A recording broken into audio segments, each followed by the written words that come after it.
Introduction. It is precisely for this reason that plant-based monsters possess a remarkable affinity for understanding the languages of myriad races. However, articulating human speech is indeed a formidable challenge. Over the years, Su Dongjun has nearly forgotten how to converse as a human. Fortunately, he is surrounded by numerous people from whom he can draw inspiration for imitation. Our village is truly fortunate. Without the protection of the Peach Immortal, our village would have likely perished long ago.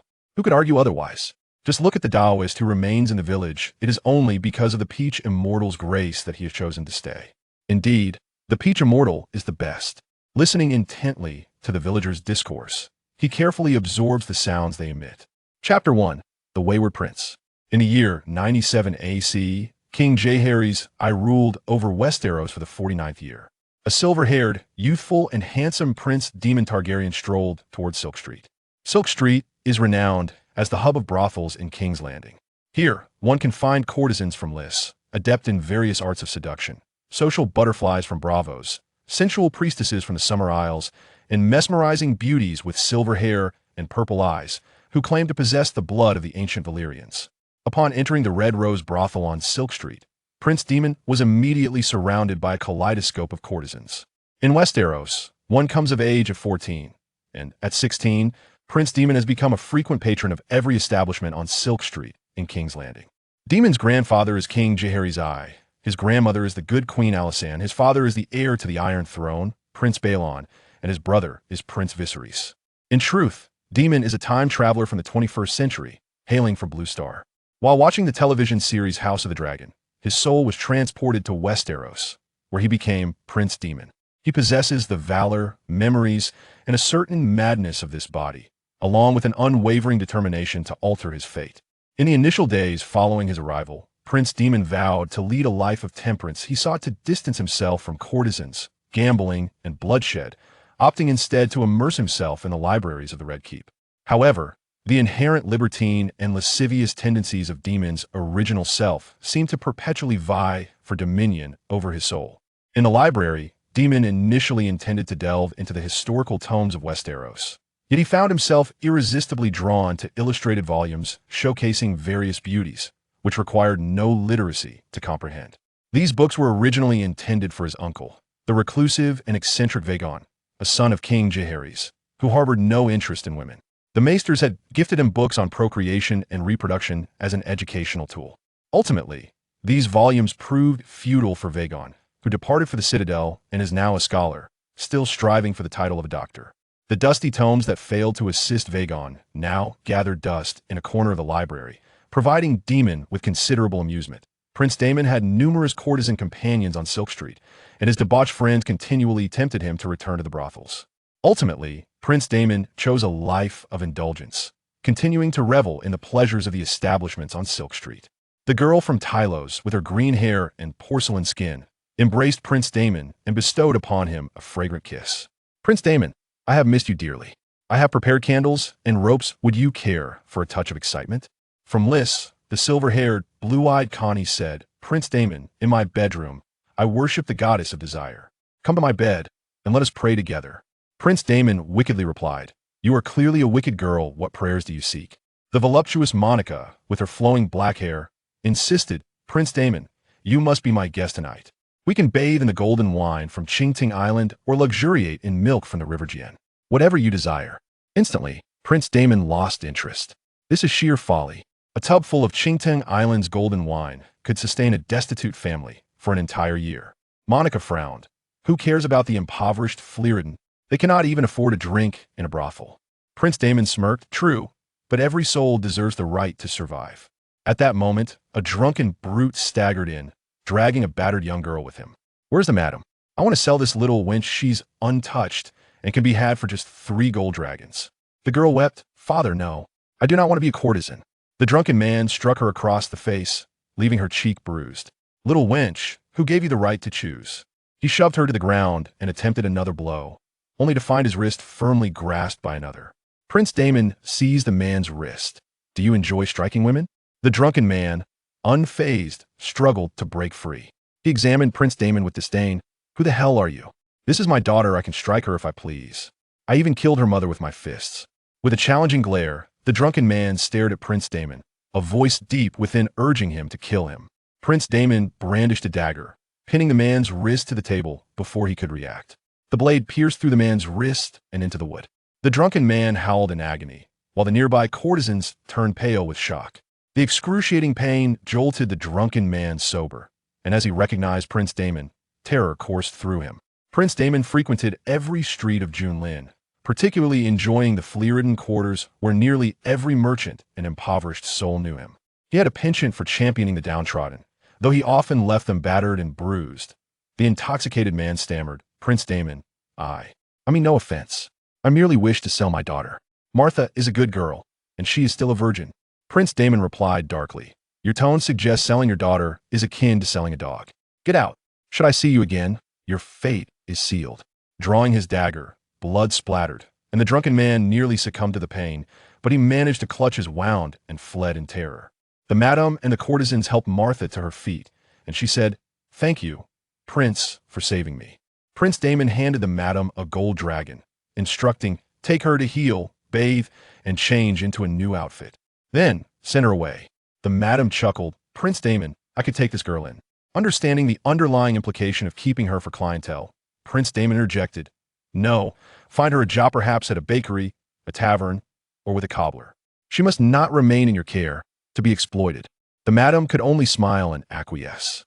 Soon after, Daemon's attendants Shadon Marseille, Andy Harvard, Bill Rosby, and others, all courtiers entered the brothel.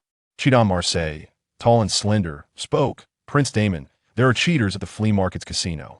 We have lost a significant amount of gold dragons." Prince Daemon responded, "Dare to cheat on my territory? Let me there."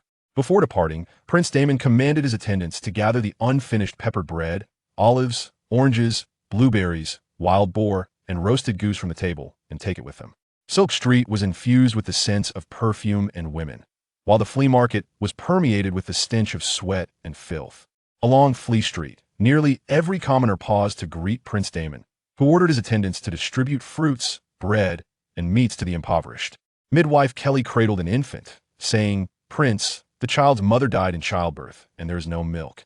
What shall we do?" Prince Daemon pondered, "Take her to Sam's mill. His wife has a young child and ample milk. Mention my name, she will assist." Kelly replied, "May the 7 gods bless you, your highness." Upon arriving at the casino, the cheating gambler Matthew had amassed a pile of copper coins and silver deer before him. Matthew, holding the dice, asked, "Is anyone else placing a bet?" Prince Daemon snatched the dice, declaring, "I shall." Recognizing the prince, Matthew feigned calmness. "Very well. Your highness, how much do you wish to wager?" Daemon shook the dice, stating, "These dice are flawed." Matthew, feeling guilty, protested, "How can that be? I am an honest man." Prince Daemon sliced open the dice with his dagger, revealing mercury inside, igniting the fury of those who had lost money, who surged forward to assault Matthew. He fled into the street, only to be toppled by a kick from Daemon. The crowd shouted, "Prince Daemon, punish this swindler." Daemon inflicted a gash across Matthew's face with his dagger, seizing his hand. "I shall sever each of your fingers in succession." Matthew screamed in agony, "Have mercy. Someone save me." Daemon replied coldly, "No one will rescue you. In King's Landing, in the Flea Bottom, I am the law." A stern voice echoed, "Stop. Daemon, you are utterly lawless." At the sound of this voice, Daemon trembled in fear. King Jaehaerys, his grandfather, stood not far away, flanked by the King's Guard. Chapter 2. Jaehaerys. King Jaehaerys, now 63 years of age, had tirelessly ruled the kingdom for 47 years. His hair was as white as snow, and his beard hung down to his chest, exuding wisdom and authority. Aegon had conquered the 7 kingdoms, excluding Dorne, while Jaehaerys unified them. He established a cohesive legal system to enhance trade and communication across Westeros, constructing the King's Road traversing the north, the Riverlands, Stormlands, and the Crownlands, as well as the Coastal Road in the Westerlands, the Rose Road in the Reach, and the King's Road in the Riverlands, thereby tightly linking the realms. In King's Landing, Jaehaerys reformed the sewage system, repaved the streets, and even the cobblestones beneath Flea Bottom were laid by his orders years ago. To ensure the impoverished had access to clean water, he initiated a well project, laid down pipes, and created fountains in several neighborhoods. Jaehaerys had a profound fondness for royal progressions throughout more than half of his lengthy reign. He rode on his dragon, Vagor, across the realm, conducting royal tours, listening to the petitions of lords and commoners, and engaging in dialogue with them. The benevolent Queen Alysanne often accompanied him on her dragon, Silverwing. Naturally, as Jaehaerys and Alysanne entered their twilight years, their dragon flights became less frequent and royal progressions diminished.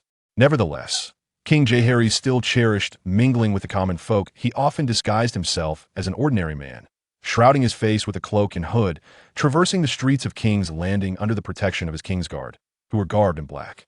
Today, Jaehaerys ventured to the docks of King's Landing, mingling with sailors and captains at the fish market before proceeding to Shoemaker's Square. On his return to the Red Keep, he chose to visit Flea Bottom this time. Flea Bottom, a squalid slum in King's Landing, stood in stark contrast to the affluent neighborhoods near the Old Gate. Pickpockets, gamblers, debtors, the homeless, and poachers congregated there, with the famished lining up in canteens for bowls of brown soup, oblivious to the occasional leg hair or nail clippings that surfaced within. Upon arriving at the entrance of the Flea Bottom gambling den, Jaehaerys witnessed his grandson, Prince Daemon, viciously slashing Matthew's face with a dagger. Furious, Jaehaerys admonished, "Daemon, how dare you inflict harm once more?" Due to the king's simple black attire and the similarly clad Kingsguard, the people of Flea Bottom mistakenly perceived the royal entourage as a band of Night's Watch brothers, as the Imperial Guard shed their black cloak to reveal the pure white mantle beneath. The crowd in the flea market erupted in fervor, kneeling before King Jaehaerys. Prince Daemon, despite his notorious recklessness and the perception that he feared nothing, held a deep-seated apprehension towards his grandfather. Daemon, the second son of Prince Balon, the Prince of Dawn, was born to Princess Alysanne. The Targaryen family, adhering to the ancient Valyrian customs, practiced sibling intermarriage. Thus, Daemon's parents were indeed siblings, with Alysanne being Balon's sister. After giving birth to her third son, Aegon, Alysanne's health deteriorated, leading to her untimely demise 6 months later. Tragically, shortly after, the infant Aegon also passed away, leaving Daemon, at merely 3 years of age, to suffer the loss of his beloved mother. In their grief, King Jaehaerys and Queen Alysanne lavished care upon the two surviving grandsons, Viserys and Daemon, with the younger Daemon becoming the cherished favorite among his grandparents. Throughout his upbringing, every time Daemon erred, he would feign remorse, employing gentle words to seek his grandmother's forgiveness, though his grandfather, King Jaehaerys, proved a far more formidable figure. Upon encountering his grandfather, Daemon hastily discarded the dagger he had been clutching. Gambler Matthew, bloodied and battered, crawled on his knees towards King Jaehaerys. "Your Majesty, please save me. I have done nothing wrong. Prince Daemon intends to kill me." Fury ignited within Prince Daemon as he kicked Matthew and declared to King Jaehaerys, "Grandfather, this man cheated at the gambling table."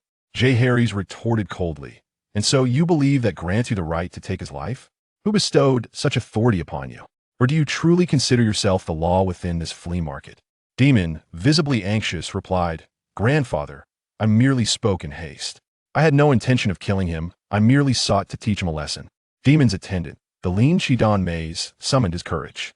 "Your Majesty, this fraud, Matthew, has cheated with loaded dice, robbing us of our hard-earned money. If we do not reprimand him, he will continue to deceive honest folk." A mere glance from Jaehaerys rendered Shidon Maze's blood cold, prompting him to shy away from the king's piercing gaze. Jaehaerys stated, "The likes of you, Maze, ought to know that honorable individuals do not frequent casinos or consort with gamblers." He then fixed an intense glare upon Daemon. "How many times this year have you committed acts of malicious harm?" Countless accusations have been brought forth, including that of Lord Corlys Velaryon, who claims you mutilated one of his sailors at the port. Daemon shrugged, responding, "That sailor assaulted a woman and refused to pay after he finished. Grandmother taught me that every knight should protect women." Jaehaerys, struggling to suppress his fury, admonished him, "You do not possess the authority to enact vigilante justice. It is precisely because your grandmother indulges you that you act with such reckless abandon." Daemon, with a hint of remorse, vowed, "Grandfather, I promise I shall not harm anyone again. I swear it." The regal figure, King Jaehaerys, gazed intently into the eyes of his grandson, Daemon, as if attempting to penetrate the very depths of his soul. Just when Daemon believed he had successfully evaded scrutiny, a voice pierced the air. "Your Majesty, Prince Daemon has stabbed my wrist with a dagger at the brothel." It was the drunken man from Silk Street, a vendor of daughters, whose wrist was now bandaged, stained with blood. The king's previously simmering anger flared anew. "O gods above, Daemon, how many souls have you harmed? Do you wish to turn King's Landing into a slaughterhouse? Daemon replied, this scoundrel sought to sell his daughter to a brothel, and she is but a child. In my fury, I merely taught him a lesson. Bloodied and battered, the gambler Matthew knelt alongside the injured drunkard, both imploring King Jaehaerys for justice. The crowd swelled around them, a multitude pressing in from every direction, the streets choked with onlookers. From the rooftops of dilapidated homes, the balconies of taverns, and the windows of brothels, a diverse assembly gathered bakers, dyers, cobblers, members of the Beggars' Guild, soldiers of the city watch, pickpockets, and courtesansal eyes fixed upon the unfolding drama between Jaehaerys and Daemon. Under the watchful gaze of the populace, it became increasingly difficult for King Jaehaerys to dismiss the actions of his grandson lightly. With a deep sigh, Jaehaerys called out, Ser Rhaenyra Velaryon. The captain of the King's Guard, Ser Rhaenyra, stepped forward with alacrity.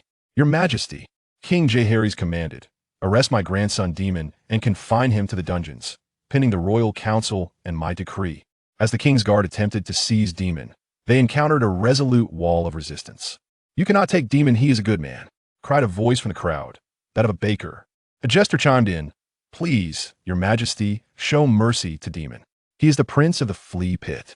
Were it not for Daemon's frequent gifts of game to the kitchen, many would starve here. King Jaehaerys, long beloved by the people, had always enjoyed their unwavering support, yet, to his astonishment, they now rallied in defense of Daemon. Concealing his shock, Jaehaerys questioned, why? Today Daemon maliciously harmed a gambler and a drunkard. Tomorrow he may turn his dagger upon you.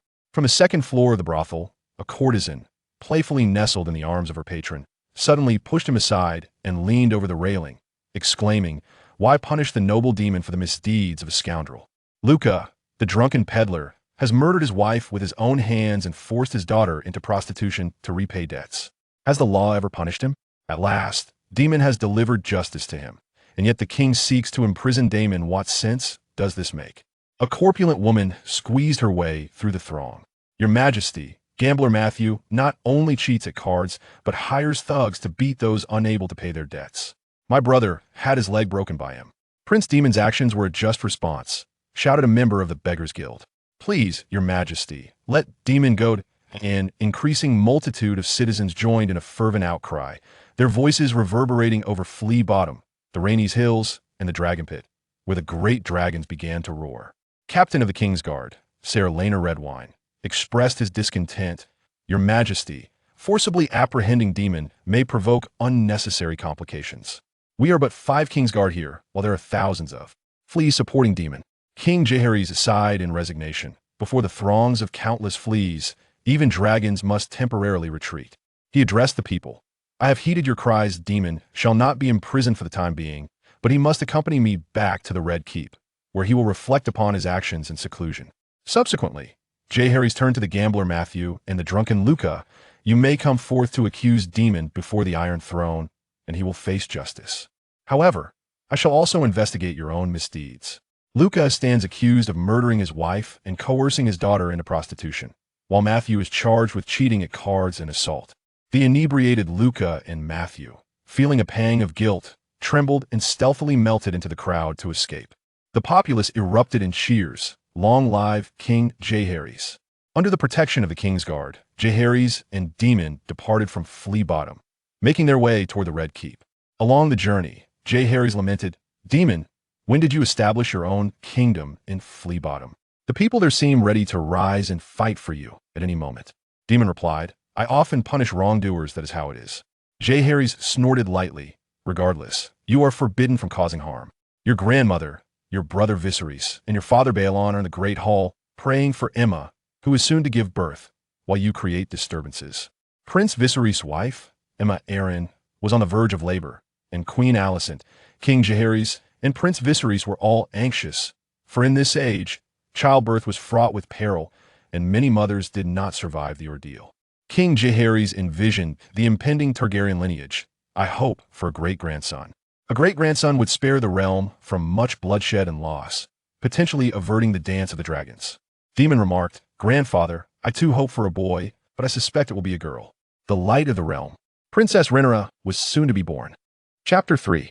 Queen Alysanne. As Daemon accompanied his grandfather, King Jaehaerys, back to the Red Keep, he unexpectedly encountered his father, Prince Baelon of Dragonstone, and his brother, Prince Viserys. Prince Balon, with his silver hair and violet eyes, possessed a robust physique and boundless energy, resembling a powerful bull.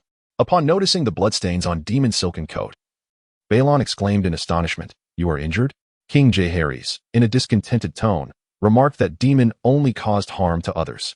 He recounted how Daemon had, in separate incidents, wounded individuals at a brothel and a gambling den.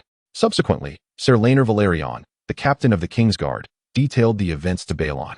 In a fit of anger, Balon kicked Daemon, scolding him for causing trouble while the family prayed for Aemma, who was in labor at the September. Prince Viserys intervened, pushing Balon aside. "Father, Daemon only strikes those who deserve it. Please, do not be angry." Viserys, round and amiable with his silver hair and perpetually cheerful demeanor, had, a few years prior, become the last dragon rider of the aging Balerion, the Black Dread. After a year, Balerion passed away, marking the end of an era. Born in Valyria, Balerion was the last living witness to the glory of that ancient civilization. Following Balerion's death, Viserys had not ridden another dragon. Balon continued to chastise Daemon, drawing the attention of those within the September. Queen Alysanne, with the support of the stern sister Lena and her daughter, Princess Rhaenyra, approached, leaning on her cane. The kind-hearted Queen Alysanne devoted herself to assisting her husband, Jaehaerys, in establishing a prosperous reign. She was petite and lined with wrinkles. A few years earlier, she had fractured her pelvis while climbing the spiral staircase of the Red Keep, and now walked with a tremor. It was difficult to imagine that this diminutive, frail woman had once borne 13 children and commanded dragons, her mount being the silver-winged creature.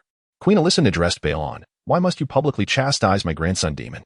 Balon, in a somber tone, replied, "Mother, perhaps you could discipline Daemon and advise him against causing harm." After Balon and Viserys departed, Jaehaerys confided to Queen Alysanne about Daemon's troubling behavior. "Daemon has become a significant burden to our family. What shall we do? He frequents brothels and gambling houses," he lamented.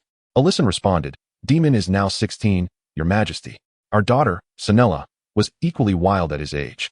Jaehaerys, in a fit of anger, declared, "Do not utter Sanella's name. Let us consider her deceased." While Jaehaerys and Alysanne diligently governed the kingdom with success, their efforts in raising their children had not met with the same fortune, and in the eyes of some, could even be deemed a failure. Their youngest son, Vagon, had become a bookish recluse, struggling to adapt to court life, ultimately being sent to the Citadel. Fortunately, Vagon had already begun to exhibit the potential to become a scholar. Daughter Daniela, timid and fearful, often given to tears, with the Duke Aelin, who was 2 decades her senior. She succumbed to puerperal fever at the tender age of 18 after giving birth to Aemma Aelin, their younger daughter. Princess Vysandra, on the eve of being forced into marriage with the octogenarian Count Mandler, chose to revel in her freedom with her raucous companions. In a drunken escapade, she galloped through the streets of King's Landing, meeting her untimely demise in a tragic fall. However, the most peculiar tale belongs to Sanella, who, from a young age, consorted with men, leading her parents to send her to Old Town, where she became a silent sister. Sanella escaped, relying on her charms across the seas, eventually becoming the star attraction of the Lys brothel. Her specialty lay in masquerading as a pure nun to entice clients, and her lineage as a dragon princess only heightened her allure. In her prime, she even captivated patrons from Bravos and the Summer Isles, who journeyed far to savor the Targaryen princess. Today, Sanella operates a brothel in Volantis, while Jaehaerys has long regarded her as a disgrace to the family. Outside the Great September of Baelor, upon seeing his grandmother Alysanne, Daemon felt a pang of discontent at being likened to Sanella.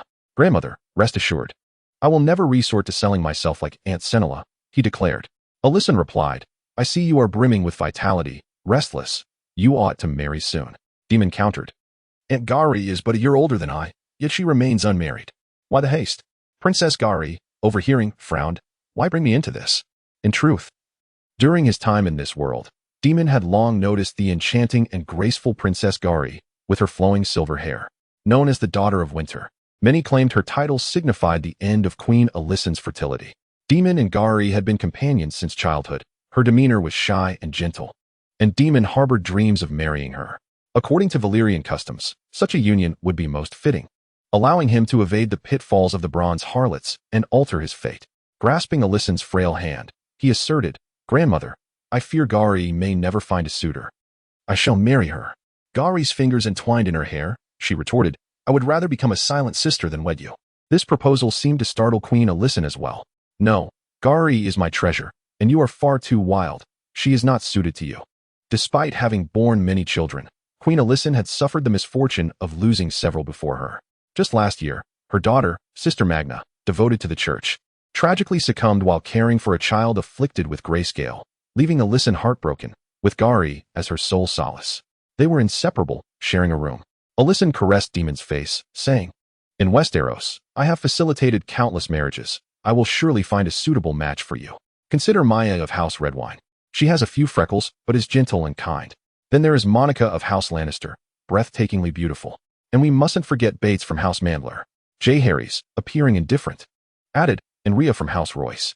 Daemon, taken aback, replied, "Perhaps let us pass on that." Jaehaerys furrowed his brow. "You have never encountered Lady Rhaenyra. Why such disdain? She is the heir of House Valerion, and should you wed her, your offspring would inherit Driftmark." Daemon scoffed. "I have heard tales of the women from the Vale consorting with sheep." Alysanne retorted, "Best not let Emma hear that. She is, after all, from the Vale." "Let us visit Emma," suggested Alysanne. Thus, Queen Alysanne, Daemon, and Princess Rhaenyra made their way to Emma's chamber. Outside the door, several midwives and attendants awaited, their age evident. As the acerbic Master Alyssa stood by, the esteemed Grand Maester, Baelish, also lingered outside, his vast knowledge unparalleled in Westeros. This assembly was due to the impending birth of the heir to the Iron Throne, a child who would be the first great-grandchild of Jaehaerys from the line of Dragonstone. Alysanne grasped Emma's hand. "My dear, do you still harbor fear?"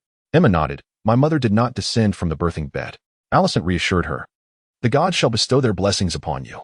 Master Alyssa interjected. "A letter from Duke Alan has arrived. They have departed from the Eyrie to visit Princess Emma. Furthermore, Princess Rhaenys is also on her way." Jaehaerys lamented. "Indeed, uninvited guests. I hope Rhaenys does not intend to ride her dragon here." Master Alyssa stroked his white beard. "As far as I know, Rhaenys would ride her dragon even to the privy. Princess Rhaenys would arrive on her mighty dragon, the Red Queen, Malaise, accompanied by her husband, Lord Corlys Valerion, the sea snake, leading the fleet from Driftmark. They would bring their daughter, Lena, and son, Rhaenyra." An unspoken understanding passed among the gathering. Rhaenys sought to assert her claim to succession. Rhaenys was the daughter of the late Prince Aemon of Dragonstone, who had once been the heir to the Iron Throne. In the eyes of many, Rhaenys was destined to be the future queen. However, Prince Aemon had fallen in battle 5 years prior, and King Jaehaerys had chosen his second son, Balon, as the Prince of Dragonstone and heir to the Iron Throne, inciting the ire of Rhaenys and her husband, Lord Corlys Valerion. The sea snake had resigned from his positions as Master of Ships and Admiral in a display of dissatisfaction. Queen Jocelyn, the widow of Prince Aemon, along with the powerful Hightower family, harbored deep discontent. With Rhaenys arriving with her children, the atmosphere grew tense. Alysanne quipped, "Perhaps I should lean on a cane and ride a dragon to greet Rhaenys." King Jaehaerys commanded, "Inform Rhaenys to land at the Dragonette." She should not approach the Red Keep directly. However, a cacophony arose from the courtyard. As King Jaehaerys, Daemon, and Queen Alysanne emerged into the yard, the shadow of the Red Queen, Malaise, loomed over the castle, darkening the sky. Chapter 4, Rhaenys. The sudden appearance of the dragon commanded the attention of the servants, handmaids, stable boys, and soldiers of the Red Keep. As the crowd recognized the mighty dragon as the Queen of Dragons, Caraxes, and the arrival of Princess Rhaenys, they erupted into screams of excitement. Having grown up in the Red Keep, Rhaenys was well loved by the servants and soldiers alike. She descended gracefully upon the training grounds of the Red Keep, seated atop the magnificent Caraxes, cradling her 4-year-old daughter, Lena, and her 3-year-old son, Rhaenyra. Princess Rhaenys, the daughter of Jocelyn from House Valerion, inherited the famed black hair of her lineage, cascading down her back to her waist, complemented by her enchanting lavender eyes. She embodied the quintessential spirit of the Stormlands, proud, fearless, and tempestuous in temperament. Approaching King Jaehaerys and Queen Alysanne with Rhaenyra and Lena in tow, Queen Alysanne embraced her granddaughter with fervent kisses, welcoming Rhaenyra and Lena with open arms. King Jaehaerys, however, was less effusive.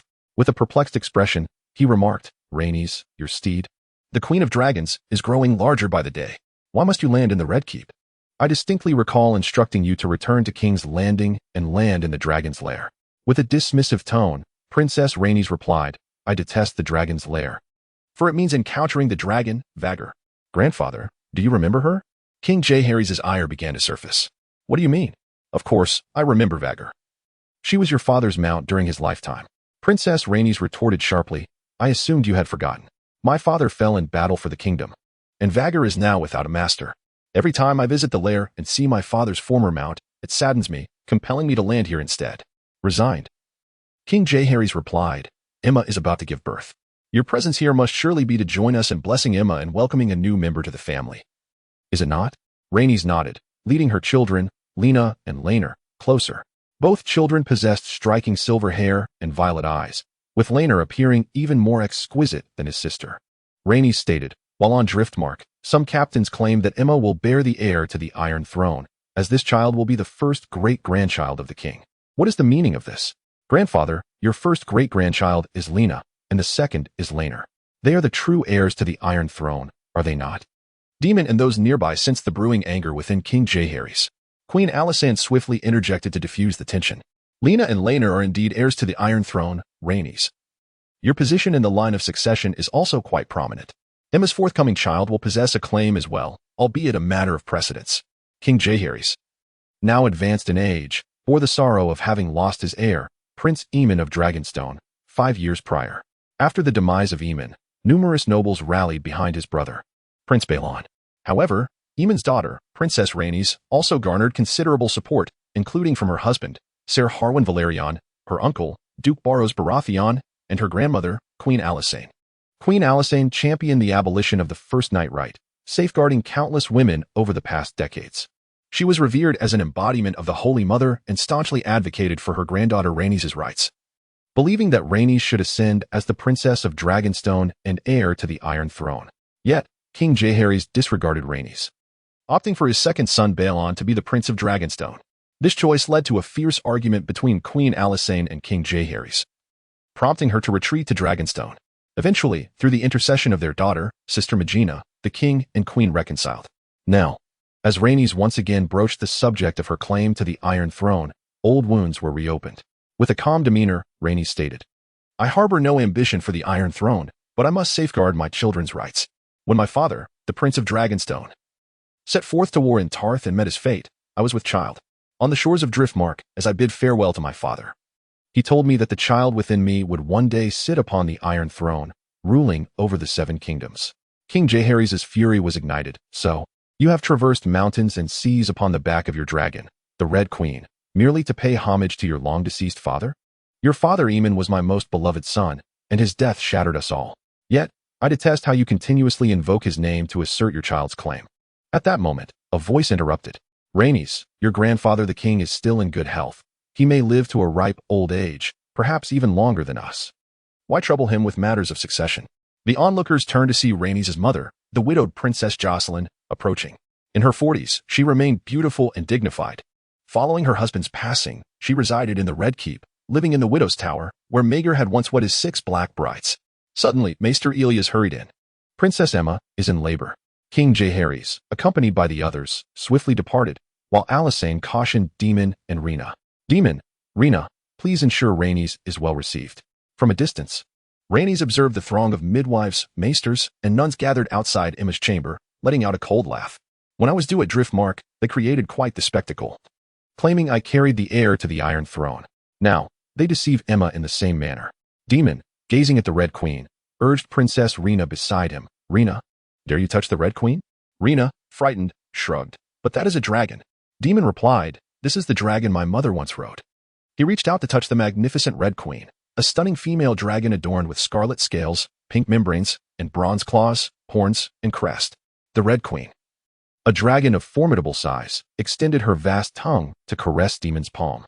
Princess Rhaenys, filled with indignation, exclaimed, Daemon, do you intend to steal my Red Queen? Or perhaps be devoured by her? Daemon replied, in the past, it was you who took my mother's dragon, and my mother's dragon would never harm me. When I was merely a few days old, my mother took me aloft on the back of the Red Queen. Rhaenys nodded, recalling, indeed. I stood in the streets of King's Landing, gazing with admiration at your mother, Alysanne, as she soared through the skies with you. Alysanne was an extraordinary woman, Daemon. You have inherited your mother's wild spirit. In contrast, your brother Viserys is plump and foolish, resembling a great dolt. He does not even possess a dragon. Daemon interjected. Viserys once rode the Great Vagor, the last of the Dragon Lords. Rhaenys scoffed. He rode an ancient beast, and I suspect Viserys chose the oldest one deliberately, becoming a dragon rider without the obligation of daily flight. Daemon, you still like your own dragon. I suggest you venture to the dragon pit and select a young one. Daemon smiled. I have already made my choice. Since you have taken my mother's dragon, the Red Queen, I shall claim your father's dragon, the bloodworm Caraxes. Rhaenys, both astonished and furious, retorted, that dragon is destined for my son, Rhaenyra. Is it not the most splendid thing for my son to inherit my father's dragon? Rhaenyra will become a great knight and win the hearts of countless maidens. As a time traveler, Daemon was acutely aware that Rhaenyra preferred sweet wine. And at merely 3 years old, he had yet to reveal his true inclinations. Daemon stated, "You cannot stop me. I shall ride Caraxes. And I will find a dragon for Bella as well." Bella shook her head. "I do not require a dragon. I simply wish to be with my mother." Daemon embraced Bella, reassuring her, "Fear not. I will protect you." Rhaenys observed Daemon and Bella with a smile. "Daemon, it seems you harbor an interest in Bella. It appears you are inclined to continue the family tradition. You must act swiftly. Bella is blossoming, and many nobles will be enamored by her." At that moment, jubilant cheers erupted from the birthing chamber. "It's a girl." The child was placed into the arms of her father, Viserys, who proclaimed, "My precious daughter shall be named Rhaenyra." From the heights of Aegon's Hill, the bells of the Red Keep began to toll, and the dragons of Rhaenys Hill roared in celebration. The patrons of Silk Street, the blacksmiths of Iron Street, the travelers of Eel Alley, and the impoverished of Flea Bottom joined in the joyous commemoration of the royal family's newest member. Chapter 5, Daemon's Machinations. Daemon, Rhaenys, and Princess Jocelyn traversed through the throngs of monks, midwives, and attendants gathered outside the birthing chamber. Newly minted father, Prince Viserys, held the newborn Rhaenyra with palpable excitement. "Our family has gained a beautiful princess." One by one, the assembled guests took turns cradling Rhaenyra until she reached Daemon's hands. As an uncle, Daemon is 16 years older than Rhaenyra. However, if history were to unfold as expected, Daemon would eventually wed Rhaenyra, and together they would ascend as the leaders of the Black faction in the Dance of the Dragons. In the ensuing bloody civil war, dragons would perish one after another. According to the chronicles of history, the two sons born to Daemon and Rhaenyra would one day rule Westeros, and their descendants would carry forth the Targaryen bloodline. Yet, both Daemon and Rhaenyra would meet their demise in the war, leading to the extinction of dragons. Daemon is resolved to alter his fate. Prince Balon cradles the infant Rhaenyra, tenderly caressing her cheek, convinced that this child is destined to become a dragon rider. King Jaehaerys declares, "Inform the dragon keepers of the dragon pit to send a dragon egg to be placed in Princess Rhaenyra's cradle." Every face beams with joy, and Queen Alysanne remarks, "Perhaps one day Rhaenyra will become our queen." The very mention of the word queen seems to provoke Rhaenys, who dismissively retorts, "Nay, she is but a woman, and women will always stand behind men." Visenya behind Aegon, Rhaenys behind Jaehaerys. Everyone knows this. Her words, like frost that shatters blossoms, instantly extinguish the smiles of those present. King Jaehaerys frowns at Rhaenys, pondering why his sweet granddaughter has transformed into a sharp-tongued and bitter woman. Rhaenyra has only just been born. Why must you always speak of the Iron Throne's succession? Rhaenys feigns a smile. "Grandfather, do not be so agitated. I merely speak in jest.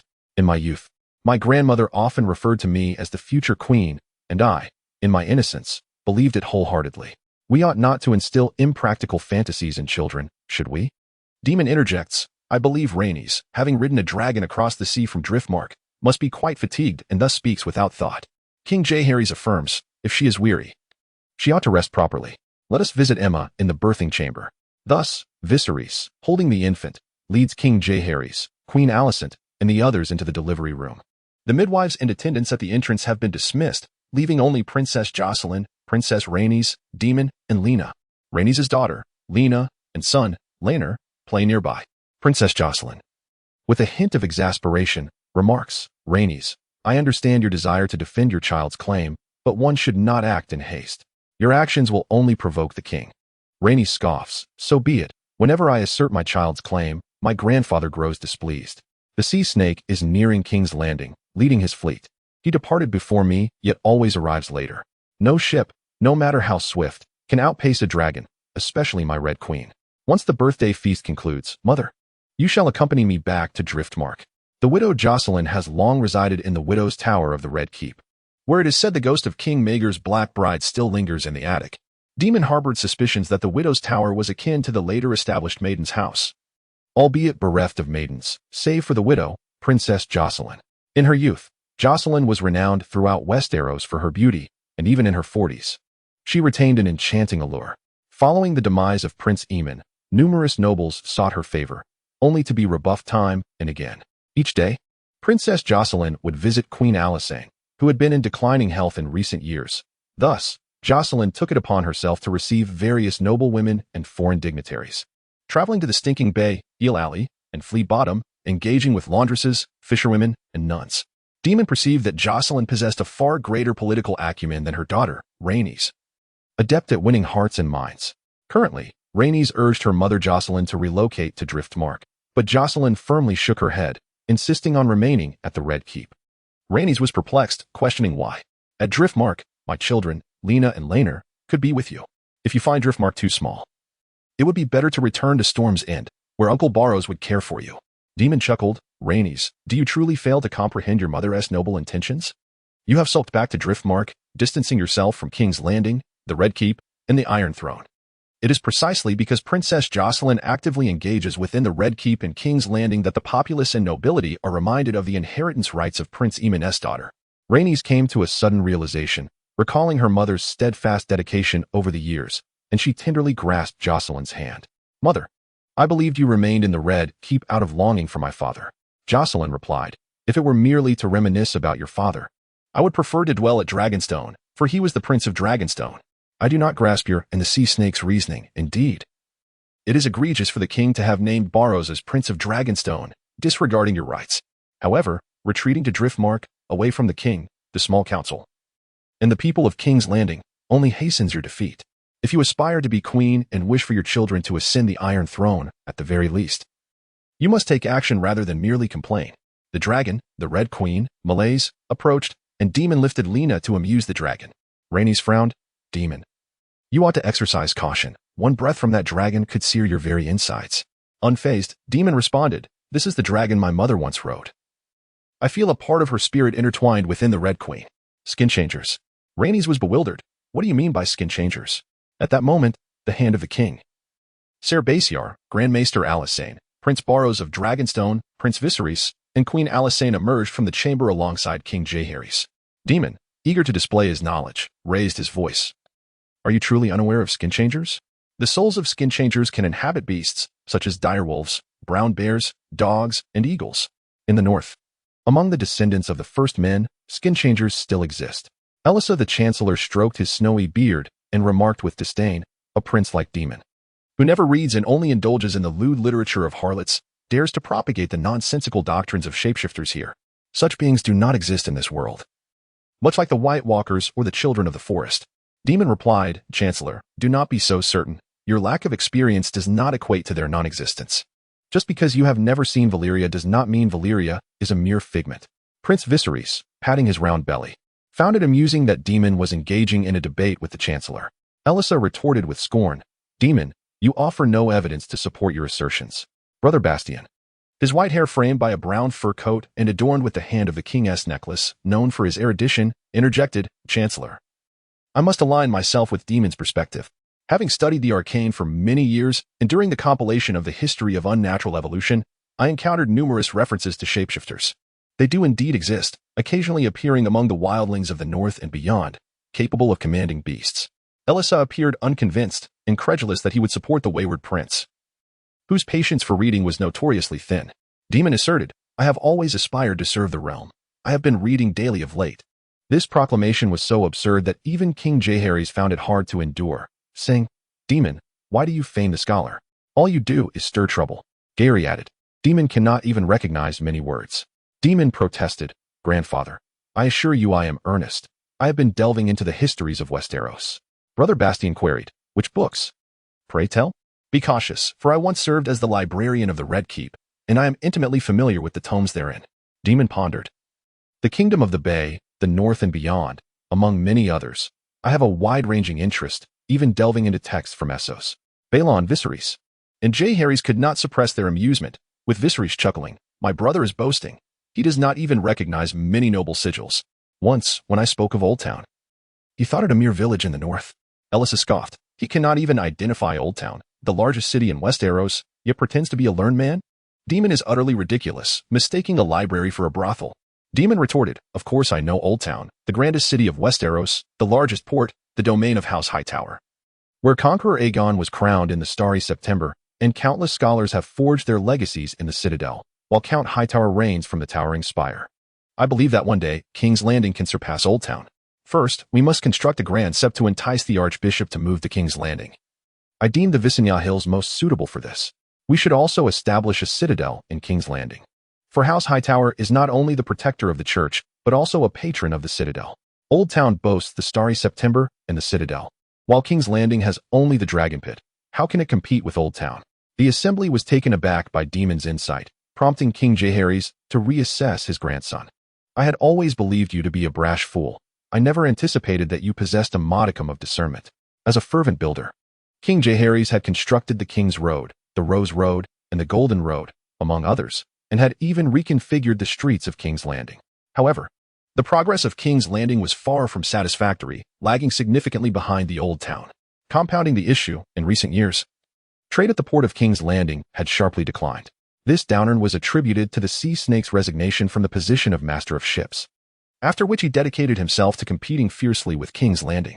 The Spice Town and shipwright town of Driftmark siphoned off trade that rightfully belonged to King's Landing.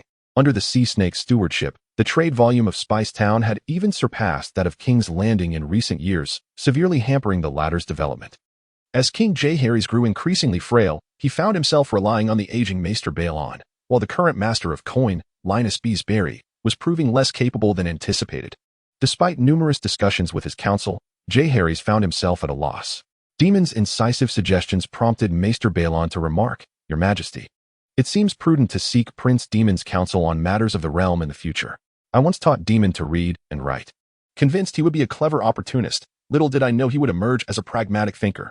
Chapter 6. The Royal Council. King Jaehaerys and Queen Alysanne harbored concerns that their grandson Daemon, with his bloodthirsty disposition and lack of scholarly pursuits, might evolve into a ruthless butcher akin to Maegor the Cruel. To their astonishment, Daemon had engaged in a debate with Grand Maester Aemon and Maester Baelon, revealing a surprisingly erudite side. Queen Alysanne, with her withered hand, caressed Daemon's silver hair. "Daemon, you have begun to apply yourself to your studies. This is more astonishing than seeing a child of the forest. When did you take to reading? I thought you spent your days in brothels and gambling dens." Daemon replied with a smile, "Grandmother, perhaps I possess an eidetic memory. I have always been diligent." Standing nearby, Lena caught Daemon's attention with her fragrant presence, prompting him to say, "Grandmother, from now on, Lena and I shall attend to you, supporting you wherever you go, so you need not fear a fall." Alysanne beamed with maternal affection. "With Lena by my side, I am sufficiently cared for. It is you who should attend to your grandfather." "Your Majesty, you ought to appoint Daemon as your squire. He is like a wild stallion that has finally begun to show a desire for learning. We must not allow him to return to the flea pits and Silk Street to mingle with his disreputable companions." King Jaehaerys nodded in agreement. "Very well. Previously, Viserys served as my squire. Now he must tend to his wife and daughter. Henceforth, Daemon, you shall be my squire." Serving as the king's squire entails attending to the king's daily needs and accompanying him to royal councils. When the king sits upon the Iron Throne to greet foreign dignitaries, listen to the grievances of the populace, and issue decrees, the squire remains by his side, an invaluable opportunity for learning. Daemon smiled. "Grandfather, I shall not disappoint you." Unexpectedly, the words that followed from King Jaehaerys left Daemon disheartened. "During your time as a squire, I shall take the liberty of seeking a suitable bride for you. I have long believed that Rhaenyra Targaryen, the heir of Dragonstone, is an exceptionally fitting choice. In the future, you shall assist her in ruling the realm as her husband." The Count. This statement erased Daemon's smile. Being the husband of a countess was not the identity he yearned for, particularly that of Rhaenyra Targaryen. With a heavy heart, Daemon replied, "Grandfather, there is no need to rush into matters of marriage." King Jaehaerys insisted, "It must be swift. Your grandmother and I are aging, and your mother passed away too soon. We wish to see you wed and blessed with children. You are the second son, and all rights of inheritance belong to your elder brother, Viserys. You must marry a noble lady to secure your place in this world. The Targaryen family of Dragonstone is one of the most esteemed in the Vale, ancient and noble. If the heir does not satisfy you, we might consider other candidates. There are several widows in the north, and even a Dornish princess, though the customs of Dorne are quite liberal, and the princess has numerous suitors to contend with. In Westeros, the eldest son inherits the castle and wealth, leaving the second sons to seek their fortunes elsewhere, leading to the formation of mercenary bands across the narrow sea. Once Daemon marries a noble countess, he would have to depart from King's Landing, distancing himself from the Iron Throne and the epicenter of power. Daemon had no desire to live a life dependent on another, subject to the whims of a woman. He contemplated that unless he were to become a lord, remaining in King's Landing was the wisest course of action. As he gazed at his beautiful aunt, Princess Rhaenyra, amidst the crowd, a plan began to take shape in his mind. The Lord of Tides, Lord Corlys Velaryon, was set to arrive in King's Landing with his fleet. The Sea Snake, having made 9 legendary voyages, returned from the east laden with treasures, silks, and spices. Many believed that the wealth of House Velaryon had surpassed that of House Hightower and House Lannister, placing them among the wealthiest families in Westeros.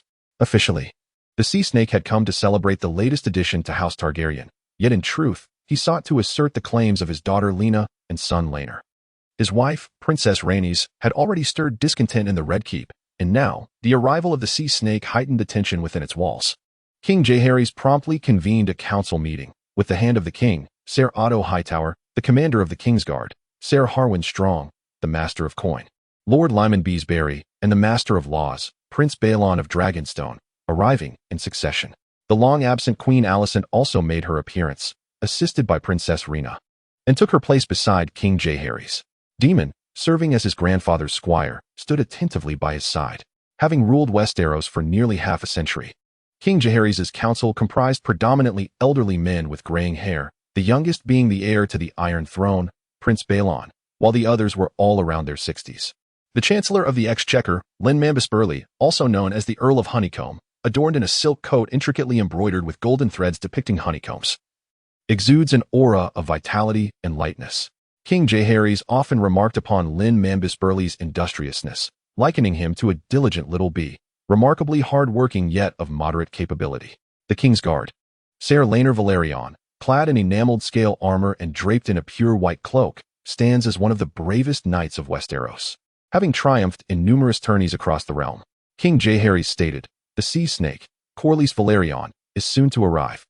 He is indeed a troublesome figure and will undoubtedly align with Rhaenys to assert the claims of his wife and children to the Iron Throne." Queen Alysanne responded with fervor. "Rhaenys undoubtedly possesses a legitimate claim to the Iron Throne, as she is not only the daughter of the Prince of Dragonstone but also our granddaughter. Is it so difficult to acknowledge this? The lack of respect for women's rights is the primary reason we have failed to conquer Dorne, where women possess equal rights of inheritance." Queen Alysanne has always been a staunch supporter of Rhaenys, unabashedly voicing her opinions even in the presence of her son, Balon. King Jaehaerys replied, "This is not Dorne."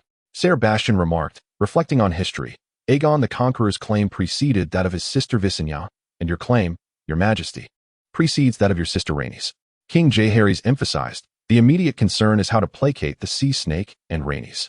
The Sea Snake has resigned from his position as master of ships and taken the Valyrian fleet with him, leaving the Royal Navy severely weakened.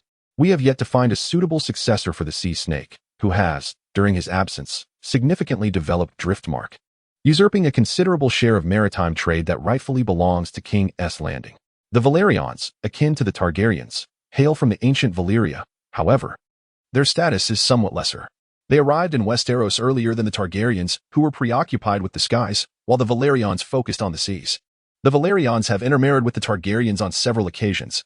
Aegon the Conqueror's mother was of the Velaryon lineage, and both King Jaehaerys and Queen Alysanne's mother, Alyssa, also descended from the Velaryons.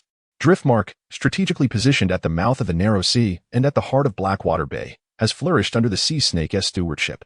Following his departure from King S. Landing, he vigorously developed the bustling ports of Spicedown and Shelltown, implementing various measures to entice captains from across the globe to trade at Driftmark. The Sea Snake not only reduced tariffs but also welcomed courtesans from Lys, Bravos, and the summer isles to the docks of Driftmark, enticing weary sailors seeking refuge from the sea. While King S. Landing's Dragon Pit holds a fatal allure for distant sailors, drawing foreign vessels eager to witness the majesty of dragons. The presence of the Sea Snake's wife, Rhaenys, who is also a dragon rider, complicates matters. Rhaenys frequently appears at the port of Driftmark astride her dragon, the Red Queen, while the port of King S. Landing remains devoid of dragons. Consequently, fewer ships venture to King S. Landing in hopes of glimpsing the great beasts. The Sea Snake has significantly enhanced the efficiency of the customs officials, port managers, and currency exchangers at Driftmark, completing tasks that would take several days in King's Landing in merely half a day. Furthermore, the Sea Snake possesses a remarkable advantage, himself, as the most distant navigator of Westeros. He has left his legendary mark in Bravos, the lands of Ashai, Karth, and across the Shivering Sea. Many captains from far-off lands such as Ibn, the Summer Isles, Vier, Karth, and the Isle of Tears revere the name of the sea snake and journey to Driftmark for trade. King's Landing, with its vast population of hundreds of thousands, has accumulated immense wealth during King Jaehaerys' long reign. However, the expenses are equally staggering. The costs of the Dragonette, the King's Road, and the Rose Road have drained considerable resources, making the competition between King's Landing and Driftmark increasingly strenuous. During a royal council meeting, King Jaehaerys stroked his snowy beard, pondering how to placate the sea snake. I suspect his rivalry with King's Landing stems from a desire for vengeance. Ser Rhaenyra Velaryon remarked, "Your Grace, the sea snake believes he is irreplaceable. We could easily appoint a new master of ships to surpass him." Daemon found Rhaenyra's assertion foolish, asserting that the sea snake is not so easily substituted. Rhaenyra replied, "Our Velaryon family has several suitable candidates. Our fleet is one of the most formidable in Westeros."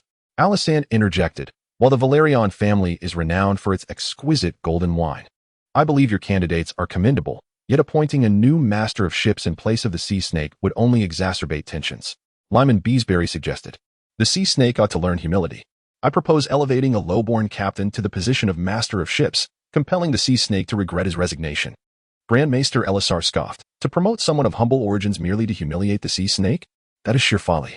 King Jaehaerys turned to Daemon, who had professed to be diligently studying the great houses of the Seven Kingdoms, and inquired about his perspective. Daemon responded, "I recommend recalling the sea snake. He is, after all, our kin, and his Velaryon fleet serves as the backbone of the Royal Navy." King Jaehaerys remarked, "The sea snake will undoubtedly seize this opportunity to impose conditions. He will not easily return to serve in the council." Daemon countered, "Yet, the sea snake cannot remain at Driftmark indefinitely. Prolonged absence from the Iron Throne would distance him from his wife and children.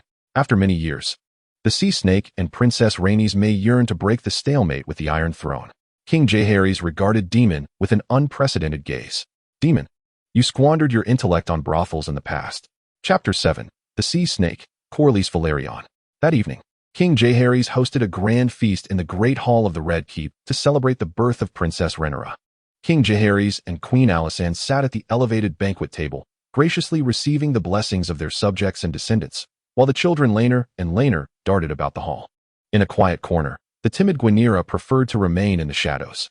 Daemon approached Rhaenyra, expressing that their grandparents wished for him to marry, and they would likely urge her to do the same. According to the ancient traditions of Valyria, he proposed, "Why not marry me?" As the younger son, both Queen Alysanne and King Jaehaerys hoped for Daemon to wed soon, and Rhaenyra was a commendable candidate. Shyly, yet with a flicker of joy, Rhaenyra acknowledged Daemon's charm, for he was widely regarded as handsome, fulfilling the fantasies of many a maiden, while her fingers twirled around her silver-white braid. "Why are you so disagreeable?" she inquired. Rhaenyra's non-refusal ignited a spark of hope in Daemon. In her youth, Queen Alysanne had a profound love for music and the arts, filling her court with singers, storytellers, puppeteers, jesters, and fools from all corners of Westeros, even from across the narrow sea. However, as the years passed, her fervor for these arts waned, and the entertainers gradually departed from the Red Keep. Yet, in King's Landing, it was easy to find singers and jesters.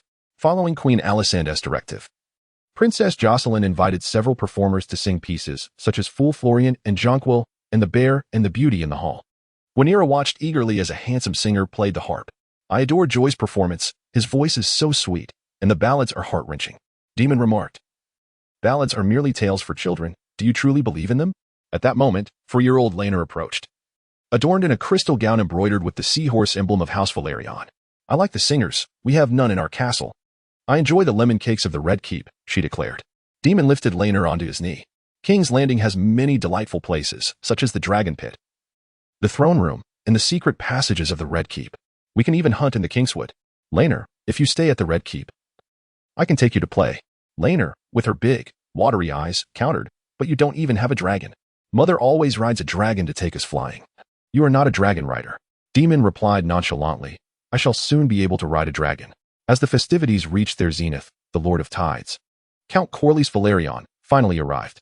The sea snake, Corlys, in his 40s, was tall, with silver hair and violet eyes, sporting a thick beard and draped in a sea blue silk cloak, adorned with the Velaryon seahorse crest crafted from rubies and gold.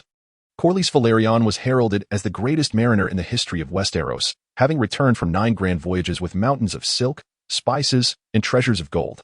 It was said that the sea snake had paramours and bastards scattered across Bravos, Volantis, Karth, the Summer Isles, Meereen, the lands of Essos, and beyond. The sea snake. Corlys Velaryon was over 20 years the senior of his wife, Princess Rhaenys, yet only she could coax this legendary mariner, a wanderer of the seas, back to the comforts of home. Corlys presented a magnificent gift, a grand sculpture of a dragon, its 3 heads exquisitely crafted from red garnet, black gold, and green agate, dedicated to King Jaehaerys and Queen Alysanne. After a warm exchange of pleasantries, Corlys and Princess Rhaenys took their seats opposite King Jaehaerys and Queen Alysanne. King Jaehaerys remarked, "Lord Corlys, how splendid it is to have you back in King's Landing, welcoming a new member of House Targaryen alongside us." The sea snake wore a smile sharp as a blade. "I had no choice but to come. Many say that with each new addition to House Targaryen, my wife's and children's claim to inheritance diminishes by 1 rank." The atmosphere grew taut and awkward. King Jaehaerys, visibly displeased, responded, "That is not the case. Rhaenys is my most cherished granddaughter." Corlys spoke with a hint of melancholy. "Yet you have disregarded Rhaenys' rights. After the death of her father, Prince Aemon of Dragonstone, she was meant to inherit it, but you hastily granted it to Balon. If you truly respect the line of succession, Rhaenys should be the princess of Dragonstone and heir to the Iron Throne. If you prioritize a male heir, Rhaenys has a son. Our dear Rhaenyra could be Prince of Dragonstone." Daemon interjected, "Lord Corlys, only a Targaryen may hold the title of Prince of Dragonstone. Rhaenyra is a Velaryon, not a Targaryen. If your child were to take the Targaryen name, perhaps we could discuss it." Corlys felt a wave of frustration. These matters were negotiable. Yet the fundamental right of Rhaenys' inheritance could not be casually stripped away. Princess Rhaenys grasped Corlys' wrist and said, "Enough of this. It is my fault for not being a man. If I were, my grandfather would not face such dilemmas." Queen Alysanne sighed, "Lord Corlys, you know I have always supported Rhaenys. However, we need not dwell on this issue endlessly. The king and the court wish for you to return to the palace, continuing your role as the Lord of Ships and Admiral." After a moment of contemplation, Corlys replied, "I yearn to alleviate the burdens of the realm and your majesty. Yet I must also be present for my children and my wife." King Jaehaerys coldly stated, "Rhaenys and the children may remain in the Red Keep. If you refuse to serve, I shall seek new candidates from the Hightower, Redwine, and other families." The sea snake responded, "I wish the new Lord of Ships all the best in pleasing your majesty. Neither Queen Alysanne, King Jaehaerys, nor Prince Balon of Dragonstone, nor Prime Minister Bastion could persuade Corlys to return to court." Observing the despondent Lady Jocelyn and the young Rhaenyra, Daemon remarked, "Lord Corlys, when you return to Driftmark, please take Lady Jocelyn with you. As Rhaenys' mother, she has toiled tirelessly in the Red Keep, advocating for your family. You and Princess Rhaenys incessantly lament, clamoring over matters of succession, yet you remain ensconced on Driftmark. Your children, confined to Driftmark, distanced from the Iron Throne, the Dragon's Lair, and King's Landing, will gradually fade from the memories of both nobility and commoners alike. They may become sailors, captains, and navigators, but they shall never truly embody the essence of dragons." A profound silence enveloped the assembly as King Jaehaerys, Queen Alysanne, Balon, Ser Harwin, and others found themselves in a state of astonished disbelief. For a fleeting moment, it seemed as though the sea snake might rise to strike, yet after a whispered counsel from Princess Rhaenys, he instead stood up. "Your Majesty, I am willing to resume my role as your master of ships, returning to the small council to serve you. My wife and children shall remain in the Red Keep, accompanying your Majesties." The sea snake's return not only temporarily united the Targaryens and Velaryons, but also bolstered the royal fleet with the strength of the Velaryon navy. More crucially, with the absence of the sea snake's malevolent rivalry, King's Landing would likely attract more vessels for trade, reversing the unfavorable competition with Driftmark. King Jaehaerys placed a comforting hand on Daemon's shoulder. "Daemon, you have indeed matured considerably. Go to the Dragon's Lair and choose a mighty dragon. You are now 16, and it is time to conquer the skies. Once you become a dragon rider, your allure to young maidens will only intensify." Chapter 8. The Battle of Dragons. Within the banquet hall, the minstrels continued their melodies, celebrating Princess Rhaenyra's mother, Aemma Arryn, hailing from House Arryn. They sang of the winged knights and the dance of the dragons, recounting the tale of Aegon Arryn's triumph over the High King Royce of the Vale. As the singers performed the ballad of Jonquil and the Fool Florian, Queen Alysanne furrowed her brow. Years prior, during her first pregnancy, Alysanne had faced an assassination attempt in the hot springs of the town of Hearth, the very place where Jonquil had encountered Florian. Despite the passage of years, the specter of that assassination still haunted Queen Alysanne. Fortunately, the song of Jonquil and Florian soon concluded, giving way to a ballad about the Green Angars. The singer brought forth by the sea snake Daemon TV, shone brilliantly, with his silvery hair cascading like a waterfall and deep violet eyes. The ladies of the court, including Jaehaerys, Lena, and others, erupted in applause for Daemon TV. Emblazoned upon Daemon TV's harp, crafted from diamonds, was the seahorse emblem of House Velaryon. It was said that Daemon TV was the most favored singer of the sea snake and Princess Rhaenys, around the tender age of 16 or 17, akin to Daemon's years. As Daemon observed Daemon TV deftly handle the harp, he was reminded of a renowned dragon prince from a distant future, with silver hair and violet eyes, possessing a beauty transcending the mortal realm.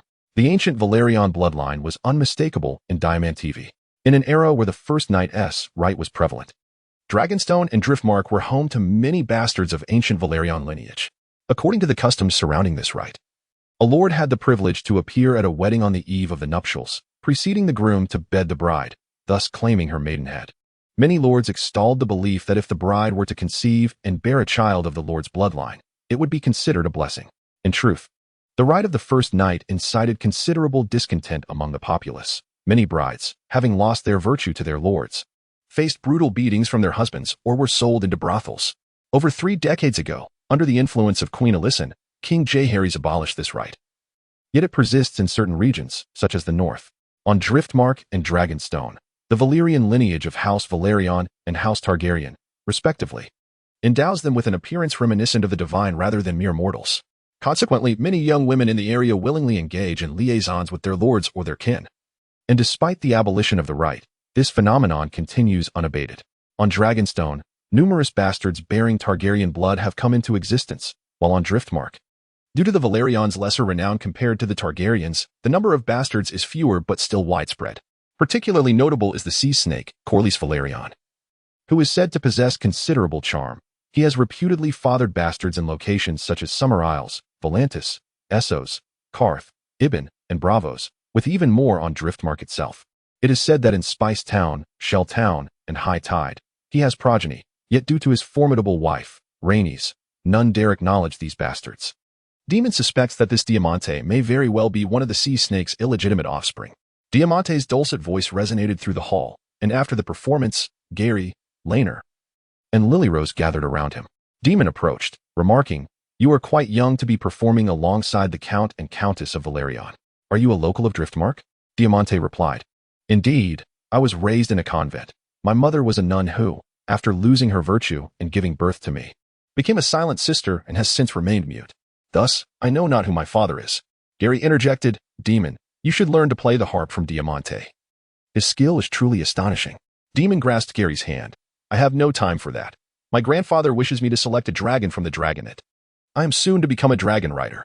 Gary exclaimed with excitement, "Is that true?" Diamante said, "Congratulations, Prince Daemon. I must compose a ballad in celebration." Daemon responded, "Certainly. But Gary must feature in the ballad. I intend to soar into the skies with her." As the banquet neared its conclusion, King Jaehaerys announced, "To celebrate the birth of Princess Rhaenyra, we shall hold a tournament in the Dragon Pit 7 days hence." The crowd erupted in cheers, and the king continued, "Tomorrow, Daemon will choose his dragon. The queen and I shall accompany him to witness his inaugural flight." Princess Rhaenyra immediately sensed trouble. She was acutely aware of which dragon Daemon intended to select. Rising hastily, she implored, "Grandfather, Daemon cannot choose the dragon Caraxes. That is my father's steed. I wish for my son, Rhaenyra, to ride Caraxes in the future." The sea serpent, Corlys, remarked, "I believe that the spirit of Prince Aemon of Dragonstone wishes to witness his grandson, Rhaenyra, commanding his dragon. The bloodworm, Caraxes, is not only the most ferocious among the younger dragons but also possesses considerable experience. In the days of yore, when Dorne invaded Storm's End, Prince Dorne expended vast resources to recruit mercenary ships and pirate vessels from regions such as Lys, Myr, and Tyrosh, amassing hundreds of ships that crossed the Dornish Sea. Drawing near to Storm's End, Prince Aemon of Dragonstone, riding Caraxes, alongside Jaehaerys, who commanded the Bronze Fury Vhagar, and Baelon, who rode Vhagar, launched a surprise attack on the invading Dornish forces under the cover of night. The flames of the 3 dragons illuminated the Dornish Sea, setting Dorne's ships ablaze. While sailors and pirates screamed as they plunged into the sea, the waters boiling from dragonfire. Hundreds of vessels appeared as burning candles swaying in the sea breeze. And this battle would be remembered by posterity as the Battle of the 100 Candles, wherein many Dornish nobles, including Prince Dorne, met a grim fate. King Jaehaerys, Prince Aemon, and Balon fought mounted on their dragons, inflicting tremendous casualties upon the enemy without losing a single soldier, thereby creating a miraculous feat of war. Rhaenys and the sea serpent clung to the hope that their son Rhaenyra would ride Caraxes. On one hand, they recognized the dragon's ferocity and strength. On the other, if Rhaenyra were to ascend the dragon of Prince Aemon of Dragonstone, it would serve as a reminder of his pure bloodline, asserting his undeniable claim to the Iron Throne. The seasoned Jaehaerys, of course, perceived the intentions of the sea serpent and Rhaenys, stating, "Daemon is of age, he has the right to choose his preferred dragon. Rhaenyra is merely 3 years old, let him wait a while longer." Princess Rhaenys replied, "Grandfather, this is unfair to Rhaenyra." Noticing King Jaehaerys' indifference, Princess Rhaenys turned to her grandmother, Queen Alysanne, with a pleading gaze, "Grandmother, you have always favored my father. Please assist your poor daughter and grandson." Queen Alysanne, feeling helpless, addressed King Jaehaerys, "I believe Rhaenys has a point." King Jaehaerys hesitated. Daemon interjected, "In truth, Rhaenys and I are family. Rhaenys rides my mother's dragon, the Red Queen, Caraxes, while I ride Prince Aemon's dragon, Caraxes. This would exemplify our family's closeness and dispel the rumors of discord surrounding us." King Jaehaerys replied, "Very well. Both Rhaenyra and Daemon may attempt to ride Caraxes and see which one the dragon accepts." Rhaenys expressed her discontent. "Rhaenyra is but 3 years old, while Daemon is already a man. Grandfather, this is unjust." King Jaehaerys responded indifferently, "After your father's death, you sulked back to Driftmark, and now, years later, you demand a dragon. Is that fair? The dragon lair is home to many young dragons.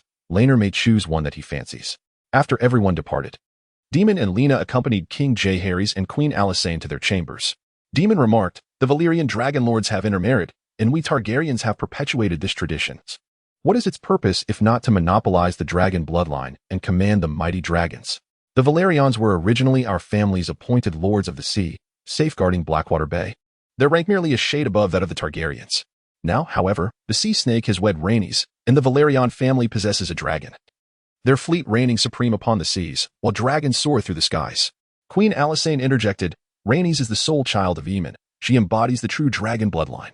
Daemon countered, "Yet once a woman weds, her considerations shift solely towards her husband and children. The sea snake audaciously seeks to acquire more dragons. Their progeny, Rhaenyra and Lena, yearn to claim dragons from the lair. Should the Red Queen lay eggs, the sea snake will surely construct his own dragon lair upon Driftmark. Henceforth, the sea snake will grow ever more formidable, with an increasing number of dragons on Dragonstone and in the lairs, our family expanding. Yet an overabundance of dragons poses risks, potentially inciting civil strife amongst the dragon lords, leading to a frenzied dance of blood dragons." Jaehaerys gazed at Daemon with admiration. "Daemon, you astonish me once more today. You speak truth. My grandmother and I, in our harshness, offered Maegor and Sinella to the faith and sent Vhagar to the citadel, all out of concern for the perils posed by an excess of dragons. Of course, Sinella eventually turned to a life of vice, and her bastards may be numerous. Rhaenys is one of our own, yet her descendants remain uncertain. Fortunately, we possess many foes: Dorne, the pirates of the Stepstones, and the capricious free cities. The sea snake and Rhaenys may assist us in fending off our adversaries." Chapter 9. The Dragon Rider Daemon. During Jaehaerys' lengthy reign, the Targaryen family flourished, with numerous dragons in existence, not only in the dragon lairs upon the hills of Rhaenys, but also on Dragonstone and in its mountainous regions, where wild dragons occasionally roamed. The number of dragon riders reached unprecedented levels. The largest dragon, Vhagar, belonged to Prince Balon of Dragonstone, while other sizable dragons included King Jaehaerys' mount, Bronze Fury Vhagar, and Queen Alysanne's dragon, Silverwing. As time wore on, King Jaehaerys and Alysanne gradually bid farewell to the dragons, the thrill of dragon riding becoming a distant aspiration. Among the larger dragons was the female dragon Dreamfire, originally the mount of Princess Rhaenys, who was the elder sister of King Jaehaerys and the eldest daughter of King Rhaenys. She had been cruelly wed to her uncle, Maegor, as one of his 6 black brides. Princess Rhaenys passed away over a decade ago. It is said that the specters of Maegor's black brides still linger in the widow's tower of the Red Keep. Yet Rhaenys' spirit is absent, for she perished at Harrenhal. After Rhaenys' demise, Dreamfire lost her master and now resides primarily in the dragon lair, occasionally returning to Dragonstone, being one of the dragons that has laid the most eggs. The swiftest dragon is the Red Queen Melias, the steed of Princess Rhaenys. After Rhaenys wed the sea snake Corlys, the Valyrian family became one of the 2 noble houses in Westeros to possess dragons. Yet, both the sea snake and Rhaenys seem unsatisfied. They yearn for their daughter Lena and son Rhaenyra to also acquire their own dragons. Bathed in the moonlight, the Red Keep welcomed King Jaehaerys and Queen Alysanne. Escorted by Daemon, back to the royal couple's chambers. As Jaehaerys poured wine, Alysanne and Jaehaerys took their seats, inviting Daemon and Jaehaerys to join them. Daemon sipped the golden wine from Dragonstone and remarked, "Grandfather, we must prevent the Valyrians from acquiring more dragons. If the Sea Snake's children each attain a dragon, along with Rhaenys', that would amount to 3 dragons." It was with 3 dragons that Aegon the Conqueror, Rhaenys, and Visenya swept across Westeros. Before Jaehaerys could respond, Alysanne interjected with fervor, "Daemon, I disapprove of your tone. You speak as if Rhaenys would incite rebellion with her children. Lena is but 4 years old, and Rhaenyra is merely 3. They are both the direct grandchildren of Aemon." King Jaehaerys noted, "They are grandchildren, yet they have never met Aemon. Though the children are quite young, they will grow, akin to young dragons. I believe Lena and Rhaenyra will prove loyal to the Iron Throne. But the future Valyrians may not." Alysanne countered, "How long do you think we will live? Will the Targaryens of the future not produce traitors to the Iron Throne? You fear that Rhaenys' progeny might wield dragons to threaten its rule, yet you presume Daemon and Viserys' descendants would not?" Daemon replied, "Grandmother, if a Targaryen princess marries with a dragon, and if their descendants can ride dragons, many lords in the future Westeros could ascend to become dragon families. How will the Targaryens suppress the proud Hightower, Lannister, Stark, Baratheon, and Valyrian houses?" Alysanne shook her head, declaring, "That is impossible, even among the Targaryens. Not everyone can become a dragon rider. Your grandfather and I shall never permit too many princesses to marry outside the family. When Emma's mother, Rhaenys, died in childbirth at the Eyrie, we arranged for your brother Viserys to wed Emma not only out of affection for her, but also to safeguard her true dragon lineage from mingling with other houses." Daemon countered, "Yet you still allowed the Sea Snake to wed Rhaenys." King Jaehaerys explained, "The Sea Snake is different. The Valyrians already possess the ancient Valyrian bloodline and have intermarried with the Targaryens multiple times. Aegon the Conqueror's mother, my own mother, hailed from the Valyrian family. The lords of Valyrian have often wed Targaryen women. Their bloodline inherently carries the true dragon essence. They are proud." Daemon smirked. "The Sea Snake has grown even prouder. His wife rides a great dragon, he reigns over the seas, and his children may very well become dragon riders. But if Rhaenyra were to mount a dragon tomorrow?" King Jaehaerys shook his head. "No, that child is far too young.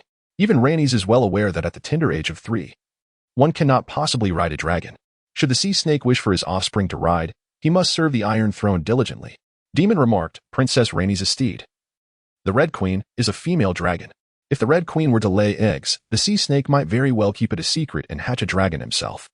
King Jaehaerys chuckled, "Daemon, I am pleased to see your foresight. It seems you contemplate matters more than your father and brother ever did, yet you underestimate me.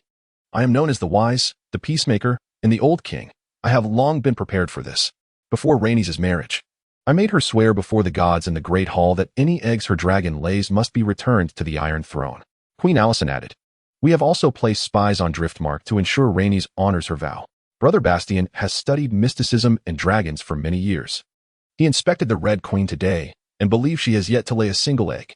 King Jaehaerys continued, "After the downfall of Valyria, the Targaryens became the sole dragon lords in the world. We shall not permit any other family, city-state, or kingdom to possess dragon eggs or dragons." Queen Alysanne drained her cup. "Years ago, we nearly went to war with the Sea Lord of Bravos over dragon eggs. I can only blame my sister Rhaenys for that. Rhaenys was quite the libertine. Fortunate that she only loved women, praising the gods. Otherwise, she would have borne many bastards. One of her favorites was Alyssa Farman from the Isle of Tears, the sister of Lord Farman. Alyssa adored the sea and, in pursuit of her grand maritime dreams, managed to steal 3 dragon eggs from Dragonstone. Disguised as Alysanne, she went to Bravos and sold the eggs to the Sea Lord, exchanging them for gold, most of which was deposited in the Iron Vault, while part was used to build a grand ship, the Sunchaser." King Jaehaerys recounted, "It took us years to uncover the whereabouts of the dragon eggs. I sent Brother Bastian to demand their return, threatening the Sea Lord with blood and fire.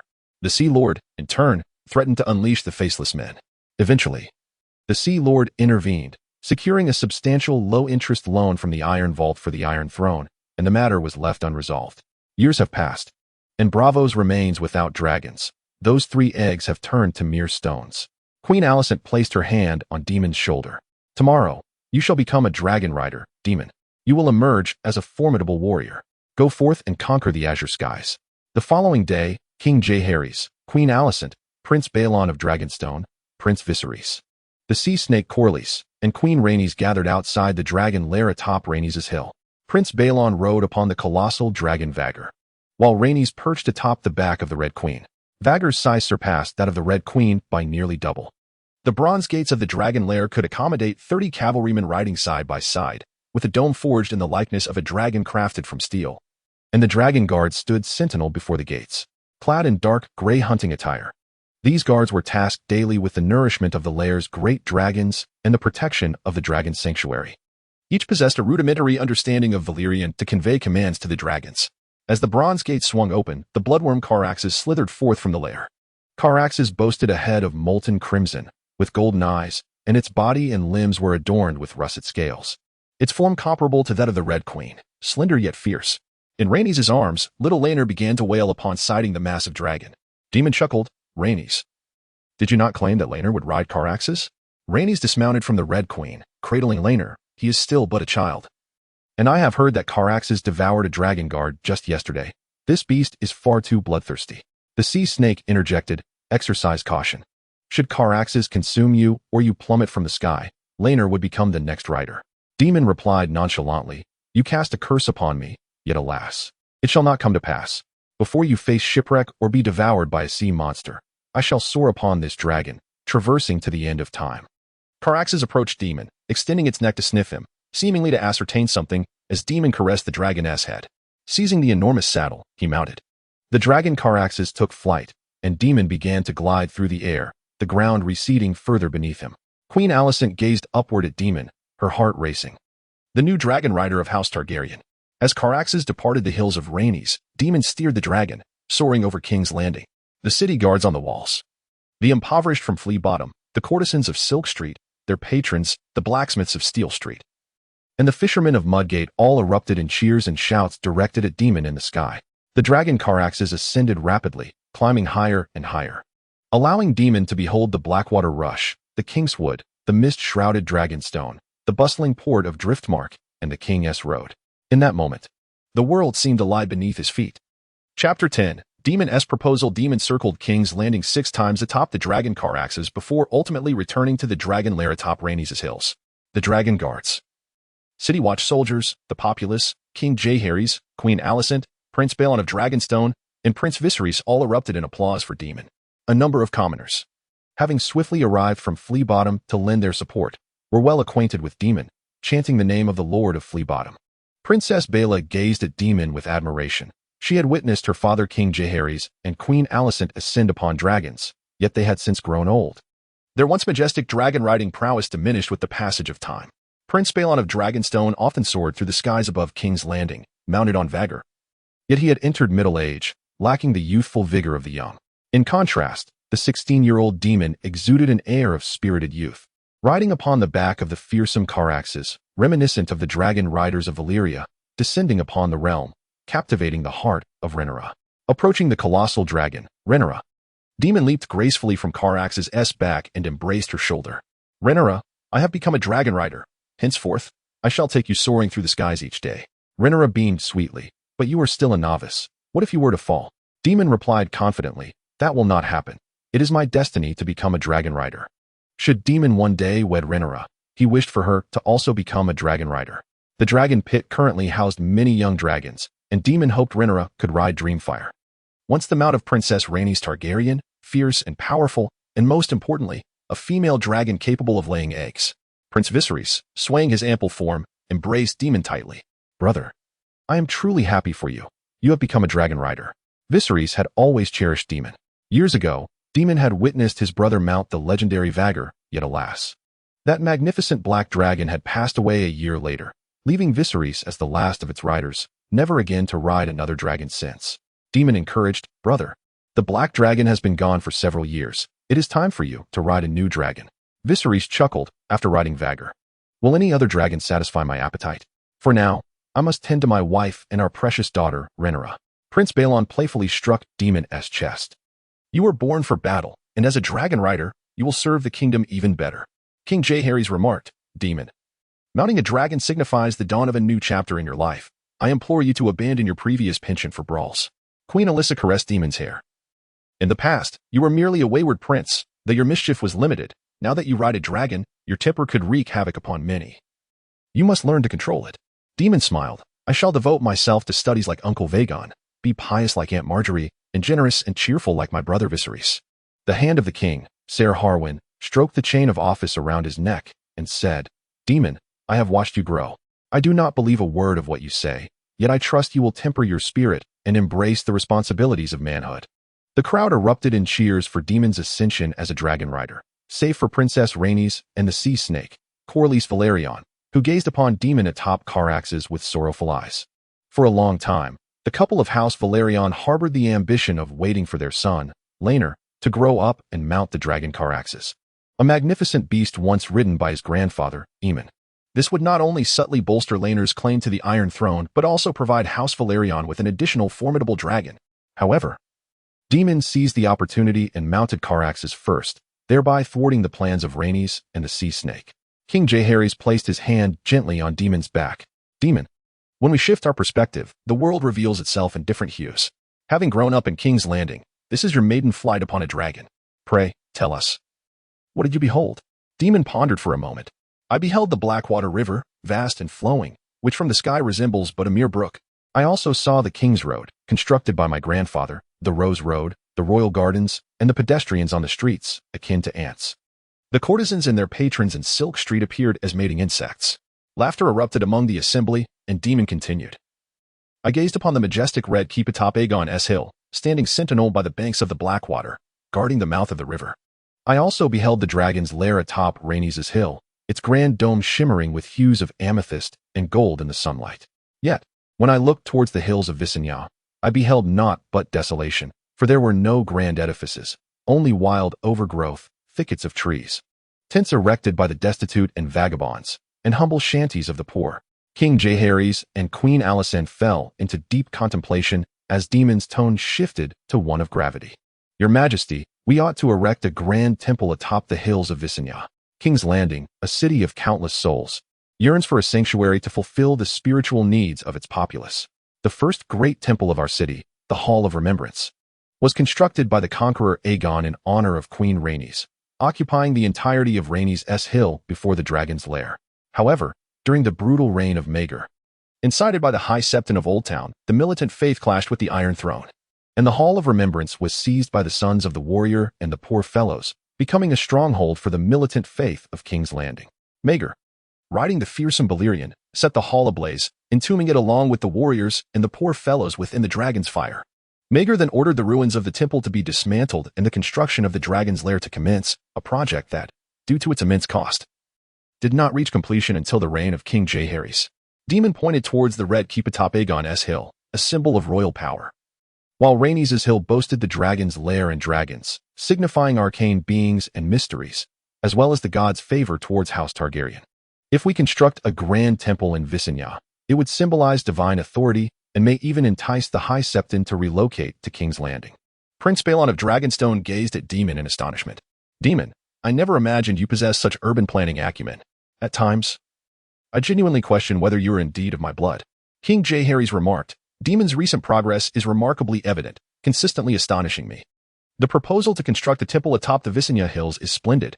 However, given its significance, let us return to the Red Keep for a more thorough discussion. The sea snake, Corlys Velaryon, returned to the Red Keep, residing in the adjacent building beside the kitchen keep with his wife. During his tenure as the master of ships, he had lived here, which once served as Princess Rhaenys' chambers. Princess Rhaenys had already returned early, riding the mighty dragon, the Red Queen, accompanied by her son Rhaenyra and daughter Lena. Corlys, feeling disheartened, expressed, I always thought Daemon to be a frivolous wastrel devoid of knowledge, yet after years apart, he appears to have transformed into a man of considerable intellect. The notion of constructing a temple on the Visenyaw Hills was beyond the contemplation of both the royal council and the king, yet Daemon conceived it. Princess Rhaenys replied, People do change. Daemon has matured significantly. He is soon to become a knight and will wed and sire children. The king has been considering several noble daughters for him. Yet it appears Daemon is inclined towards marrying Lena. Corlys was taken aback. Lena? She is the only daughter of the king and queen yet to wed. Have not numerous noble families approached the king with proposals for her hand? Rhaenys chuckled. Lena is innocent and delicate, reminiscent of Daenerys. When Daenerys married Prince Aegon of House Arryn, She wept incessantly, and after giving birth to Emma, she succumbed to postpartum fever. The queen is reluctant to see her youngest daughter wed far away. I suspect Daemon will succeed. Corlys pondered for a moment, realizing that both Balon and his son Daemon were dragon lords. Fortunately, Viserys' Black Death had passed away. Otherwise, there would have been 3 dragon lords. They were at a disadvantage. If Daemon wed Lena, and she too became a dragon rider, their offspring would surely claim many dragons, making it challenging for them to compete with Balon. Rhaenys commented. Daemon's interest in Lena signifies his desire for true Valyrian blood. Daemon is not like his brother Viserys. He harbors great ambition. Corlys sighed, lamenting, regrettably. Rhaenyra and Lena share a considerable age gap. Otherwise, should Rhaenyra wed Lena, their descendants might become dragon lords. Rhaenys reassured him not to worry. Rhaenyra is of an age suitable to marry Rhaenyra. I have a premonition that their children will all become dragon lords. Yet Corlys remained unsatisfied. Rhaenyra is too young, while Lena has already matured, poised to blossom. I could propose our nephew, David, to the king for Lena's hand. Daemon has taken the dragon that rightfully belonged to Rhaenyra. We need not be courteous to him. Chapter 11. The Temple Plan and the Study of the Sea Snake. Rhaenys could not contain her laughter upon hearing Corlys Valerion's plan. Corlys, aside from navigation, ships, and tides, you truly grasp little else. You wish to beseech the king and queen to bestow the precious winter's child, Princess Lena, upon your nephew David? My grandmother was over 40 when she conceived Lena. How could she possibly be wed to David? The sea serpent, Corlys, was bewildered. Years ago, David's father had accompanied me on great voyages, only to perish in the Thousand Islands, his back shattered by a snow bear. In his dying moments, he implored me to ensure his son wed a suitable bride. Princess Rhaenys interjected. However, my grandparents would never allow Gary to marry a noble without any claim to inheritance. Especially my grandmother, Queen Alysanne. My grandmother has facilitated countless unions in Westeros, her crowning achievement being that brides often wed men of higher status. If the bride is of House Rosby or House Stark, the groom is typically of House Bolton, House Tarly, House Royce, or House Fry. If the bride is of the Tarly or Stark level, the groom is often from House Hightower, House Lannister, or House Stark. The only daughter my grandmother married off, Princess Daniela, wed the Duke of Arryn. If Gary is to marry outside her house, it must be a match of equal standing. How could Gary possibly marry David? You might as well go wash up and sleep. In the Red Keep's council chamber, incense and candles were engulfed in pools of wax, their flickering flames casting shadows. The hand of the king, Ser Bacy, Prince Balon of Dragonstone, Grand Maester Alyssa, Captain of the Kingsguard Ser Lane Redwine, and the Master of Coin, Lord Lyman Beesbury, along with the Master of Ships, Corlys Valerion, were summoned by King Jaehaerys and Queen Alysanne to deliberate on Daemon's proposal regarding a temple in King's Landing. King Jaehaerys, adorned with a delicate crown set with 7 gemstones of varying colors, listened intently.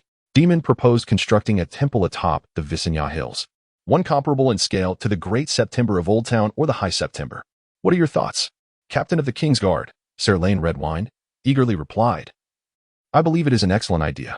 This way, newly appointed knights can keep vigil at the Grand Sept rather than crowding into the squalid little sept in King's Landing. Lord Lyman Beesbury displayed a look of despair, exclaiming, We lack the funds, Your Majesty.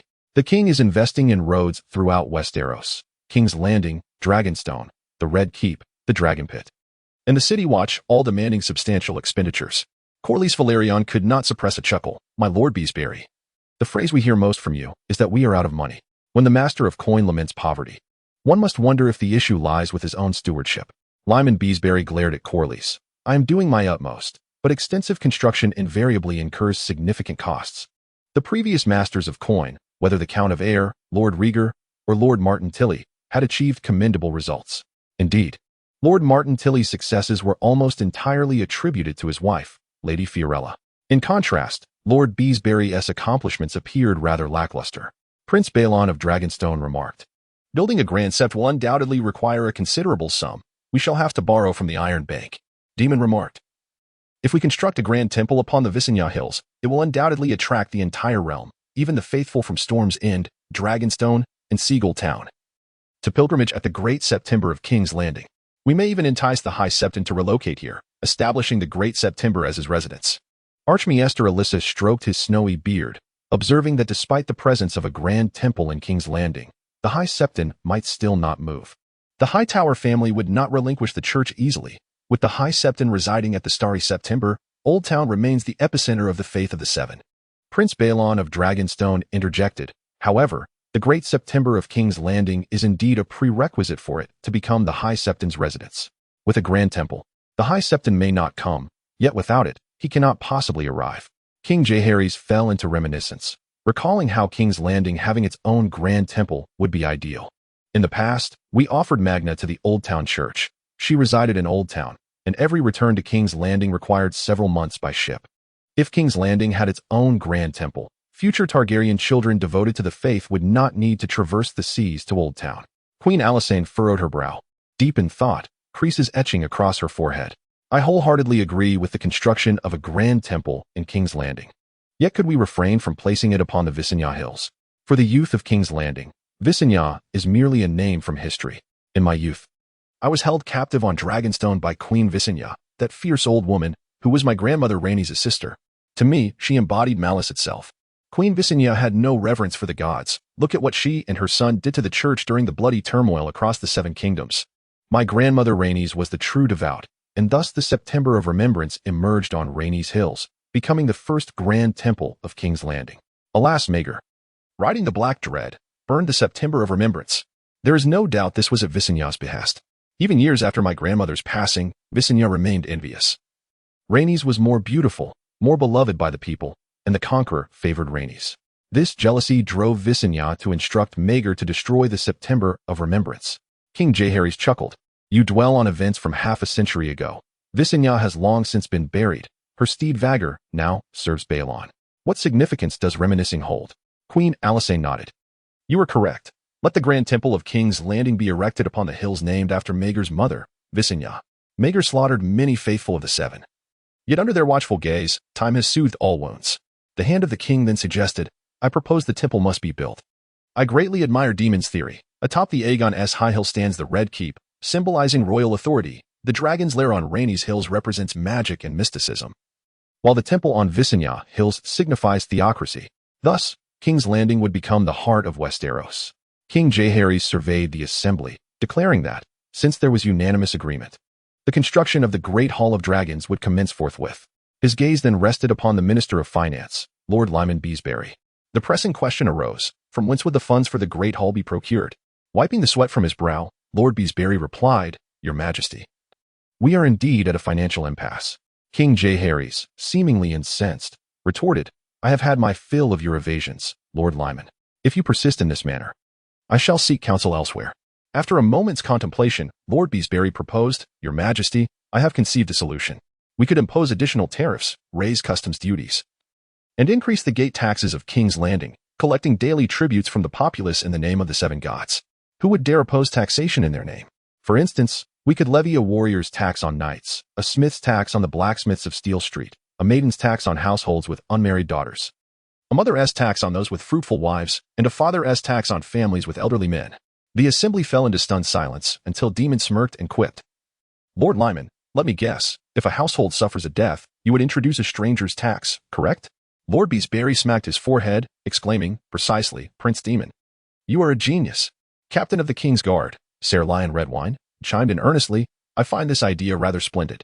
However, King Jaehaerys interjected, This notion is utterly foolish. A minister of finance should not solely rely on taxing the subjects. Queen Alysanne recalled, I remember when you first ascended to the throne, Your Majesty. The then Minister of Finance, Count Stefan, could do nothing but raise taxes, which incited resentment among both the populace and the nobility. The Seven Gods tax? What were you thinking? Lord Beesbury shrugged helplessly, I too despise taxation, but if you wish to fund the construction of the hall, the tax in the name of the Seven is quite reasonable. Daemon smirked, if the Seven Gods tax is enacted, within a week, chaos will surely erupt in King's Landing. It is evident that Lord Beesbury lacks the acumen for financial matters. Feeling unjustly challenged, Lord Beesbury retorted, Is that so? Prince Daemon, I presume you possess a brilliant idea for generating revenue? Daemon resolved to borrow a few tricks from a renowned future dwarf. We could levy taxes on clients at the brothels of Silk Street, Stinking Bay, and Flea Bottom, charging a copper coin per visit. This would equate to a joint prayer to the gods by both clients and courtesans. This approach not only elevates the moral standing of King's Landing, but also promises substantial financial gain, he added. Sir Harwin laughed. If it weren't for the regular patrons of the brothels, I would never have conceived such an idea. However, to rely on the coins from brothels to fund the hall is sheer folly. Daemon countered, Sir Harwin, with your considerable wealth, Would you dare shy away from contributing to the hull's construction? With each of your merchant ships that safely set sail, do you not look to the seven for protection? The smile faded from Ser Harwin's face. He had not anticipated Daemon's bold request for funds. Very well, I shall contribute 10,000 golden dragons. Daemon replied. You possess wealth beyond measure. Does the seven merit only this paltry sum? It must be at least 70,000 golden dragons. As a seafarer, Ser Harwin would never dare to disrespect the gods. Indeed, navigation is often inextricably linked to fortune.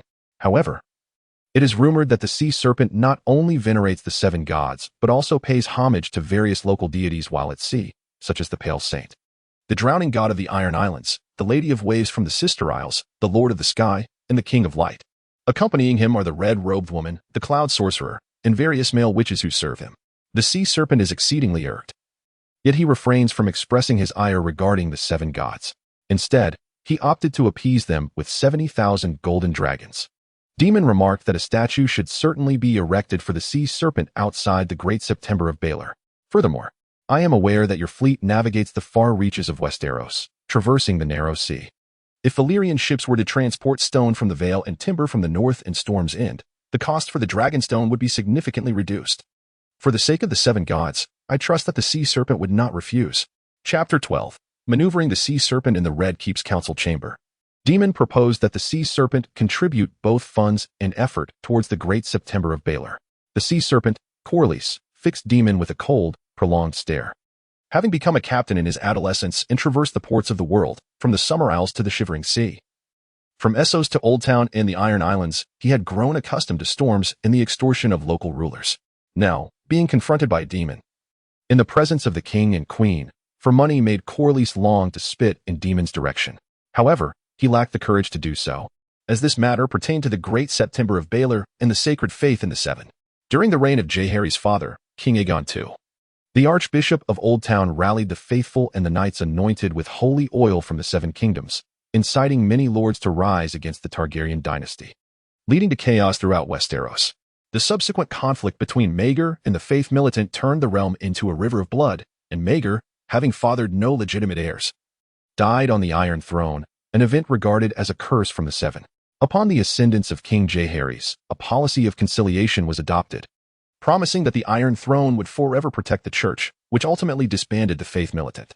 Throughout his long reign, he soothed the church, ensuring that any significant matters of the realm could not be addressed without the involvement of the Archbishop of Old Town. Presently, the Sea Serpent has just returned to King's Landing from Driftmark, aiming to garner the support of the people and lords for his wife, Rhaenys, and their children. If the Sea Serpent were to openly refuse to contribute to the Great September during the council meeting, not only would the king and queen and the hand of the king, Ser Harwin, be disappointed, but the devout followers of the Seven, the lords, the captains, and knights under the Sea Serpent's command would harbor grievances against him, and Princess Rhaenys and her children would lose the people's favor. The Sea Serpent remained silent for a considerable time before Daemon urged, Sea Serpent, do you truly wish to contribute? 70,000 golden dragons are but a trifling sum for you. The sea snake cleared his throat and declared his unwavering support for the construction of the Great September in King's Landing. However, the past few years had not been kind to him. Last year, he suffered a grievous loss of over 30 ships during a tempest in Shipwreck Bay, and this year, marauding pirates had deprived him of numerous vessels in the Stepstone Islands, resulting in catastrophic losses. Prince Baron of Dragonstone chuckled, Sea Snake, are you lamenting your poverty? The Lannister Duke claims to have never laid eyes upon gold. Your shipyard has produced such a fleet that the trade revenue of Spice Town has outstripped that of King's Landing. Do you truly lack funds? The Sea Snake replied with a hint of frustration, the maritime trade is fraught with peril. I am not as wealthy as the outside world perceives. Nevertheless, in the name of the Seven, I am willing to tighten my belt and contribute 70,000 golden dragons to support the construction of the Great September. However, to demand my fleet to transport stone to the Vale and timber to the north and Stormlands is quite excessive. Daemon grinned mischievously. We fully understand your predicament, my lord Sea Snake. However, should the impoverished folk of Flea Bottom, the knights of King's Landing, the soldiers of the city guard, and the courtesans of Silk Street learn that your fleet refuses to deliver the necessary timber and stone for the Great September, how heartbroken they would be. I have many acquaintances on the streets of King's Landing, my lord Sea Snake. These destitute souls, the commoners, and the courtesans revel in gossip, particularly about those of great stature. As the most illustrious mariner in Westeros, if they were to brand you as disrespectful to knights, what a scandal it would be. Should news reach White Harbor, Seagull Town, Lannisport, or Old Town, how would sailors, captains, and clergy perceive you? Daemon's implication was clear. If the Sea Snake's fleet refused to cooperate, he would surely exploit his connections in King's Landing to spread this narrative far and wide. Frustrated yet powerless, the Sea Snake realized he depended on trade for wealth. Offending the church and pious lords over the matter of the Great September would be a grave miscalculation. With a sardonic smile, he replied, "Of course. I shall dispatch my fleet. However, let it be known that this merit shall be attributed to my wife Rhaenys, my son Rhaenyra, and my daughter Lena. I demand that the Great September and the church honor the contributions of my family." Since he could not escape Daemon's extortion, the Sea Snake resolved to salvage some reputation, hoping that it would garner him more support in the future when vying for the Iron Throne. "The hand of the king, Ser Harwin," remarked Lord Corlys. "The inscription at the Great September will commemorate all of this. Once the sept is completed, you, Princess Rhaenys, and your children shall each have statues erected in your honor." King Jaehaerys added, "The realm is grateful for Lord Corlys' generosity. However, the financial gap remains vast." He then cast a stern glance at the Master of Coin. "Lord Lyman Beesbury. My Lord Beesbury, you must devise a strategy to resolve this financial predicament. I fondly recall the assistance of the Pentoshi, Lord Gilderas, and the prodigious Lady Caitlin. During their stewardship, I never once fretted over finances. I hope you can discover a more lucrative source of revenue than that peculiar Seven Gods tax." Lyn Mambusbury nodded, "Your Majesty. I shall certainly devise a satisfactory proposal next time." Queen Alysanne remarked, "My dear Lynman, you must prepare thoroughly. Forgive my candor, but your performance was even inferior to that of my grandson, Daemon." Subsequently, Alysanne grasped Daemon's hand and turned toward King Jaehaerys. "I believe Daemon has already demonstrated his capabilities. As a dragon rider, I think he could serve as both your attendant and advisor, attending the council meetings." The esteemed members of the council erupted in uproar. Captain of the King's Guard, Rhaenyra Redwine, declared, "Your Majesty, Prince Daemon has a notorious reputation. Just days ago, he was seen on the streets of King's Landing, maliciously harming others. His presence at the council would tarnish its dignity." The Sea Snake maliciously added, "Allowing Daemon to be an advisor would render us a laughingstock to Dorne, Pentos, and Lys. If your Majesty truly requires an advisor, I recommend Ser Otto Hightower, the brother of the Hightower Lord, who is learned and capable." Grand Maester Alyssa stated, "Prince Daemon is too arrogant. He is unfit to serve the king and the council. Moreover, he is too young." Even Daemon's father, Prince Balon of Dragonstone, remarked, "Daemon is still quite young. He should be made to wait a few more years." King Jaehaerys responded, "I ascended to the Iron Throne before I was 14. Daemon is already 16. He exhibits a fierce ruthlessness towards villains, yet has also earned the affection of the common folk. More importantly, he has shown a desire for knowledge and self-improvement." The king then surveyed the room, facing the numerous gray-haired and aged advisors, and declared, "The kingdom requires youthful vigor. Daemon is most suitable as my advisor. I even believe he possesses the potential to become the prime minister of the council in the future." Gary, who was attending to Queen Alysanne, cast a look of admiration towards Daemon. One by one, the council members exited the chamber, and Daemon and Gary accompanied King Jaehaerys and Queen Alysanne back to their chambers. Daemon took Gary's hand, exclaiming, "What a fulfilling day. I have become a dragon rider. The Great September plan has been approved by the council, and I have become the king's advisor. Soon, I too shall be a prominent member of the court." "Gary, what have you gained today?" Gary smiled, "I witnessed your achievements." Daemon softly replied, "Once we have escorted our grandparents back to their rooms, let us visit the dragon lair. I shall ride the dragon and take you for a flight." Gary shook her head. "It is quite late. Besides, I have arranged to meet the bard, Diamantibus, at the ballroom to hear him sing, specifically, the ballads of the Conqueror." Chapter 13. The heir's ballad. Like many young maidens in their prime, the innocent and sweet Gary was enamored with ballads and singers. After the silver-haired, violet-eyed bastard bard, Diamantibus, entered the palace, the court maidens of the Red Keep fell under the spell of his beauty and melodious voice, and Gary was no exception to Diamantibus's allure. Now, as the night had fallen, casting darkness over King's Landing and the Red Keep, Gary remained eager to go to the ballroom to hear Diamantibus sing. Daemon harbored suspicions regarding Diamant, believing him to be the illegitimate offspring of the Sea Snake, serving in the company of the couple, Rhaenys and the Sea Snake. Was it possible that the Sea Snake had dispatched Diamant to seduce Gary? Daemon immediately became alert. At such a late hour, was Diamant performing solely for your benefit? Gary, do exhibit some maturity. Singers are deceitful. Those troubadours wandering the countryside often lead the daughters of candlemakers and swineherds astray, while those who frequent castles will employ various means to lure noble maidens into their beds. Gary appeared taken aback, questioning why his thoughts were always so sordid. I am certainly not alone, she replied. The nuns from the royal convent, laundresses, Jonquil Aylin, and Kelly Rosby will accompany us, along with some attendants. Diamond possessed an impressive repertoire of ballads. His harp playing was nothing short of divine, and he was also a squire, excelling in the arts of polearm, sword, and shield. He was destined to become a knight, and might even ascend to the rank of captain, becoming a legendary mariner like the sea snake. Daemon frowned, inquiring how she knew so much about the sea snake singer. Gary responded, after the last banquet, I conversed with Diamond for quite some time. He is quite charming. The prospect of a singer aspiring to be both a captain and a knight only compounded Daemon's suspicions regarding Diamond's parentage. Gary, Daemon stated, are you aware that the sea snake has mistresses and illegitimate children in ports across the world? Even in Shell Town, right at the doorstep of Tides Head Island.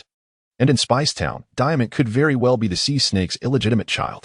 Gary smiled. That is not possible. Diamond was raised in a convent. And his mother is a nun. I cannot believe the sea snake would have such a multitude of lovers. If Princess Rhaenys were to find out, she would surely not forgive him. Daemon replied, after all, Rhaenys is 20 years younger than the sea snake. As a captain and sailor, roaming the seas, it is only natural that he would leave his mark wherever he goes. It is said that the fierce Princess Rhaenys secretly keeps her own lover as a means of revenge against the sea snake. Could it be that Diamond is Rhaenys' paramour?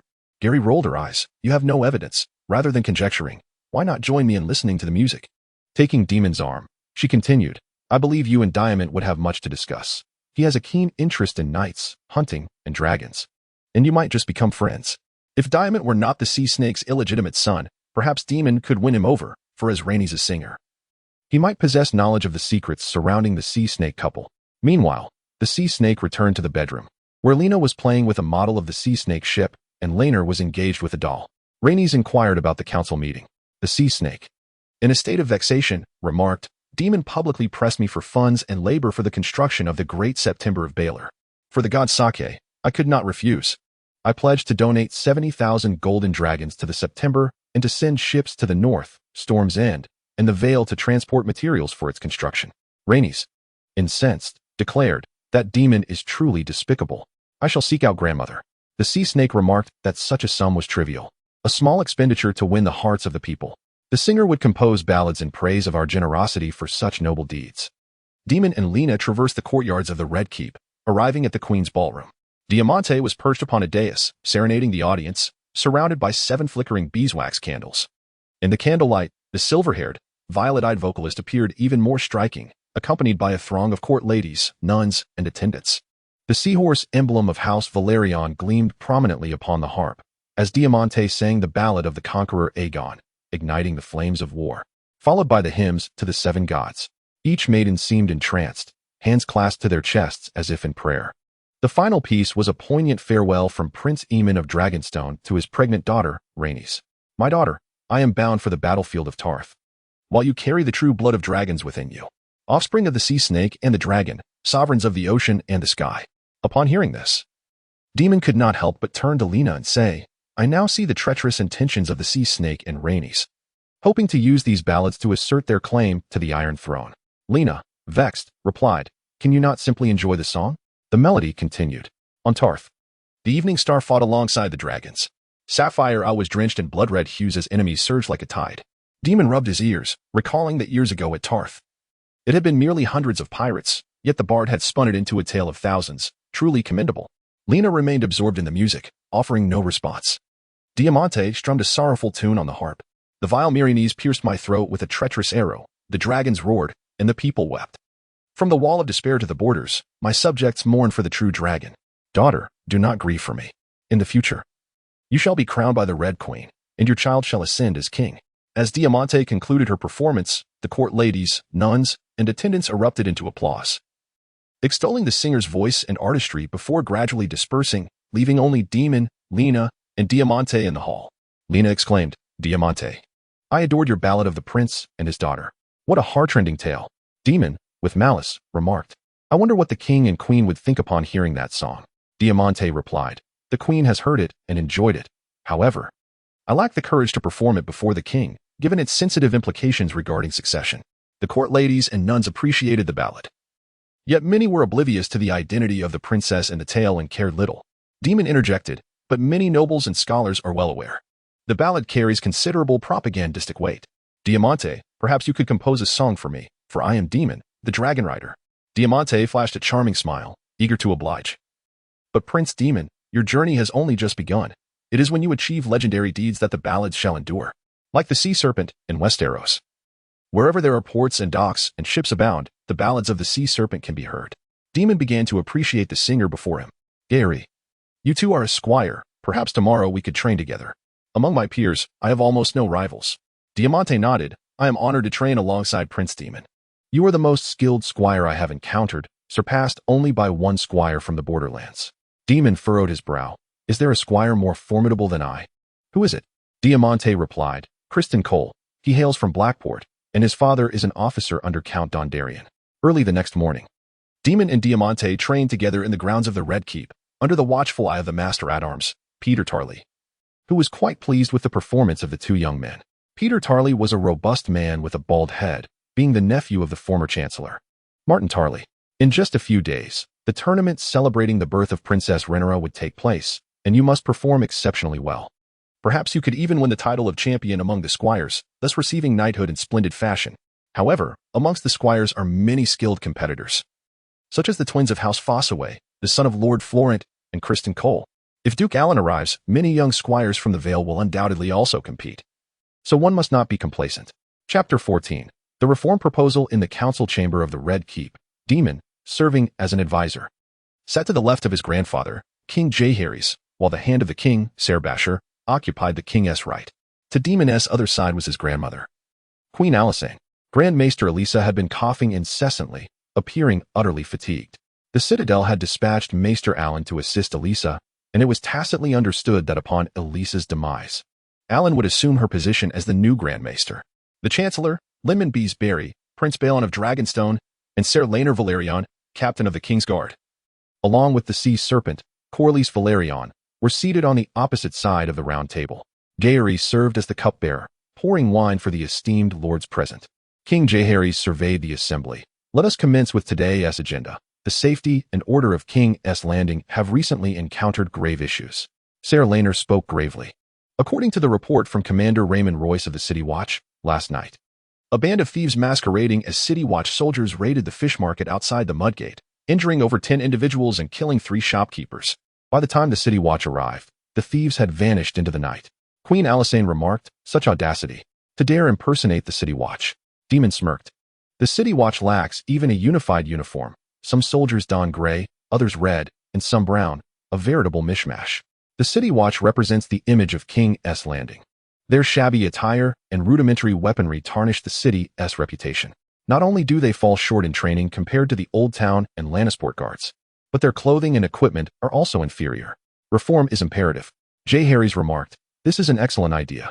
We could allocate funds to invite masters of attire and weaponry to design for us. Daemon presented the sketches, stating, I have already drafted the designs. The drawings depicted the soldiers of the city guard clad in uniform styles of short swords, daggers, and staves, adorned in black chainmail with golden capes. King Jaehaerys shared the sketches with the others, and Queen Alysanne, along with the Prime Minister Ser Vaemond and Grand Maester Alyssa, expressed their admiration. Even the sea serpent conceded that Daemon's design was commendable. King Jaehaerys commented, if everyone were as dedicated as Daemon, King's Landing would have undergone a transformation long ago. I have changed the commanders of the city guard numerous times, yet the issues regarding their equipment and attire remain unresolved. I am astonished that Daemon has provided a solution. Queen Alysanne suggested, Daemon has always been beloved by the people of King's Landing. Perhaps we should assign him to the city guard as the deputy to Commander Raymond Royce for a period of learning. King Jaehaerys nodded in agreement. A splendid notion, he continued. The Grand Dragonstone Cathedral atop the Visenya Hills is about to commence construction. The Chancellor, Lord Lyman Beesbury, expressed surprise. So soon? I thought we would have to wait a while longer. Queen Alysanne wore a sorrowful smile. At our age, every day is a day less. We could be summoned by the Seven at any moment to depart this world. We wish to witness the completion of the cathedral, thus it must proceed swiftly. Sea Serpent, is your fleet prepared? The Sea Serpent affirmed, my fleet will set sail today for the north, Storm's End, and the Vale to transport the necessary timber and stone for the cathedral. Queen Alysanne added, we also have delightful news to announce. Vagor has attained the title of doctor in the Citadel. His mask, scepter, and necklace are all crafted from gold, making him the youngest doctor in the Citadel's history. Vier is the youngest son of Queen Alysanne and King Jaehaerys. Having found court life unsuitable, he ventured to Old Town, vowing to become a scholar, and after years of study, he has now ascended to the rank of doctor. Prince Balon of Dragonstone chuckled. Indeed, Vier is a scholar at heart, the first of House Targaryen to be both a scholar and a doctor. Perhaps the Citadel will consider him for the position of Grand Maester, allowing him to return to serve in King's Landing. King Jaehaerys shook his head. Impossible. Vier detests King's Landing and the court. Grand Maester Alyssa weakly interjected. The Citadel cannot nominate Vier as Grand Maester, though he is knowledgeable. He lacks a sense of service. After the royal meeting concluded, the esteemed ministers departed in succession, with Grand Maester Alyssa coughing and panting as she exited the council chamber. In the hall, only Queen Alysanne, King Jaehaerys, Ser Harwin, and Daemon remained. Queen Alysanne spoke somberly. Grand Maester Alyssa has healed so many, yet in her twilight years. She is beset by ailments. The gods are indeed cruel, Jaehaerys remarked. Alyssa has aged, but fortunately the Citadel has sent forth his successor. Ealer, Daemon chuckled. I perceive Ealer to be older than Grand Maester Alyssa, equally frail and trembling. The Hightower family serves as the benefactor of the Citadel, housing the finest scholars for their own use. Our reliance on Old Town has grown excessive. The children of House Targaryen and various lords are delivered by these maesters, who educate the offspring of royalty and nobility, offer counsel to kings and lords, and even oversee their correspondence. The scholars subtly influence the entire realm. I have always believed that the Citadel is but a tool wielded by the Hightower family to control the kingdom, leveraging the Citadel, the church, and the ports to extend their reach across the land. King Jaehaerys and Queen Alysanne regarded Daemon with admiration. Aegon cast a look of adoration towards Daemon. Recently, Daemon had stirred feelings within her. King Jaehaerys stroked his snowy beard. Daemon, you speak true. Nobles like the Hightowers and Lannisters have perpetually been a source of concern for the crown, not to mention the rising Valyrian family at our doorstep. The Sea Snake has amassed wealth that eclipses both the Lannisters and Hightowers. It is said that he commands a fleet surpassing half that of the kingdom, rendering the Valyrians wealthier than even the Targaryens, the most affluent family in the ancient Valyria. Queen Alysanne clasped her hands in prayer. Thanking the gods above, the Targaryens are the only family capable of taming dragons. Otherwise, it would be exceedingly difficult to subdue these proud and wealthy families, Daemon replied. Thus we must harness the advantage of dragons to bolster the royal power and diminish that of the nobles. The crown is akin to a trunk, while the lords are branches. If the branches surpass the trunk in girth, surely there will be trouble. We must strengthen the trunk and weaken the branches. The royal army faces issues. The commander of 2,000 city watch soldiers is unqualified to attend the council, while the captain of the Kingsguard holds that privilege. Are 7 Kingsguard truly mightier than 2,000 soldiers of the City Watch? I propose we reorganize the City Watch and the Dragon Guard to establish a royal army loyal to the crown, with dragons paired with the Kingsguard. We can compel the lords across the realm to submit. Jaehaerys and Alysanne were left speechless for a moment, their astonishment evident as King Jaehaerys caressed Daemon's silver hair. Daemon, you surpass your father and brother in excellence, rivaling even Maester Baelor, for even he has never so incisively identified the kingdom's ailments and provided such a commendable solution. Alysanne added, Daemon, you are indeed a gift blessed by the gods. Your proposal is exceptional. Yet one aspect concerns me. Military preparations require considerable funds. Daemon replied nonchalantly. We in King's Landing boast a population of hundreds of thousands, and the banks of the Blackwater are rich with fertile land. With the right policies, we can easily generate substantial wealth. Chapter 15. The Kingsguard the Red Keep's council chamber flickered with candlelight. King Jaehaerys proclaimed, Daemon has presented me with a remarkably compelling reform proposal, which I have also discussed with Prime Minister Baelor. We shall reconstitute the City Watch into the Kingsguard, tasked with the defense of King's Landing, the Red Keep, and Dragonstone. The Dragon Lords will remain to guard the dragon lairs and the dragons of Dragonstone, but they shall heed only the commands of the king and the heir to the Iron Throne, the Chancellor of the Exchequer, Lord Lyman Bees Barry, the Master of Ships, Ser Harwin Hightower, Grand Maester Ellen, and the Captain of the Kingsguard, Ser Rhaenyra Velaryon, exchanged astonished glances. Ser Harwin glanced at Daemon before turning to the king. Your Grace, at the last council meeting, we merely touched upon improving the equipment and uniforms of the City Watch. Why has it suddenly escalated into a military reform? King Jaehaerys replied. The City Watch's armaments have grown lax. Even in times of peace, maintaining order in King's Landing is a considerable challenge. Reform is imperative. Rebranding them as the Kingsguard will better safeguard our realm. Captain Ser Rhaenyra Velaryon remarked, Your Grace, I believe the Kingsguard may one day become as storied as the Kingsguard itself. Surely, your grace wishes for the Kingsguard to command the Kingsguard? King Jaehaerys responded, no. The Kingsguard shall answer solely to the king. For now, the command of the Kingsguard will be entrusted to Ser Harwin Hightower, who was previously the commander of the City Watch. Daemon will serve as his deputy, representing the king and overseeing the advancement of the Kingsguard reform. This implies that Daemon wields substantial power, and at merely 16 years of age, his ascension to the command of the Kingsguard is but a matter of time. Ser Harwin sensed the potential peril in this arrangement, stating, Your Grace, Prince Daemon is too young and prone to malice. He is not a suitable candidate. I propose my brother, Vaemond, who has numerous allies within the City Watch. Vaemond would be entirely capable of fulfilling the role of deputy commander of the Kingsguard. Queen Alysanne interjected, Ser Harwin, we welcome your brother to serve in the Kingsguard. However, Daemon's position cannot be supplanted, as it was he who proposed the reforms.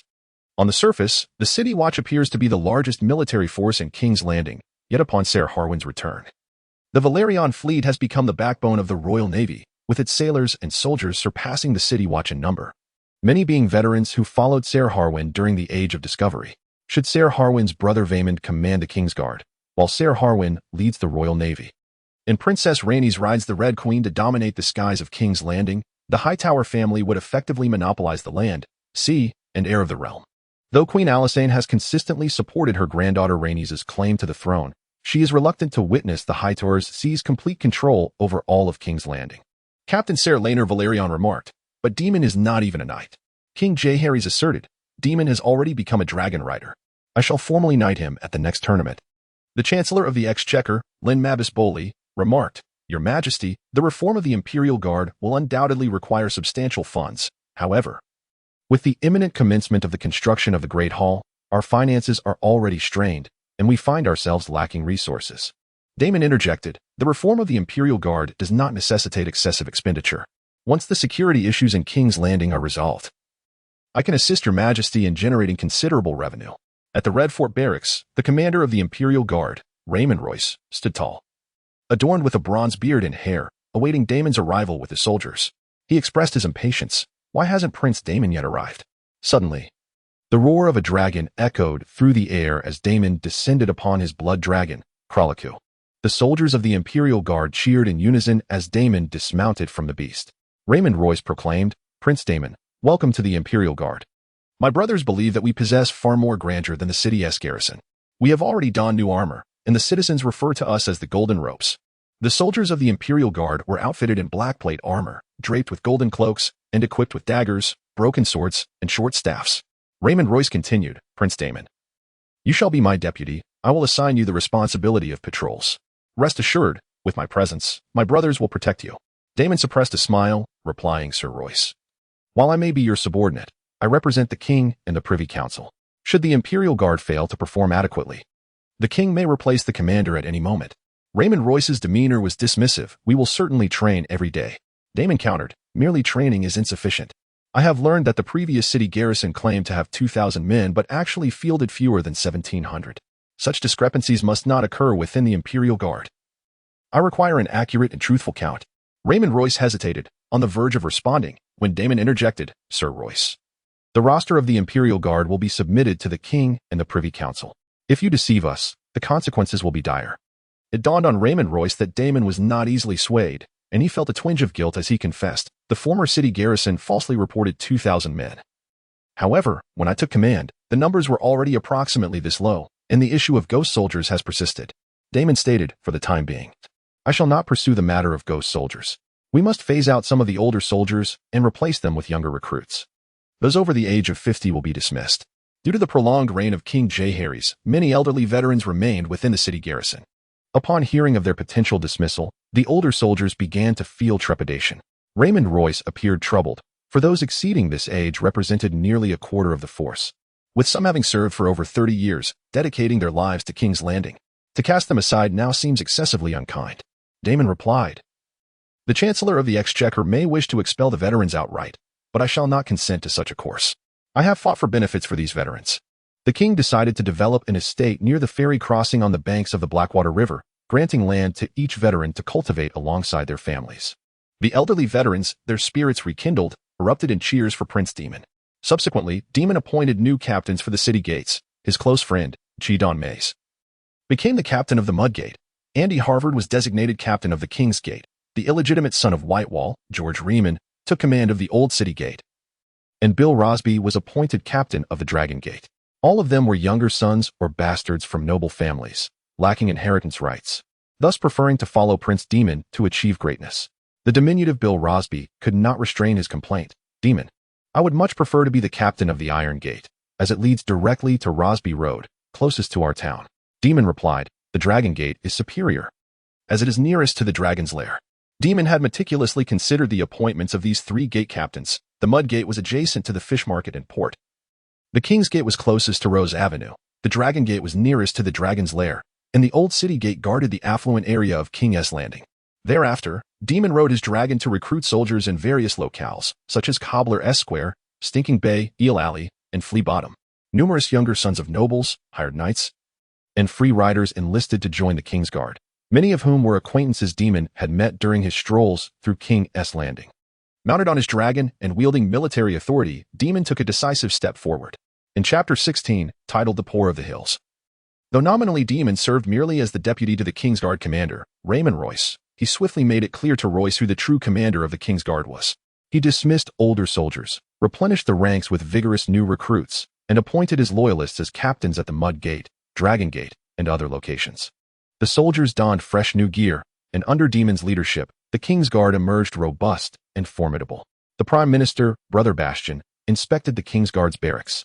He commended, Daemon, you truly excel. The Kingsguard's golden robes, short staves, short swords, and daggers are significantly superior to the previously lax and poorly trained city garrison. Henceforth, the safety of King's Landing relies on you. Daemon responded, I plan to establish sentry posts throughout King's Landing, deploying soldiers to guard them. The collaboration between sentries and patrolling soldiers will steadily enhance the city's security. Brother Bastian remarked, construction on the Grand Cathedral atop the Visigna Hills is about to commence. Yet numerous impoverished huts and tents remain. You must bring your golden robes and evict them. The king and queen have expressly instructed that no bloodshed occur. If you can find a way to resettle them, it would be even better. The dragon, Caraxes, landed beside Daemon, as Brother Bastian stated. I have heard from the Dragon Watch that your Caraxes has recently been residing atop the dragon's lair. Why not move him inside? Daemon caressed Caraxes' blood-red scales, remarking that he was still quite young. I hope he grows larger. I believe space will limit a dragon's growth. Brother Bass expressed his astonishment, remarking with a smile, Daemon, I am taken aback to find that your perspective aligns with mine. After decades of studying dragons, I have concluded that space indeed constrains their growth. However, the scholars and doctors of the Academy dismiss this as absurd. How did you arrive at this conclusion? Daemon replied, Balerion, Vhagar, and Meraxes, during their youth, resided on Dragonstone, growing to colossal sizes. In contrast, dragons raised in the constructed lairs have not attained the same magnitude as those from Dragonstone during that era. The fastest-growing dragons are the wild giants of the mountains surrounding Dragonstone. I propose we create a skylight in the lair. This should allow the dragons within to grow more rapidly. However, my dragon, Caraxes, shall not return to dwell in the lair. Brother Bass remarked, a skylight for the lair? A splendid suggestion indeed. I shall relay this to the king. In truth, Daemon harbored suspicions regarding the original scholar who proposed the construction of the lair to Maegor, believing them to have ulterior motives. Years ago, Conqueror Aegon, alongside Visigna and Rhaenys, unleashed 3 dragons to sweep across Westeros, sparing only Dorne. Upon Maegor's ascension, he rode Balerion the Black Dread, spreading dragonfire indiscriminately, slaughtering armed cultists and rebellious lords. The dragons cast a long shadow over the nobles and common folk of Westeros. The grand and imposing lair could accommodate dozens of dragons, if all Targaryen dragons were confined within. Those intent on eradicating them would have the opportunity to launch a surprise attack, potentially slaying them all. Yet, the lair served a significant purpose, housing the Targaryen dragons. Were the dragons to roam freely over King's Landing, unleashing their fire, the city would be reduced to a realm of bones and ashes. Daemon, astride his dragon Caraxes, soared over the hills of Visigna. Commander Raymond Royce, accompanied by a contingent of the King's Guard, awaited at the summit of the impoverished enclave. The task for the King's Guard today was to dismantle the tents and thatched huts, expelling the impoverished denizens from the mountaintop to clear space for the imminent construction of the dragon pit. These destitute individuals had been herded together, their eyes wide with panic as they beheld the golden cloaks and the dragon. 3 of them were found to possess jewels and a significant amount of golden dragons. which could only have been pilfered. Daemon confiscated them all. At this moment, Kyber Martell interjected, "Daemon, we should shatter their hands." Daemon responded, "No need for that. Let us chain them and compel them to labor." Subsequently, an elderly nun and a young acolyte were brought before Daemon. The old nun, her face lined with wrinkles yet exuding dignity, bore a teardrop tattoo beneath her eye. Daemon, intrigued, inquired, "That is the tattoo of a whore from Volantis. Have you visited Volantis?" The old nun shrugged, acknowledging, "Since you recognized it, denial is futile. I am Sister N, often tending to the women of Silk Street. Prince Daemon, perhaps one of the courtesans you frequented was among my patients." Anders Hightower remarked, "In the tent of Sister and Brother Chandler, we discovered a collection of licentious literature. This is nothing short of sacrilege." Brother Chandler was drenched in cold sweat as Sister Annie recounted her youthful experiences in a brothel, with me merely transcribing her words. Occasionally, Sister Annie would write as well, yet our sales remained modest. The literacy rate in Westeros was alarmingly low, however. Both Sister Annie and Brother Chandler possessed the ability to read and write, making them competent scribes. Daemon, with an air of solemnity, proclaimed, "You two have blasphemed against the gods, and I shall impose severe punishment by parading you through the streets in your nakedness." Sister Annie's eyes widened in horror. "No, Prince Daemon, I cannot endure such humiliation. If men see me exposed in the streets, how shall I continue my work in the future?" Daemon chuckled mischievously. "Sister Annie, your candor is refreshing. Your utter lack of shame renders such punishment unnecessary. Henceforth, you shall be compelled to transcribe books for me." Sister Annie and Brother Chandler breathed a sigh of relief. Subsequently, Daemon turned his attention to the impoverished. Commander Raymond Royce of the Kingsguard expressed his disdain. "Prince Daemon, the stench here is unbearable. Let us set fire to these tents and hovels, driving them out of King's Landing." Such foolishness emanated from Raymond Royce. To which Daemon replied, "No, we must attempt to resettle them." Turning to the destitute before him, Daemon declared, "Each of you may take your belongings and depart freely. If you have nowhere to go, I suggest you venture to the Flea Bottom, where a soup kitchen offers brown broth. For the young and willing to work, I can arrange for you to labor at the King's Landing docks on the Blackwater River, where land is being cultivated, and you may have the opportunity to become tenants." Farming the estate. A plump woman inquired, "The docks on the Blackwater River? Who is the lord there?" Daemon responded, "That land belongs to the king, and I am temporarily overseeing it." Many eagerly signed up to go to the dock estate, while only a small fraction chose to relocate to Flea Bottom or the Stinking River. The Gold Cloaks began dismantling the tents and huts. Surrounding Daemon were his companions. "The Silk Street's Blue Pearl has received a new batch of maidens. Daemon, shall we partake in some merriment?" suggested Kaiden Massey. Daemon shook his head. "Tomorrow marks the tournament celebrating the birth of Princess Rhaenyra. I must conserve my strength." Bill Roastbeef remarked, "Regardless, you are only participating in the Squires tournament. Which squire could possibly best you?" Daemon replied, "The old men of the King's Guard, such as Rhaenyra Valerion, should count themselves fortunate if I were to enter the nightly tournament. The championship would surely be mine." Chapter 17. The tournament to celebrate the birth of Princess Rhaenyra. King Jaehaerys organized a grand tournament at the Dragon Pit on the Royne Hills.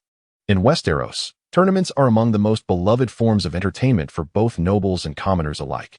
Whether commoners or lords, all delight in wagering on the contests, as the justs themselves are a form of gambling, with victors claiming the steeds, armor, and swords of the vanquished.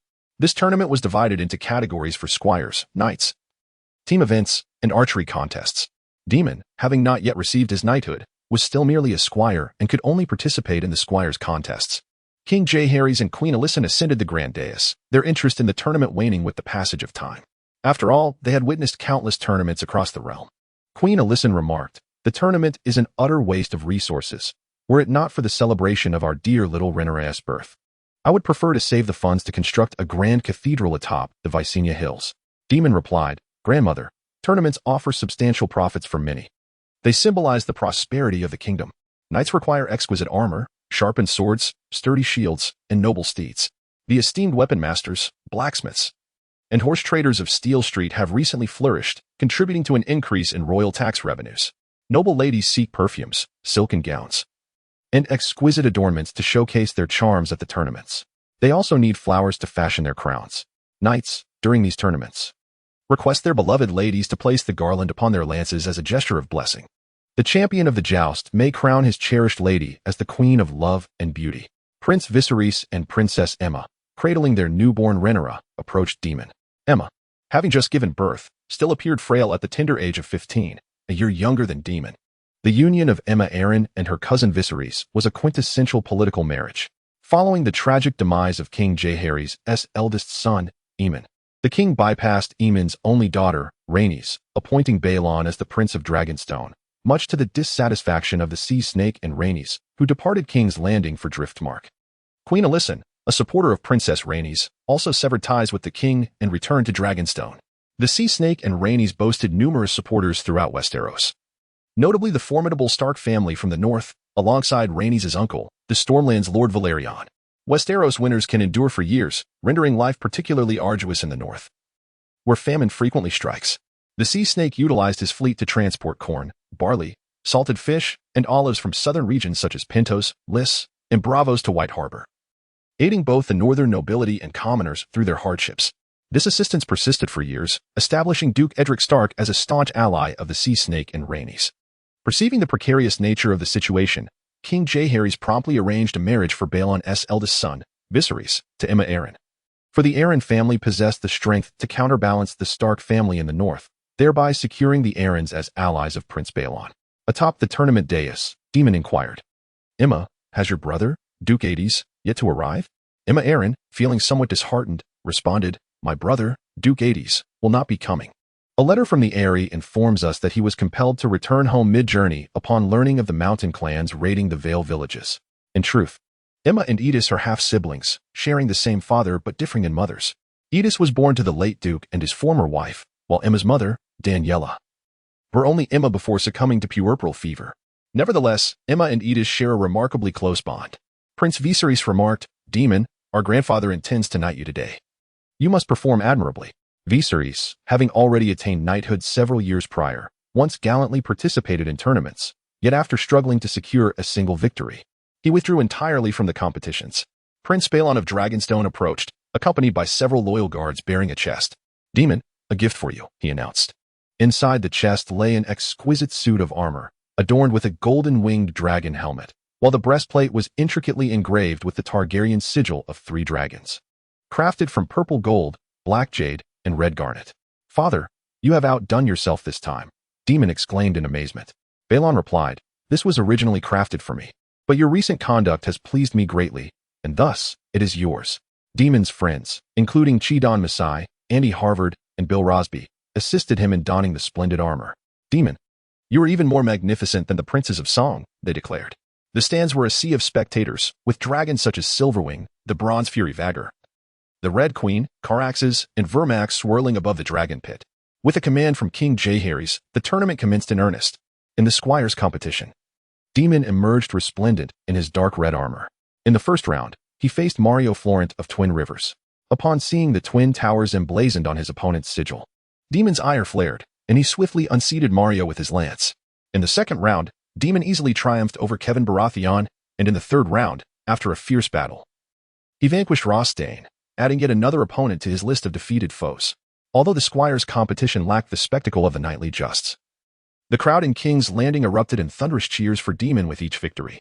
Princess Rhaenys' singer, Diamante, also delivered an impressive performance, easily overcoming Michael Redwine, Charles Fossaway, and Demandler. However, the standout of the day was the youthful squire from the far reaches of the Dreadfort, Criston Cole. With his coal-black curls and pale green eyes, he was strikingly handsome. Despite his rusted armor, cracked helmet, and weary steed, and the emblem of 10 black orbs on a crimson shield that was peeling away, he advanced effortlessly, eliminating Sam Targaryen, Jan Tamber, and Daemon's friend Chidon Masai with ease. No opponent could withstand Criston Cole for even 3 rounds. In the semifinals, Criston defeated Diamante, the singer of the Sea Snake, and prepared to face Daemon in the finals. Before the decisive match, King Jaehaerys cautioned, "Daemon, you are up against a formidable adversary." Daemon replied nonchalantly, "I have merely encountered my next vanquished foe." As the contest commenced, Daemon and Criston Cole shattered 3 lengthy lances. Yet neither emerged victorious. Daemon discerned that Criston Cole's strength and agility far surpassed that of his peers. By the time they reached the 6th lance, Criston Cole's spear struck like a serpent, causing Daemon to lose his balance and nearly be thrown from his horse, clenching his steed with his thighs. Daemon managed to stabilize himself, delivering a blow to Criston Cole's breastplate, which sent both rider and horse crashing to the ground. The crowd erupted in cheers, chanting Daemon's name to celebrate the prince's triumph in the Squires tournament. King Jaehaerys descended from the dais and approached Daemon, drawing forth the Valyrian steel sword, Dark Sister. Daemon, kneel. I shall knight you. Daemon knelt on one knee, under the watchful gaze of the multitude, as King Jaehaerys placed Dark Sister upon Daemon's right shoulder. In the name of the Father, I command you to fight for justice. He then shifted the sword to Daemon's left shoulder. In the name of the Mother, I command you to protect the weak. In the name of the Warrior, I command you to be brave. Upon the conclusion of the ceremony, Jaehaerys lifted Daemon and entrusted him with Dark Sister. This sword is yours from this day forth. In the stands, Serpent of the Sea, Rhaenys expressed her disappointment. Turning to Queen Alysanne, she remarked, Daemon has merely won a squire's tournament, yet he has been bestowed with the Targaryen sword, Dark Sister. Rhaenys lamented. That sword once belonged to my father, and now it has been given to Daemon. Alysanne shrugged. Daemon has shown significant improvement. He is deserving of Dark Sister. The Serpent of the Sea countered, the king has already granted Blackfire to Baelon. Dark Sister rightfully belongs to Rhaenys, as it is the exclusive weapon of Targaryen female warriors. Alysanne replied, Dark Sister once belonged to the old witch Visenya. In my youth, I was terrified of Visenya and her blade. Trust me, that sword is ill-suited for a woman. King Jaehaerys' actions were not merely to solidify Baelon's position as heir, but also to encourage Daemon. In the stands, Aemma cradled baby Rhaenyra, expressing her discontent. Viserys, your father wields Blackfire. Should not Dark Sister be yours? Viserys responded nonchalantly, my brother is more suited to wield Dark Sister, for he is a born warrior. Nevertheless, Viserys felt a tinge of disappointment.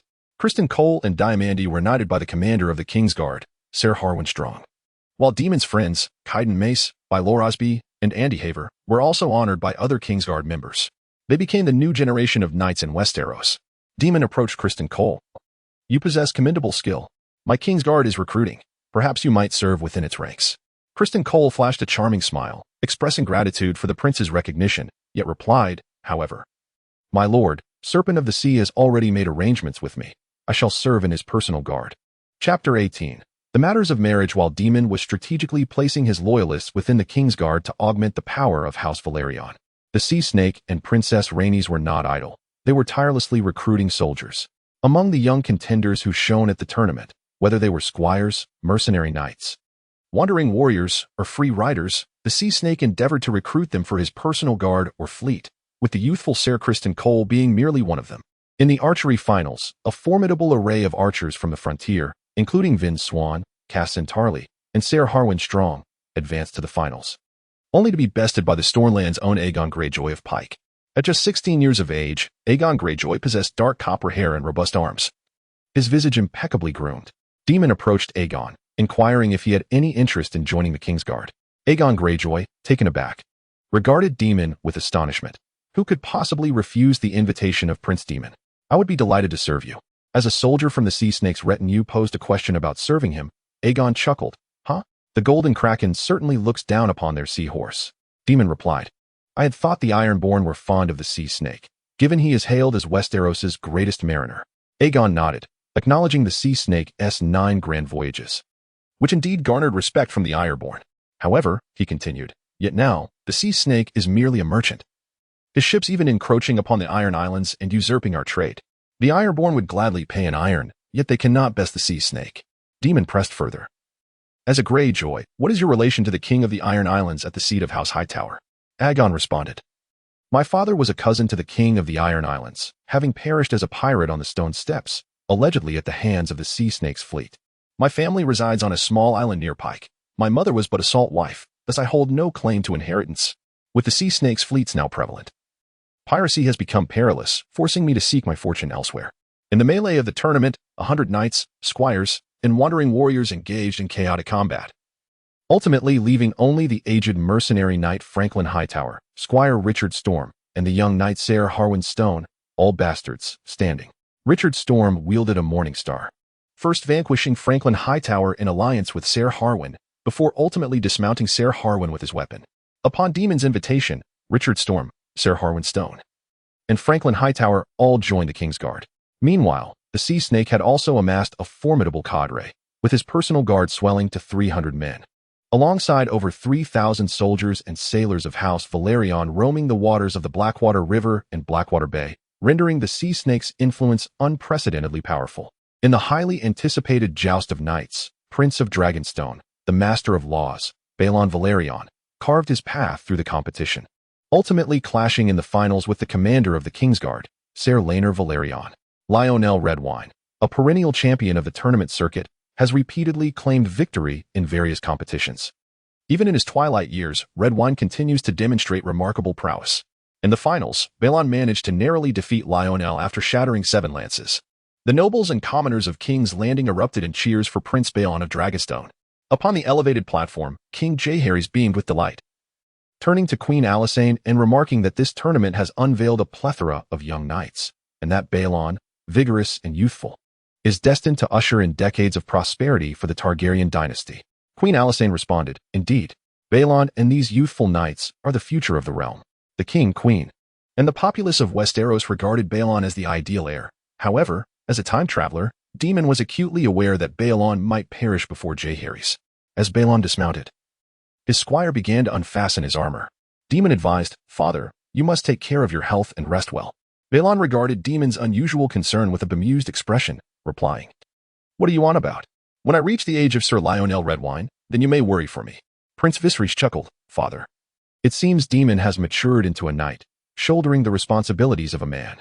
Balon murmured, "The responsibilities of a man, indeed. Daemon is already 16, of an age to wed. Tonight, we shall visit your grandfather's study to select a suitable wife for you." After the gathering dispersed, Daemon confided to Jaehaerys, "My father intends to choose a bride for me. It appears I cannot evade this fate. Once wed, I shall have to depart King's Landing." Jaehaerys, feeling disheartened, replied, "But you once said you would marry me." Daemon countered, "The queen disapproves, and you have yet to consent." Jaehaerys grasped Daemon's hand. "That was because you were once the wayward prince. Now, you are the true dragon prince, and I would gladly marry you. I fear missing my chance at such a worthy husband, so I am willing to wed you. Let us speak to the queen and the king together." Daemon tenderly caressed Jaehaerys' silver hair, saying, "Now that sounds reasonable."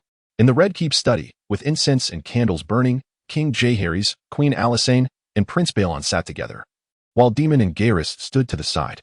King Jaehaerys remarked, "Daemon has reached the age for marriage, and he has shown remarkable intellect and ambition. Many of the court maidens have begun to take a liking to him. At last, we need not worry about his matrimonial prospects." Prince Balon added, "We have numerous suitable candidates: Candace Roant, Callie Redwine, Joanna Lannister, Diana Tully, and Rhea Royce. All are fitting choices." Jaehaerys interjected, "Brother, if possible, I would be willing to marry Daemon." Prince Balon, King Jaehaerys, and Queen Alysanne were taken aback, with King Jaehaerys exclaiming, "Jaehaerys, you previously stated that you did not like Daemon." Guy Rouet remarked, "If Daemon improves, I shall also alter my perspective." Queen Alysanne responded, "As a member of the royal family, Daemon has the obligation to wed other nobles, thereby fortifying the bond between the crown and the aristocracy." This was also true for Viserys. Daemon countered, "But my father did not adhere to such conventions. We are well aware that the Targaryens intermarry to preserve the purity of Valyrian blood, ensuring that our lineage remains the unparalleled House of Dragons. Houses Tully, Lannister, and Velaryon are not but subjects of the dragon. Why must we seek their favor? If I marry Guy Rouet, our progeny shall ride dragons and command the realm. Who would dare oppose us? Should Guy Rouet wed another, and I align myself with some noble, our dragon blood would dilute, possibly allowing other families to harness dragons, much like the Velaryons.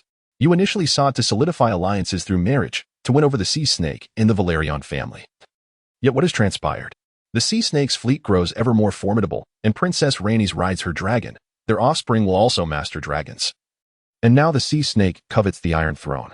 In the Red Keep's study, Daemon, before King Jaehaerys and Queen Alysanne, candidly articulated the truth. The union of Rhaenys and the sea snake Corlys not only failed to strengthen the ties between the Targaryens and the Velaryons, but rather positioned the Velaryons as formidable rivals to the Targaryens, with the sea snake and Rhaenys relentlessly pursuing the claim to the Iron Throne. In response to Daemon's impassioned words, Queen Alysanne stated, "Daemon, your assertions are unjust. When Rhaenys' father, Aemon, was alive and in good health, he was the heir to the Iron Throne, and Rhaenys' marriage to the wealthiest man in Westeros, the sea snake, was indeed a perfect match. It was only Aemon's sudden demise in battle that complicated matters." King Jaehaerys consistently supported Balon's claim to the Iron Throne, while Queen Alysanne steadfastly championed her granddaughter, Princess Rhaenys, asserting that women possess the right of inheritance as well.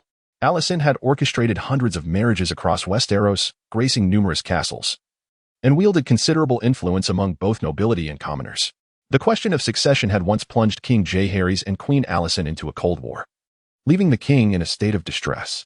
In her youth, Princess Rhaenys was the sweet granddaughter of King Jaehaerys, which is why he acquiesced to her request to marry the sea snake. However, after the marriage, Rhaenys' relationship with Jaehaerys became estranged. Though Guy Rouet and Rhaenys are entirely different in character, should Guy Rouet wed another noble, the emergence of a dragon rider among their descendants would pose a latent threat. King Jaehaerys pondered for a while. Perhaps allowing Daemon to marry Guy Rouet would be the wisest course of action. In matters of royal marriage, Queen Alysanne often held the reins, yet she declared, however, Daemon and Guy Rouet are ill-suited. Daemon is akin to a tempestuous dragon, while Guy Rouet is a delicate blossom. They are incompatible. Guy Rouet resembles Daenerys too closely, and Daemon, after all, is a wayward prince. I shall find a fitting noble for Guy Rouet. Guy Rouet expressed her frustration, saying, Mother, if you do not allow me to marry Daemon, I shall devote myself to the church and become a nun. Queen Alysanne and King Jaehaerys hesitated, when suddenly a knock echoed from outside the door. Enter. Grand Maester Alyssa and Assistant Maester Yaller stepped inside, with Grand Maester Alyssa holding a letter. Dark wings bore ominous tidings. Your Majesty, Duke Aeron and his 2 sons have perished while assaulting the mountain clans in the Moonlight Mountains, having fallen into an ambush set by the Stone Rend tribe. The Duke and his sons have all met their end. 3-year-old Jaehaerys became the Lady of Eagle's Nest, and the Valley nobility unanimously elected Count Jobert Royce of the Vale to serve as regent. Shock rippled through the assembly, and King Jaehaerys lamented, what transpired with Aeron? How could he be defeated by the mountain clans? Grand Maester Alyssa explained, Duke Aeron led his men into a valley within the Moonlight Mountains, where they were beset by the enemy. Boulders and a rain of arrows fell upon them, resulting in the deaths of the Duke, his sons, and many knights of the Vale. Count Jobert Royce was grievously wounded by several arrows but managed to escape, reportedly due to the protective magic of his bronze runic armor. Count Jobert Royce has since regained control, reorganizing his forces to deliver a decisive defeat to the mountain clans, who have retreated into the deep mountains. However, the Sistermen pirates have begun to ravage the coastal regions of the Vale, with reports of their presence near Old Anchor, Stoneport, Seagull Town, and the Five Fingers Peninsula. The Marquis of Sunderland from the Sister Isles has hanged a number of pirates, yet remains powerless to stem the tide of their incursions. Queen Alysanne remarked, the Sistermen pirates must be taken seriously. The Valyrian fleet of the Sea Serpent can vanquish them. King Jaehaerys understood that should the Valyrian fleet venture into the Vale, the Sea Serpent and Rhaenys might garner substantial support from the Vale's nobility. After Viserys wed Aeron, Emma's brother, Duke Aeron, became a staunch supporter of Prince Balon. The Vale was once regarded as Balon's stronghold. However, with the Duke's demise, should the Sea Serpent drive the pirates from the Vale and win the favor of its lords, coupled with the backing of the North and Stormlands, the balance of power could shift perilously. King Jaehaerys glanced at Daemon and a plan formed in his mind. Daemon, Rhea Royce would be an ideal match for you. She is the heir to Stoneport. If you were to marry Rhea Royce, Count Jobert Royce, as regent of the Vale, would likely continue Aeron's policies and support Prince Balon. Daemon discerned his grandfather's well-meaning intentions, and Queen Alysanne understood that Jaehaerys' arrangement for Daemon to wed Rhea Royce was designed to solidify Balon's allies in the Vale. Daemon, feeling dejected, suggested, why not let my father marry Rhea Royce? If he weds the Prince of Dragonstone, he would become the future king. And I believe Count Jobert Royce would be far more pleased. Prince Balon replied, Daemon, ever since your mother passed, I have had no desire to wed any woman. Now, we must address the matter of your marriage. You cannot use me as a shield. In truth, during the years following the demise of Belren's wife, Alicia, many noble women sought Belren's affection, including his sister, Princess Visenrila, yet he rebuffed them all. As time passed, it became widely known that Belron had no intention of remarrying, which led to a cessation of proposals. King Jaehaerys, with a thoughtful demeanor, remarked, Daemon, your brother has wed Emma. You should take Rhea Royce as your bride. Does this not seem fitting? Rhea Royce will one day become the Countess of Stonehill. How could she be deemed unworthy of you? Should Daemon venture to Stonehill and marry Rhea Royce, once she bore a child, he could, through rather unorthodox means, swiftly eliminate both Jobert Royce and Rhea Royce, theoretically allowing him to seize control of Stonehill. However, the Royce family is vast, and Rhea alone has numerous cousins. The intricacies of the Vale's power structure could render Daemon's position precarious. Moreover, Daemon has recently cultivated his own influence within the Kingsguard. Departing would simply benefit the Kingsguard commander, Raymond Royce. To abandon the splendor of King's Landing for the remote Vale, far from the Iron Throne, would ultimately reduce Daemon to a mere lord. It would be wiser to remain in King's Landing and await his opportunity. King Jaehaerys continued. Duchess Jenny Aylin is but 3 years old. Her father and brother were slain by the Mountain Clan savages. The Mountain Clans, along with the pirate siblings, will inevitably continue to wreak havoc in the Vale. Count Jorbert Royce may lack the capacity to quell the turmoil. Daemon, if you marry Rhea, you could assist Jorbert Royce in achieving glory and securing the Vale. The implication in King Jaehaerys' words was clear. If Daemon were to go to the Vale and wed Rhea, he could stabilize the Aylin and Royce families as allies of Belron. Daemon replied, should chaos erupt in the Vale, I would gladly ride my dragon, Caraxes, into battle. There is no need for an alliance with the Royce family. How can a dragon stoop to bronze? If there is concern for the Vale, my brother Viserys could be dispatched with Aemma to hold the Eyrie, as Aemma is Jenny's aunt and a true daughter of the Eyrie. Jaehaerys stated, I only wish to marry Daemon. Queen Alysanne responded, but you are fundamentally different. You are simply not suited for one another. You must marry the noble I select for you. Daemon interjected, grandmother, you claim Jaehaerys resembles Daenerys. Yet the delicate Daenerys wed the Duke of the Eyrie and became increasingly despondent, passing away shortly after giving birth to Aemma. If you wish for Jaehaerys to endure Daenerys' tragedy, then let her marry a noble from outside. After a long pause, Queen Alysanne acquiesced, very well. Daemon, you must look after my precious Jaehaerys henceforth. King Jaehaerys declared, with your 2 matrimonial matters resolved in one breath, we can now begin preparations for the wedding. Chapter 20. The Sea Serpent couple. The scions of the tournament, including Aegon Raven Greyjoy, Richard Storm, and Shalone Selmy, were all recruited by Daemon to serve in the Kingsguard, becoming officers under his command, with a mixture of reverence and fear towards Daemon and his dragon, Caraxes. The dragon Caraxes had become a source of pride for the Kingsguard, and the soldiers often remarked that when Daemon soared through the skies of King's Landing atop Caraxes, the peace of the realm appeared to be secured. Together with Shalone Selmy and Richard Storm, Daemon enlisted their aid in affixing a double saddle to the bloodworm Caraxes. A command issued to the blacksmiths of the Red Keep for a complete reconstruction. Richard Storm, with his prominent nose, thick beard, and robust stature, secured the saddle, inquiring, Prince Daemon, who do you intend to take aloft? Daemon replied, my fiancée, Jaehaerys. The wedding between Jaehaerys and Daemon was set to take place in 7 days. Once a shy maiden, Jaehaerys had previously spent her days hidden behind her mother, Queen Alysanne, but under Daemon's influence, she blossomed into a vibrant and cheerful figure. Clad in a light green hunting attire, black woolen trousers, and moleskin boots, Jaehaerys approached the formidable dragon, gazing at it with a hint of trepidation. What if Caraxes does not favor me and casts me down from the heights? Daemon reassured her, fear not, you shall sit before me, and I will wrap my arms around your waist. It is a foolproof arrangement. With that, Jaehaerys and Daemon climbed onto the dragon's back, settling into the saddle. Daemon commanded in Valyrian, and Caraxes spread its wings, lifting off the ground. As they ascended higher, the Red Keep shrank beneath them, the surrounding clouds resembling ethereal palaces, filling Jaehaerys with delight. From their lofty vantage point, they observed the golden-robed guards patrolling the walls of the Red Keep, while laborers in the Rhaenys Hills were modifying the dragon pit under the dome. King Jaehaerys, heeding Daemon's counsel, had ordered renovations to the pit's skylight, allowing the dragons within to gaze upon the sky, alleviating concerns that space might impede their growth. Atop the Rhaenys Hills, additional laborers were busy transporting stones from the remnants of the dragon pit's construction to the Visenya Hills, where the dragon temple was underway. In the Flea Bottom, the gold-robed guards and laborers collaborated to construct sentry posts, an initiative part of Daemon's plan to enhance the security of King's Landing. Issuing further commands, Daemon directed the dragon southward, soaring above the Blackwater River crossing. Near King S Road, farmers were tilling the land along the banks of the Blackwater, clearing weeds and saplings, sowing seeds, while others erected thatched huts or tended to sheep, and some fishermen cast their nets into the river. On the dragon's back, Jaehaerys marveled at the bustling scene below, astonished at the transformation of the area that once only hosted small boats and fair men. Daemon, filled with pride, proclaimed, in the future, those wishing to cross the Blackwater to enter King's Landing shall have to pay me for the privilege. The king has decreed that the Blackwater River crossing is to be bestowed upon me. Henceforth, this shall be our domain, and I shall be known as Ser Daemon of Blackwater. Jaehaerys, filled with joy, exclaimed that she would thus become the Lady of the Night, and we would be lords. Daemon, will we have our own castle in the future? Daemon nodded, affirming that perhaps we could establish a small town on the southern banks of the Blackwater. Upon Daemon's suggestion, the crossing was designated to accommodate those retired veterans from the capital's guard, yet the surrounding security was precarious. The Kingsguard was beset by bandits, and many, after committing crimes in King's Landing, would choose to flee to Storm's End or the Kingswood.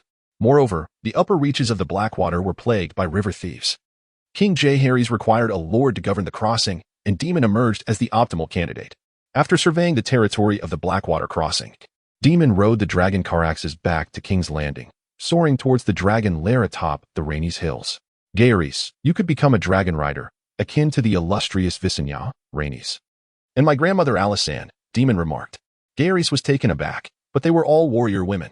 Daemon replied, indeed, Vier and Rhaenys were formidable warriors. Yet Rhaenyra and Alysanne rarely set foot on the battlefield. Rhaenyra's former steed, Dreamfire, would suit you perfectly. The Targaryen bloodline is deeply intertwined with dragons. Once a dragon accepts a rider, it will not accept another until the rider's death.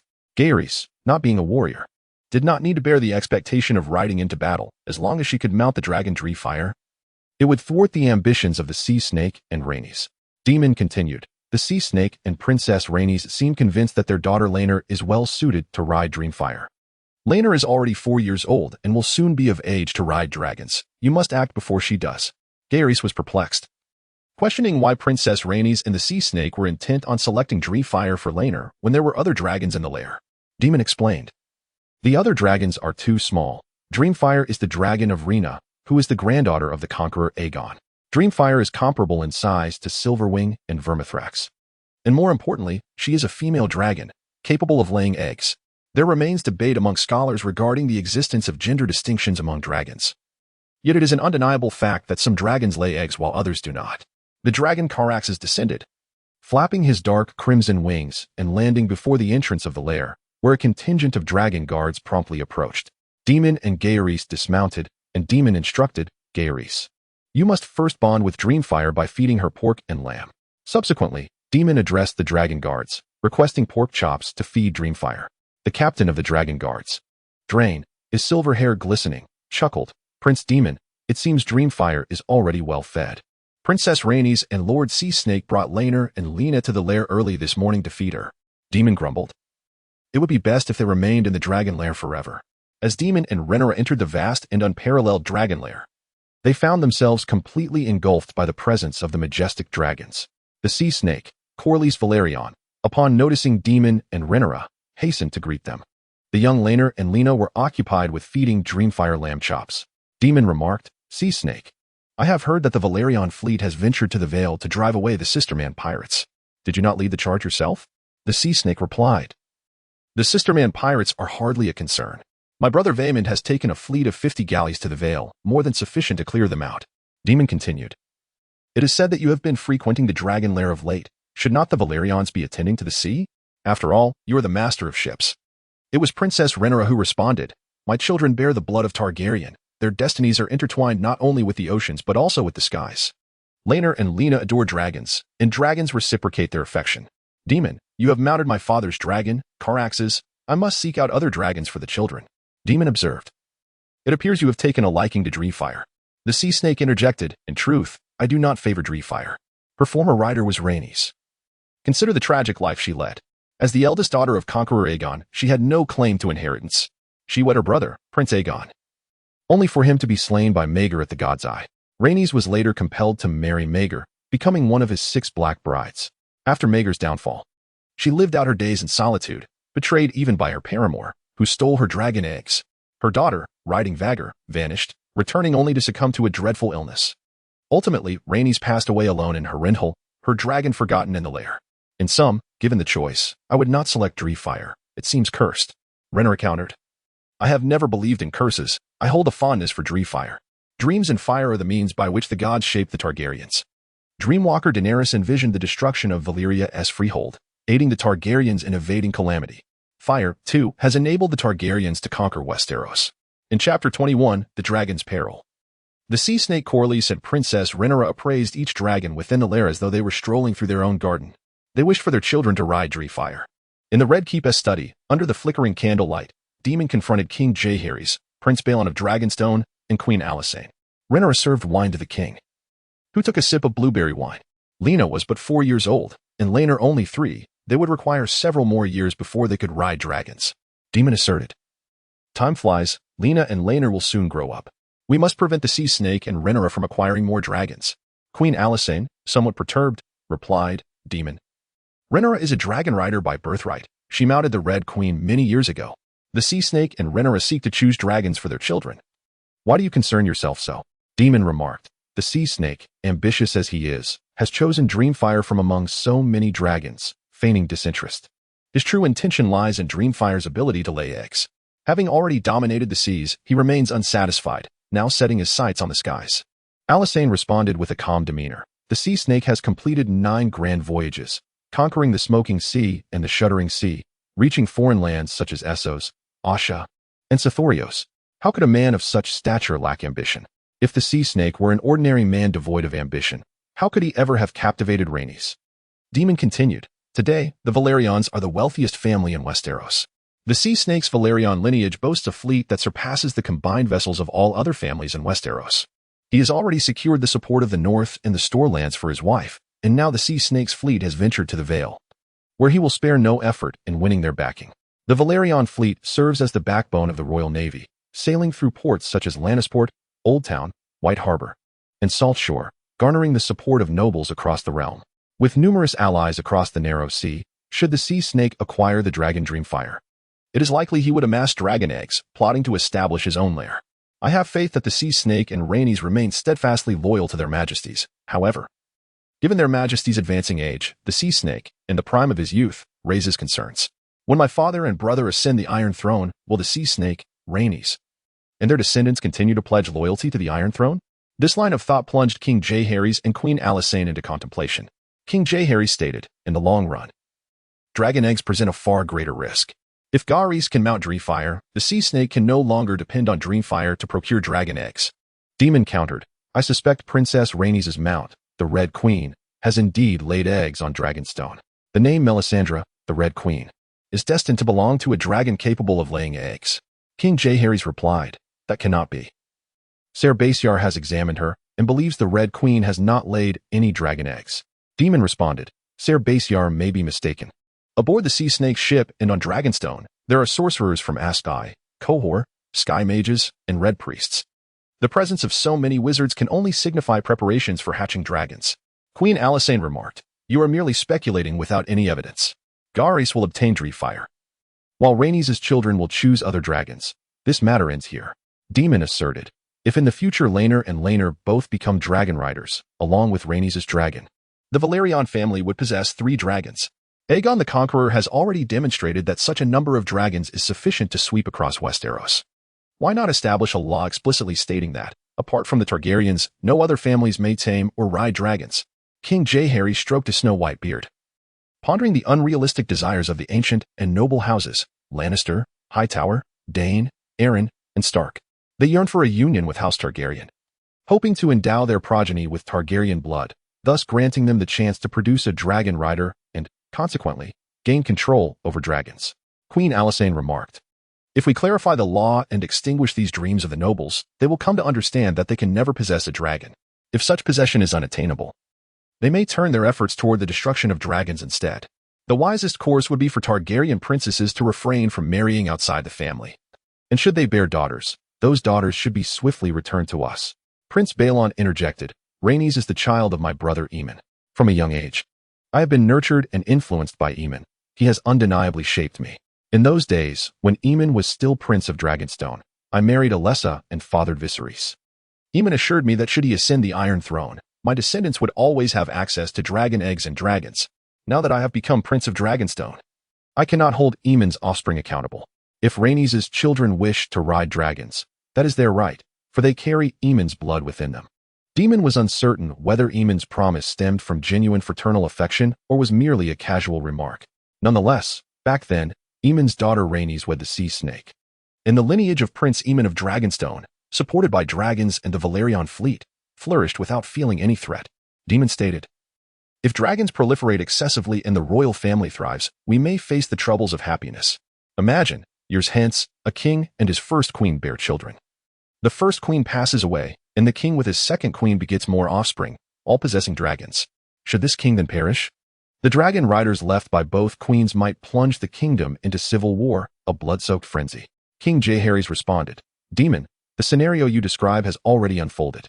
When my father, Rhaenys, died on Dragonstone, rumors circulated that Visenya had poisoned him.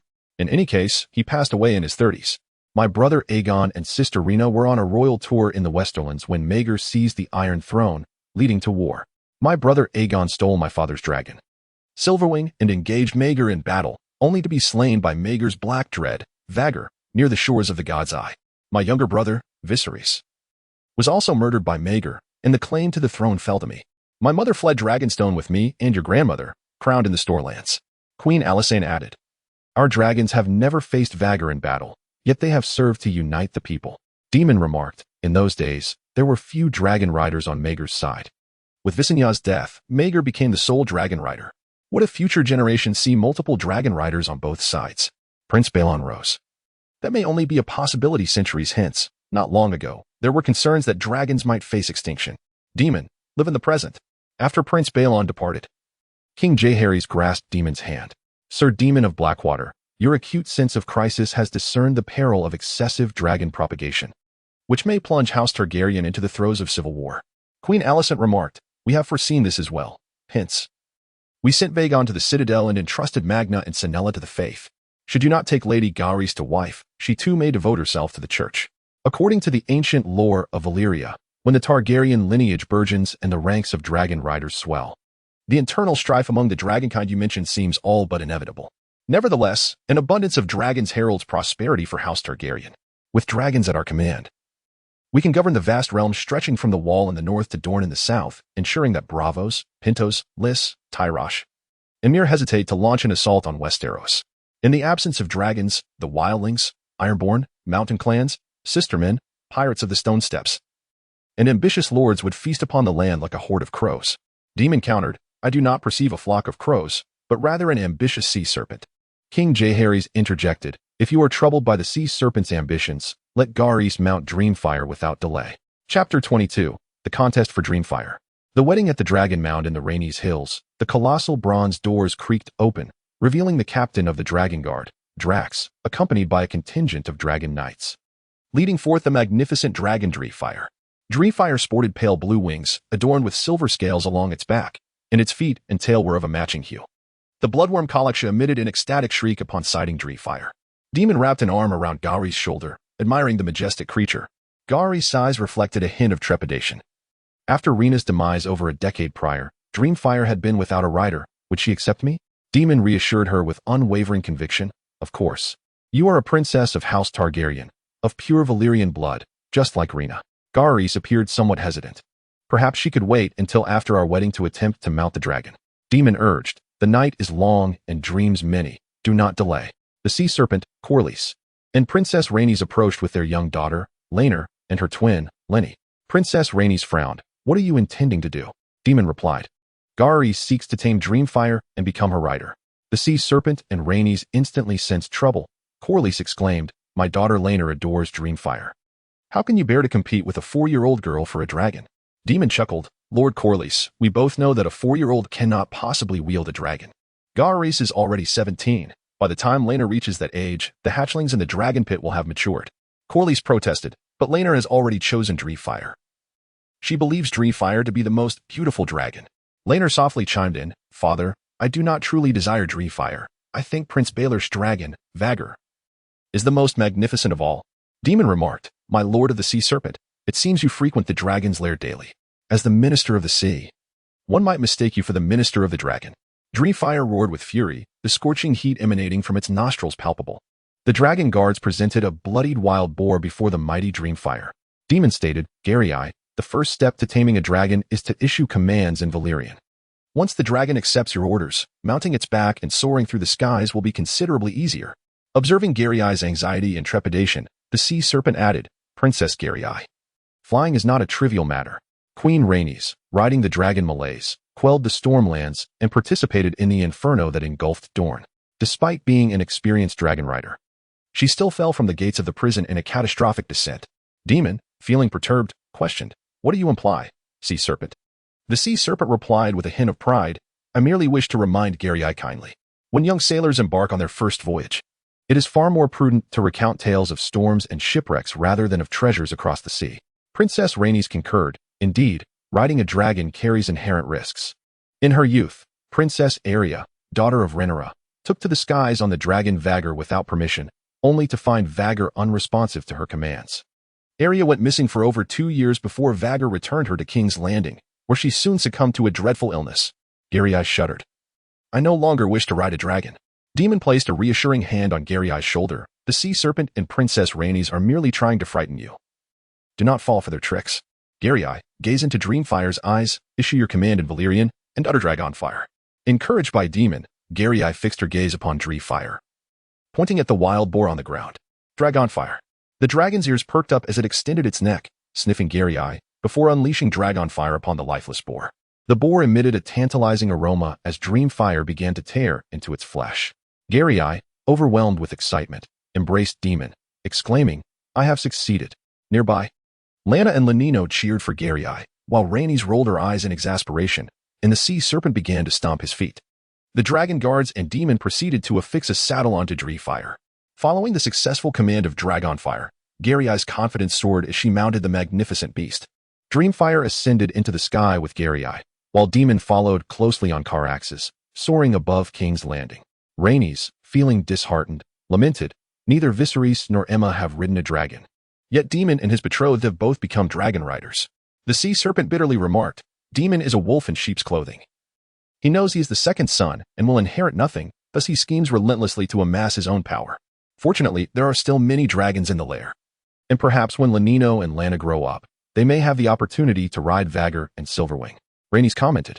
Daemon appears to be undertaking significant developments in the lands by the Blackwater River, seemingly intent on making a grand undertaking. The sea serpent scoffed. What can Daemon truly accomplish? He has merely just ascended to the position of a minor lord, driven by a fleeting whim. Once the novelty fades, he will undoubtedly return to the brothels of Silk Street, indulging in debauchery once more. Rhaenys remarked, do not underestimate Daemon. Once he weds Rhaenyra, they shall both be dragon lords. People still recall the wedding half a century ago in Westeros, where both husband and wife were dragon lords, my grandfather, King Jaehaerys, and my grandmother, Queen Alysanne. Rhaenyra, mounted on Dreamfire, was easily caught up by Daemon on Caraxes. Rhaenyra exclaimed, I never imagined that the sensation of flying could be so magnificent. Daemon responded, soaring through the skies. Reigning over the Iron Throne, Blackwater Bay, and all of Westeros lies beneath our feet. On the day of Daemon and Rhaenyra's wedding, she donned an ivory gown that embraced her voluptuous figure, adorned with sapphires, rubies, and malachite sculpting the emblem of the three-headed dragon, complemented by a blood-red bridal cloak. Daemon wore a dark crimson coat with a golden mantle. The hand of the king, Ser Harwin, officiated their ceremony. Following prayers and vows, the bride's father, King Jaehaerys, entrusted his daughter Rhaenyra to Daemon. Daemon, your union shall undoubtedly fortify House Targaryen. King Jaehaerys and Queen Alysanne together removed Rhaenyra's bridal cloak, with Alysanne stating, This is our family heirloom, worn by myself, Visenya, Rhaenys, and Alyssa in times past. Under the watchful gaze of Balon in the Great Hall, Daemon draped Rhaenyra with the bridal cloak. The hall was filled with nobles, and a feast of roasted wild boar, golden and crisp, dripping with grease, along with peacock, lark, and honey-glazed lamb, graced the tables. Guests reveled in the golden wine from the arbor, plum brandy, and mead. The bard Diamante sang the great conquest in the center of the hall, while the dwarf jester, the fool, chased after vegetables. The wine servants busily navigated the tables. During the banquet, Viserys embraced Daemon, saying, Brother, you are wed now. We can assist grandfather and father together. Daemon replied, Brother, since the death of the Black Dread, Balerion, you have not ridden another dragon. You should mount a new one. Viserys shook his head. I have heard from Ser Harwin and Lord Alyssa that the Valyrian bloodline is fatefully intertwined with dragons. Once a dragon dies, it is considered ill-omened to tame another. Westeros has seen dragons with multiple riders, yet no rider has ever mounted a second dragon. After a raucous and unseemly wedding night revelry, Daemon's friends, Laenor Velaryon, Qyson Martell, and Richard Storm, carried Rhaenyra into the bridal chamber. Once the door closed behind them, Daemon embraced Rhaenyra. My steed, Bloodworm Caraxes, is named after the fireworms of Valyria, colossal creatures that burrow underground and breathe fire, often incinerating the enslaved miners beneath the earth. Rhaenyra, your moniker is Child of Winter. Our offspring may very well be the Song of Ice and Fire. Chapter 23, Dreamwalker. Daemon riding upon the magnificent Dreamfire, Jaehaerys soared through the skies alongside Daemon, who was mounted on Caraxes, gliding gracefully over the waters of Blackwater Bay. In recent days, Daemon and Jaehaerys frequently ventured to the hidden islets of Blackwater Bay, relishing their intimate world shared between just the two of them. Within the confines of King's Landing, a formidable Valyrian fleet stood vigilant, while in the air, Daemon Targaryen, Prince Balon of Dragonstone, Princess Rhaenys, and other dragon riders patrolled the skies. The city's gates and districts were safeguarded by the King's Guard, leading the citizens of King's Landing to believe that their city was the safest place in the realm. The aged King Jaehaerys and Queen Alysanne basked in the sun atop the Red Keep's walls, observing the harmonious flight of the dragon riders, Daemon and Jaehaerys. Queen Alysanne remarked, "Your Majesty, in our youth, we too soared through the skies on dragons, just like Daemon and Jaehaerys. How splendid it was to be young. However, due to their advancing years and declining health, both Jaehaerys and Alysanne had long since bid farewell to their dragons, and the thrill of flying had become a distant dream." King Jaehaerys gazed thoughtfully at Jaehaerys, the Winter's Child, perched upon Dreamfire, and soon found himself lost in contemplation. Jaehaerys, known by her moniker, was indeed reminiscent of the fabled Song of Ice and Fire. Could it be that Jaehaerys' lineage would give rise to the prophesied prince who would withstand the cold and darkness from the north? Alysanne interjected, "Who says the prophesied prince must be male? It could very well be a female, perhaps Jaehaerys herself, or even Daemon, who can truly say?" Daemon's steed, Caraxes, was named after the fireworms of Valyria, while his wife was the Winter's Child. "You ought to share the prophecy with Jaehaerys and Daemon." King Jaehaerys' expression turned grave. "Yet, this is a secret of our family. I had intended that the prophecy of Conqueror Aegon's dream be known only to the heir of the Iron Throne. Initially, I confided only in Aemon. After his passing, I have yet to reveal it to Balon." Queen Alysanne smiled gently. "It is merely a prophecy. In our childhood, our grandfather, the Conqueror, shared this prophecy with us. At that time, our brothers Aegon and Viserys, and our sister Rhaenyra, were all alive and well. We were not heirs to the Iron Throne. We have grown old, and time is fleeting. Since we suspect the prophecy pertains to Jaehaerys and Daemon, it is only right to disclose it to them. Shall we carry this secret to our graves?" As Daemon's steed, Caraxes, and Jaehaerys' Dreamfire descended upon the walls of the Red Keep, the two dismounted. Caraxes and Dreamfire took to the skies once more, heading towards Daemon's domain at the Blackwater River crossing, where a cave nestled in the hills had become the sanctuary for Dreamfire and Caraxes. Daemon had stationed a cohort of dragon guards to protect their lair. Daemon and Jaehaerys approached Queen Alysanne and King Jaehaerys. Alysanne spoke, "Jaehaerys, your epithet is the Winter's Child, and you ride Dreamfire. Daemon's steed, Caraxes, is named after the fireworms, and with a wife who is the Winter's Child. The king and I believe you may be connected to the dreams of Conqueror Aegon." Jaehaerys wore a perplexed expression, while Daemon spoke with calm assurance, "The Song of Ice and Fire, the prophesied prince." King Jaehaerys and Queen Alysanne were taken aback. King Jaehaerys inquired, "How do you know this?" "It pertains to the prophecy of the dreamwalker. In the Targaryen lineage, the ability to command dragons was commonplace. Yet the gift of the dreamwalker was far more precious. It was the dreamwalker Daenerys who envisioned the destruction of Valyria, prompting the Targaryens to migrate to Dragonstone, thus evading the cataclysm and becoming the last surviving family of dragonlords. Should Daemon feign being a dreamwalker, King Jaehaerys and Queen Alysanne might regard his counsel with increased reverence." Daemon shrugged and said, "I have dreamed of the White Walkers with their icy blue eyes, whites, descending in hordes from beyond the wall, attacking the Night's Watch. Should the wall fall, the North, the Riverlands, the Vale, the Stormlands, Dorne, and the Iron Islands would succumb to the army of the dead, extinguishing the flame of life." At a critical juncture, a prophesied prince of House Targaryen ascended the Iron Throne, leading all of Westeros to vanquish the White Walkers and the Whites, thus saving all of humanity. King Jaehaerys and Queen Alysanne were astonished. King Jaehaerys exclaimed, "Daemon, your dream bears an uncanny resemblance to that of Aegon the Conqueror." Queen Alysanne added, "When Aegon had that dream, he was merely the Lord of Dragonstone. In this vision, defeating the White Walkers and saving humanity hinged on the Targaryens sitting upon the Iron Throne, uniting Westeros, with their king riding a dragon, using fire to defeat the malevolent forces of cold and death." King Jaehaerys elaborated, "It was precisely this dream of ice and fire that compelled Aegon to create the map table and commence his conquest of Westeros. Many claim that Aegon's ambition drove him to conquer, yet, in truth, it was a profound sense of duty." Daemon remarked, "We Targaryens are closer to the divine than to mere mortals. Should the people and nobles of Westeros believe in this prophetic dream, their loyalty to House Targaryen will deepen." King Jaehaerys replied, "Most will not believe. In my youth, I too dismissed this prophecy until I journeyed to the wall and witnessed the icy desolation beyond. Your grandmother ventured to the haunted forest, the lands of always winter and frost fangs, where the eerie atmosphere deterred even dragons from crossing the wall." Alysanne said, "Daemon, I had no idea you were also a dreamwalker. In the future, If you have peculiar dreams, you must promptly inform the king. As King Jaehaerys and Queen Alysanne departed, Guy Rouet caressed Daemon's silver hair. "Are you truly a dreamwalker?" she asked. Daemon grinned mischievously. "Indeed, I dreamt that the seeds sown tonight would take root, and you would bear our child." At the Blackwater River King's Road Ferry, situated within Daemon's domain, the inhabitants have begun to cultivate the barren land, planting corn, onions, and soybeans. Daemon has taken the initiative to procure plump seeds, enlisting seasoned farmers to guide the laborers in their agricultural endeavors. Many impoverished individuals from Flea Nest, Stinking Bay, and Shoemaker S. Square have relocated to Daemon's territory, alongside some farmers who migrated from the upper reaches of the Blackwater River and the Windy River Basin, all of whom have become Daemon's tenants. Ragged and disheveled farmers, shepherds reeking of sheep dung, and fishermen bearing the sin of the sea have arrived with their families to settle in Daemon's land. A woman presented Daemon with citrus fruits. A young girl offered him a basket of mushrooms, and a boy knelt before him, beseeching to become a stable boy in Daemon's stables.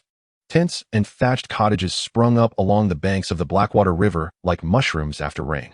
Daemon has stationed 50 royal guards to patrol the territory, with Raven Greyjoy, the Wind's son, appointed as captain. Frequent passages of the royal fleet ensure the safety of the realm. The population of the territory swiftly surpassed 1,000, leaving Jaehaerys somewhat troubled about how to sustain such a multitude, especially given their lack of a castle. Daemon reassured her, stating that with subjects, castles and wealth would inevitably follow. He unveiled blueprints depicting a castle, stables, a mill, a blacksmith shop, a tavern, a livestock pen, a manor, and a brothel, asserting that these elements were essential for a thriving domain. In Chapter 24, Legal Reforms and Hidden Dangers in the Three Cities, King Jaehaerys convened a royal council in the Red Keep's deliberation hall. The Minister of Justice, Prince Balon of Dragonstone, remarked on the marked improvement in public safety due to Daemon's royal guards patrolling the streets of King's Landing, as many pickpockets, rapists, assailants, and poachers have been incarcerated. The dungeons are now overcrowded, and the interrogators have rendered judgments. Over a dozen rapists will be castrated, while more than 30 poachers apprehended in the royal forest will either lose their right hands or be sent to the wall. Thieves will have their fingers severed. One thief, who stole from the Silent Sisters, is to lose 7 fingers. The Minister of Maritime Affairs, Serpentine Corlys, commented on the fairness of these sentences. Daemon, however, expressed his dissent, stating that while he agreed with the punishment of rapists, who, devoid of their instruments of crime, could still contribute through labor, he argued that for poachers and thieves, amputating their hands or fingers would render them disabled, stripping them of their ability to earn a living, even if they sought redemption in the future. Corlys countered, warning that if they indulged thieves and poachers, the rights of the king and lords would be compromised, as the game in the forests and fields belongs to the monarch, the nobility, and the lords. Daemon, do you truly wish to condone such criminality? This is not characteristic of you. Daemon contended that while crime must be met with severe punishment, he proposed the formulation of laws to implement a system of labor reform for offenders. Those guilty of theft and poaching would undergo hard labor instead of enduring cruel punishments such as amputation of fingers or hands. In the Flea Bottom, I encountered an elderly man who, in his youth, lost his hand merely for pilfering an apple from the Lord. Now, he is reduced to begging in this impoverished quarter. Queen Alysanne gazed at Daemon with admiration and remarked that his proposal was exceptionally commendable. The penal labor system could offer those who have committed minor offenses a chance for redemption. If they were to become disabled merely for theft or poaching, they would inevitably become burdens to their families and the realm. King Jaehaerys expressed his astonishment, noting that those who undergo penal labor shall serve as free labor for the kingdom, thus alleviating the need for frequent conscription of common folk for arduous tasks such as road construction and castle building. The idea of a penal labor system is indeed laudable and must be codified into law without delay. Bishop Bas, Scholar Ealer, and Belron, you are to promptly delineate the legal provisions, initiating a pilot program in the Lord's domain before extending it throughout Westeros. Scholar Ealer has already supplanted the ailing scholar Alyssa, who has taken to her bed. It is only a matter of time before Ealer formally assumes the role of Grand Maester, and a demon. Ealer appears to be even older than Alyssa. Subsequently, the sea snake, Corlys, began to boast of the Valyrian fleet's triumphs against the sister men pirates in the Vale. Following the demise of the former Duke, Aedes Aaron, the sister men pirates wreaked havoc, but my brother Vaemond, commanding the Valyrian fleet, has repeatedly vanquished them in Crab Bay and Seagull Town. Now, the sister men pirates have retreated to the desolate Fingers Peninsula, with many fleeing back to the homeland of the Three Sisters. The Valyrian fleet has garnered widespread acclaim in the Vale, and Vaemond Valyrian has been warmly received in Seagull Town, Old Anchor, and Stonegate. The sea snake will undoubtedly seize this opportunity to garner support from the Vale's nobility, preparing for the future claim to the Iron Throne. However, his efforts may be in vain, for Aegon has wed Emma Arryn, who is the aunt of Lady Jane Arryn of Eagle's Nest, and the Belron line has ties to the Arryns. Merely driving out the sister-men pirates will not suffice to win the Vale's allegiance. The Prime Minister, Bishop Bas, remarked that the might of the Valyrian fleet has fostered peace across the kingdom's seas. The sister-men pirates were swiftly routed, and the Iron Islands pirates have also subdued their activities in the Sunset Sea. The Minister of Maritime Affairs, Linman Bisberry, joyfully added that even the pirates of the Stepstones have been vanquished, with the alliance of Myr, Lys, and Tyrosh driving them away. It is a rare time of tranquility for Westeros waters, leading to a surge in maritime trade for the realm. Corlys, the sea snake, asserted that I have friends in Lys, Tyrosh, and Myr, and in the future, Westeros can collaborate with the Triarchs to develop the Stepstones. Our trade with the opposite shore of the Narrow Sea could bring immense wealth to the kingdom. Daemon chuckled softly, cautioning the lords to open their eyes.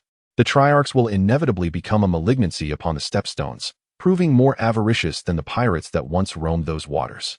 I anticipate that once the Tri-City Alliance firmly establishes its presence on the Steppes Islands, they will incessantly raise tariffs, at which point you shall yearn for the era of pirates. The sea snake, Corlys Velaryon, scoffed. Daemon, what do you understand? The tariffs imposed by the Tri-City Alliance are far preferable to the rampant chaos wrought by pirates. Daemon retorted. Myr, Lys, and Tyrosh, these three estranged daughters of Valyria, if they engage in mutual warfare over disputed territories, they pose no threat to the kingdom. However, now that they have formed an alliance with Lys, Myr, and Tyrosh boasting formidable navies, their occupation of the Steppes Islands makes it exceedingly difficult for us to displace them. Should the Tri-City Alliance forge an alliance with Dorne, it could potentially sever maritime trade in the southern Narrow Sea. King Jaehaerys pondered for a moment. Indeed, this was a significant concern. The sea snake calmly replied, Your Majesty, there is no need for alarm. Lys, Tyrosh, and Myr harbor mutual disdain. Their alliance is destined to be short-lived. The Dornish have no fondness for Lys, Myr, or Tyrosh either. After the council meeting concluded, Ser Vaemond Velaryon, Lord Lyman Beesbury, and Maester Yondell departed in succession. The sea snake turned to King Jaehaerys and stated, Your Majesty, I believe that Lord Lyman Beesbury is ill-suited for the position of Master of Coin. I recommend Count Kevin Lannister, Ser Harwin Strong, or Lord Willis Tyrell, all of whom are nobles from the Reach. The sea snake's intentions to cultivate allies from the Reach were conspicuous. Daemon chuckled. Sea snake, are these the new acquaintances your family has made in the Reach? The sea snake, somewhat displeased, responded, I am merely recommending capable individuals for the kingdom, devoid of any selfish motives. I previously recommended Ser Otto Hightower. King Jaehaerys, fully aware of the sea snake's intentions, remarked, while Lord Lyman may lack certain abilities, he is loyal and virtually free from corruption. A cat that doesn't steal but catches mice is hard to find. I cannot dismiss him. The sea snake countered. But Lord Lyman pales in comparison to previous masters of coin like Lord Rhaego Draz and Lady Felicity. Daemon interjected, Times have changed, my lord. When Rhaego Draz of Pentos took office, the kingdom was grappling with the upheaval of the Maegor era, in dire straits and amidst desolation. In such circumstances, an economic revival from ruin to prosperity was conceivable. Today, the kingdom has experienced nearly 50 years of growth. Naturally, the pace has slowed. Even if we reinstated Rhaego Draz, he would likely not outperform Lyman significantly. The added circumstances create heroes as equally applicable in economic cycles. King Jaehaerys replied, This is the first time I have encountered such reasoning. It is quite astute. The sea snake expressed surprise. I did not foresee that the roguish Daemon possessed such insight. As Daemon and the sea snake walked through the courtyard of the Red Keep, Daemon inquired, My lord sea snake, you are the wealthiest in Westeros. I wish to borrow some money from you. The sea snake let out a dismissive huff. Your wife, Princess Rhaenyra, has taken my child's cherished dragon, Dreamfire. You often oppose me, and yet you dare to ask me for money? Daemon remarked, Rhaenys is my cousin. The Velaryons and Targaryens share a bond of blood. We may have our minor disagreements, yet we remain family. If you refuse to lend me, I shall directly trouble Lord Lyman and seek a loan from the Iron Bank. The sea snake replied, I can lend you what you need. How much? 100,000 gold dragons, Daemon responded. The sea snake chuckled. Have the prices of the Silk Street courtesans risen? Daemon replied, Such a sum is merely a drop in the ocean for you. I will not squander this money on frivolities. I have never needed to pay for pleasures on Silk Street. It is intended for the construction of a castle and the development of my lands. In the courtyard of the Red Keep, the sea snake fixed his gaze upon Daemon, pondering for a moment. Daemon, I will not lend you money. I have heard tales of your losses at the flea-bottom gambling den. You do not pay your debts to the winners. My wealth is hard-won from the tumultuous seas, and I shall not waste it on you. Daemon countered. If you lend me this money, the nobility and common folk alike will say that the sea snake has lent to the son of the heir to the Iron Throne. This would be an opportunity to showcase the wealth and power of House Velaryon to the outside world. Are you truly willing to forego that? The sea snake hesitated. And Daemon smiled. Very well. You need not feel troubled. I shall find a way to borrow from the Iron Bank of Bravos. With such high interest rates, I shall have to concede to those Bravosi bankers. The sea snake scoffed. If I lend you money, the interest will be the same as that of the Iron Bank. Daemon nodded in agreement. The deal was struck. When Prince Aemon was still alive, the sea snake had also been a creditor to the Iron Throne, earning substantial profits through lending. However, after Aemon's death, Rhaenys was unable to become the princess of Dragonstone, and in a fit of frustration, the sea snake and his wife returned to Driftmark. King Jaehaerys, seeking to diminish House Velaryon's influence over the Iron Throne, repaid the debts owed by the Iron Throne to House Velaryon in advance and ceased accepting their loans. Upon returning to King's Landing, the sea snake and his wife took advantage of the construction of the Great September, allowing House Velaryon to regain its status as creditors to the Iron Throne. Yet they faced fierce competition in the lending business. The Iron Bank had consistently been the largest creditor to the Iron Throne, with the remaining shares divided among the Lannisters, Hightowers, Velaryons, Tyrells, and the Lysannes.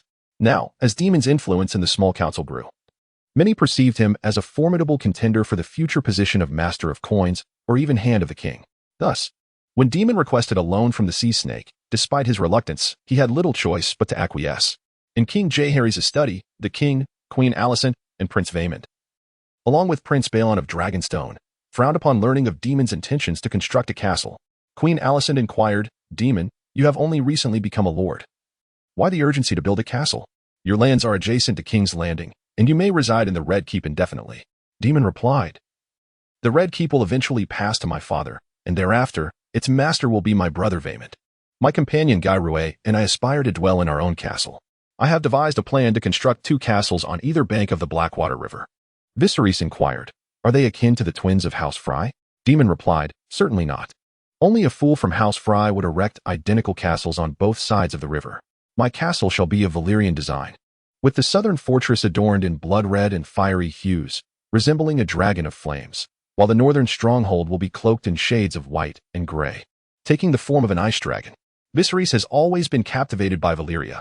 He delights in studying its tomes and possesses a set of toys depicting Valyrian castles. He exclaimed, It sounds like a magnificent castle. Nonsense, interjected Prince Balon of Dragonstone. Daemon, the craftsmanship of Valyria is indomitable, yet that art has long been lost. Daemon chuckled. I am well aware. I merely wish to replicate the Valyrian style, making it appear credible at first glance, even without Valyrian techniques. The artisans of Westeros have constructed grand fortresses like Storm's End and Harrenhal, as well as the stunning castles of Highgarden and the Eyrie. Moreover, this castle spanning the Blackwater River will dominate the river's mouth and the King's Road leading to Storm's End, enabling us to apprehend those criminals who flee after committing murder, robbery, and rape in King's Landing. When the king and nobles venture into the Kingswood for hunting, the castle will provide a place of respite. In the event of war, this stronghold can intercept any forces approaching from Storm's End along the King's Road, guarding the river's mouth against enemy fleets arriving from Blackwater Bay, which will be met with the onslaught of trebuchets, crossbows, and ballistae from both castles. In Daemon's vision, the new castle will allow him to leisurely expand his influence southward along the Blackwater, reaching the Kingswood and the banks of the Windwater, radiating his dominion south of King's Landing. King Jaehaerys remarked, It seems this castle will require a considerable sum. I can grant you permission to construct it, but funds are currently lacking. The Great September atop the Visenya Hills has already strained the royal treasury to its limits. Daemon responded, Grandfather, I possess wealth. Lord Corlys Velaryon has lent me 100,000 gold dragons. Queen Alyssa laughed. It appears your relationship with the sea snake has improved. This is as it should be. The Velaryons and Targaryens are, after all, kin, and there is no need for perpetual enmity. Prince Balon expressed his concerns. You have borrowed 100,000 gold dragons in one go. What will you do if you cannot repay it? Viserys added, Moreover, is 100,000 gold dragons sufficient for constructing a castle? Daemon replied, This is a monumental endeavor. We shall proceed step by step, without haste. As night enveloped King's Landing, Daemon, accompanied by officers of the Kingsguard such as Kyron Martell, Andre Hightower, and Richard Storm, donned black cloaks to conceal their identities and arrived at the Flea Bottom Casino. The air within the casino was thick with the stench of sweat and alcohol. As a ragged throng of fervent gamblers surrounded the gaming pits, shouting in a frenzy of excitement. In a pit, two women were fiercely clawing and biting at each other, their garments torn asunder. With a piercing scream, one woman's eye was severed. In another gambling den, a 13-year-old boy battled ferociously against a wild dog, blood streaming from his wounds. Fortunately, he managed to strangle the beast and bring it to its demise. The crowd erupted in cheers or whispered curses. Daemon and his subordinates approached the casino owner, Jaehaerys, a diminutive, balding middle-aged man. Startled, Jaehaerys exclaimed, "Prince Daemon, it has been quite some time since your last visit." Daemon replied coldly, "Jaehaerys, I have received reports alleging that you forced children and women to fight for their lives in your gambling pits. I suspect these individuals have been trafficked. In Westeros, human trafficking is punishable by death." Jaehaerys broke into a cold sweat, insisting, "Prince Daemon, this is a terrible misunderstanding. These individuals are all here by choice." Daemon stated, "We shall conduct a thorough investigation. Should you be found guilty, I will advocate for you to be sent to the Night's Watch, garbed in black. Your casino and all your assets will be seized." Throughout the night, Daemon, clad in gold, apprehended over 20 casino owners in the flea market.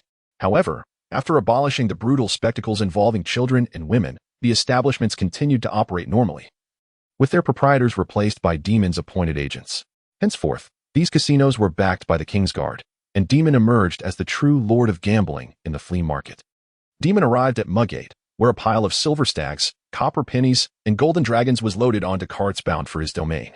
Captain Kittema of Mudgate reported, "During our patrol today, we intercepted several smuggling vessels laden with saffron, cinnamon, and anise. Additionally, we seized sunflower seeds, peanuts, biscuits, onions, and dried fish." Daemon couldn't help but envy the sea snake, who profited immensely from pirates and smugglers, accumulating vast wealth from shipwreck salvages. Daemon realized he needed to establish his own fleet to earn the blessings of the sea. Daemon visited the Kingsguard's outpost. These wooden sentinels were scattered throughout Silk Street, the affluent district, Flower Street, Dragon's Lair, Eel Alley, Flea Market, Stinking Bay, and Fish Market across King's Landing. The sunflower seeds, dried fish, peanuts, onions, and similar items were to be sold from the outpost. We must provide safety and convenience for King's Landing. Chapter 26, Brothels, Outposts, and Free Labor. On Silk Street and King's Landing, courtesans stood at the doors of brothels, flaunting their charms and flirting with men on the street to attract patrons. A portly man named Harvey entered the Blue Pearl brothel. The madam, Caitlin, promptly approached him with a smile, saying, "Harvey, today we have a virgin from Lys. Why not head upstairs?" Harvey retorted, "Enough with the pleasantries. My brothers and I have protected your wretched horse. If not for us, your virgins would have been ravaged by the destitute of the flea market before they could entertain a guest. When will you pay last month's protection fee of 100 golden dragons?" Caitlin wore a troubled expression. "Our business is not thriving nowadays. Patrons must pay a copper tax after every visit, and many of the girls have fallen ill. Is it possible to delay for a few days?" Harvey tightened his grip around Caitlin's neck. "Before midnight today, if my protection fee falls short by even a copper coin, I will end your life." A chilling voice interjected, "Harvey, do you wield such power? Can you take the life of whomever you choose?" Turning to face the source of the voice, Harvey saw Daemon leading a contingent of royal guards clad in golden robes behind him. A shiver ran down his spine, his anger dissipating, replaced by the most humble of smiles. "Prince Daemon, you have come to visit? My brothers have not seen you in quite some time, without your presence on Silk Street." The cries of the courtesans have lost their fervor. Daemon reached out and seized the bulging pouch at Harvey's waist. Upon opening it, he discovered it filled with golden dragons. "I have visited several brothels today, and the madams have all claimed you have been extorting them. I have long been aware of your dealings on Silk Street, but at that time, I was not responsible for maintaining order in King's Landing. Now that I command the royal guards, how dare you continue your extortion on Silk Street?" Harvey stammered, "Prince Daemon, we protect those courtesans from the harm of patrons. If patrons refuse to pay after their pleasures, my brothers and I will support the brothels." Daemon scoffed, "Extortion, yet you speak with such bravado. You shall reflect on your actions in the dungeon." The royal guards shackled Harvey with chains and dragged him away, his cries echoing in despair. Madam Caitlin embraced Daemon. "Prince Daemon, you have liberated me from the detestable Harvey. I shall attend to you tonight with several of the girls." Daemon replied, "From now on, my royal guards will maintain order on Silk Street. They will safeguard your brothels, and I will take a portion of the proceeds." Caitlin responded, "That is undoubtedly a favorable arrangement. I would be delighted for Prince Daemon to be our patron." Daemon continued, "Some courtesans on Silk Street may spread diseases to patrons.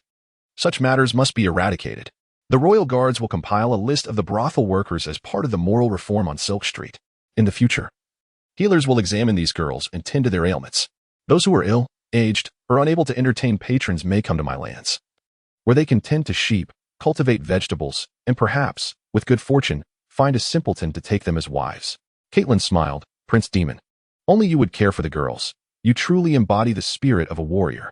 In just a few days, Daemon had registered dozens of high-class brothels on Silk Street, along with the lowly establishments of Stinking Bay, Flea Nest, and Eel Alley, as well as all clandestine workers in King's Landing, establishing a unified management system and collecting fees. Flower Street in King's Landing is a hub for bakeries, where some commoners reported that certain bakeries were cheating them by short-waiting and mixing sawdust into the bread. Daemon took action against these unscrupulous merchants and acquired several bakeries. These bakeries, following Daemon's provided recipes, began producing biscuits and bread, which would be transported to the various posts of the royal guards throughout King's Landing for sale. Daemon arrived at the dungeons of the Red Keep, where the cages were filled with disheveled, numb, and vacant-eyed individuals. You are pickpockets and poachers, who ought to have faced the dire punishment of amputation.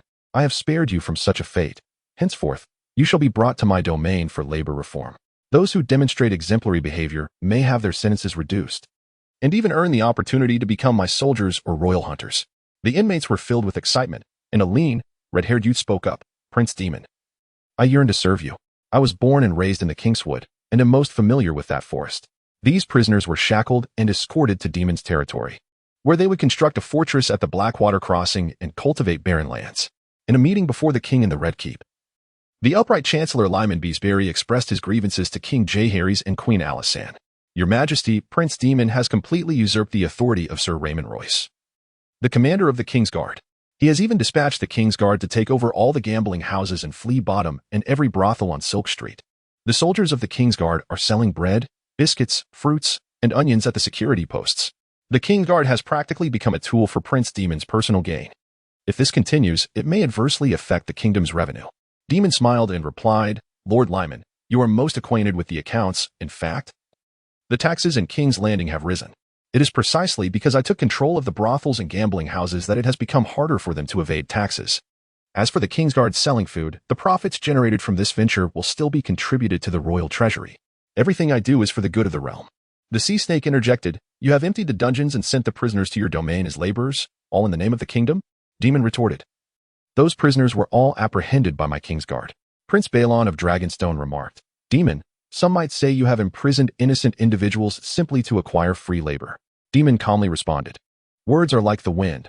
Moreover, Father, as the Minister of Justice, you and your inquisitors are well aware that none of these individuals are wrongfully accused.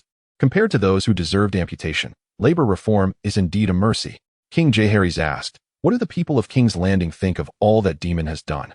Chancellor Vaemond stroked his collar, noting that the populace seemed to favor Prince Daemon more. After all, he had improved the security of King's Landing and established stability and order. Chancellor Alyssa had passed away a few days prior, and Vaemond had officially succeeded her. Alysanne remarked, The subjects are the foundation of the kingdom. Since the people recognize Daemon's series of efforts on the streets of King's Landing, we should not obstruct him. The sea snake replied, But Daemon is exploiting the King's Guard for profit. He has completely sidelined the former commander of the City Watch, Sir Raymond Royce.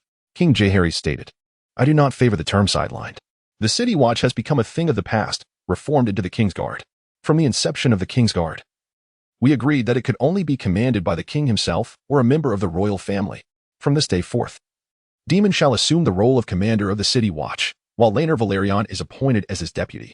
Prince Balon, in a contemplative mood, remarked, Your Majesty, I request that Vier be appointed as a royal advisor to serve at your side. King Jaehaerys nodded in agreement, saying, Indeed, your mother and I have grown old. It is time for the next generation to take the reins. After the royal council concluded, Balon and Daemon retreated to a shadowy corner. In hushed tones, Balon confided, Daemon, as the second son, I understand your sentiments. The firstborn inherits everything, leaving the second son with nothing but the burden of dependence. The second son must excel beyond the first to carve a path for himself. I once lived in the shadow of Aemon. Your recent acclaim has eclipsed Vier entirely. Yet a wise man knows when to temper his brilliance. Just days ago, Vier expressed his desire to continue as the king's cupbearer, to learn at the king's side and within the council. He is several years your senior. I could not bear to have you attending the council while your brother stood by, pouring wine for the lords, thus I declined. Daemon responded, Father, my actions are motivated not solely for my own benefit, but for our family's legacy. Jaehaerys will be the royal advisor. Together we can command the King's Guard. Balon countered, No, the King's Guard shall remain yours. Jaehaerys must learn the art of kingship. Your brother Jaehaerys is of gentle temperament, pleased by your progress. Yet he is the rightful heir to the Iron Throne. If you overshadow him entirely, it shall not bode well. Chapter 27. Building the domain. Emma stood upon the second-floor balcony, nursing the infant Rhaenyra, while Vier stood beside her, both gazing down at Daemon striding through the Red Keep courtyard, flanked by the King's Guard. Every servant and maid encountered by Daemon bowed humbly in reverence. Emma remarked, I have heard from the monks of the Red Keep that Daemon has taken control of the brothels and gambling houses of King's Landing, and he plans to construct a castle at the Blackwater Crossing that will surpass the Red Keep. Vier chuckled. Daemon has always had a penchant for opulence, most notably. It will be a castle of Valyrian design. Emma sighed. Vier, Daemon is but 16, yet he commands the King's Guard. People will say he is superior, more astute, and more formidable than you. Do you not worry that when you ascend the Iron Throne, Daemon may become an uncontrollable younger brother? Vier laughed heartily. What nonsense is this? Daemon is my own flesh and blood. Moreover, my father will rule the Iron Throne for decades. Both Daemon and I shall serve him before it is my turn. Emma replied, Perhaps I am being overly cautious. Nevertheless, an ambitious second son poses a risk in any family. In the heir, my brother, Duke Jaehaerys, was at odds with our second brother, Daemon, who even attempted to murder Jaehaerys before being cast from the moon door. Viserys remarked, Such a thing shall not occur between Daemon and me. We are Targaryens, bound by blood and fire, and Daemon and I shall be excellent partners. Emma, unconvinced, shifted Rhaenyra to her other side. The Targaryens hold great reverence for dragons. Daemon rides the dragon Caraxes, while you once commanded the dragon Vier, but after Vagor's demise, you were left without a dragon. People may say that Daemon possesses a dragon, whereas Viserys does not. Viserys caressed Emma's silver locks, his words like a gentle breeze. You should focus on caring for Rhaenyra. We must endeavor each night to ensure the arrival of our son. Daemon arrived at the Red Keep Sept, where several monks and nuns were engaged in their duties. My lands require a young monk. Is there anyone interested? In truth, Daemon's domain already had monks and nuns, including Sister Anya, who excelled in midwifery and the treatment of women's ailments. Once a slave and courtesan in Volantis, she had traveled widely in her youth. Her tales enchanting, yet clearly unbefitting for a true nun. Brother Chandler had always partnered with Sister Anya. She dictated her tales while Chandler penned them, also creating alluring illustrations that ignited desire, and he had a penchant for wine. Neither Brother Chandler nor Sister Anya were suited to manage the sept, as Daemon's lands required a genuine monk capable of fulfilling the sacraments of confession, absolution, officiating weddings, and interpreting the seven-pointed star. A slender monk, approximately 30 years of age, approached Daemon. Prince Daemon, I am Eustace from Stone Hall, and I would be honored to accompany you to your lands. At the Blackwater River crossing, the people had constructed a small sept on the southern bank of the river, adorned with images of the seven. Brother Eustace took charge of the September Sister Anya, nearly of the same age as Queen Alysanne, though aged, still exuded a captivating noble aura. The works she and Brother Chandler created had become bestsellers at the King's Guard's posts, with a single illustrated tale fetching a silver stag. Sister Anya smiled. Is it not advantageous for me to manage the sept, Prince Daemon? I can guide many young girls, comfort many bewildered boys, and lead the faithful in praising the gods. Daemon chuckled. Surely, it is akin to the practices of the Summer Isles priests, is it not? There. Priests would disrobe and take to bed with their followers to honor the deities above. As Sister Anya prepared her concoctions, Daemon glanced at a black jar, curiosity piqued. What is this?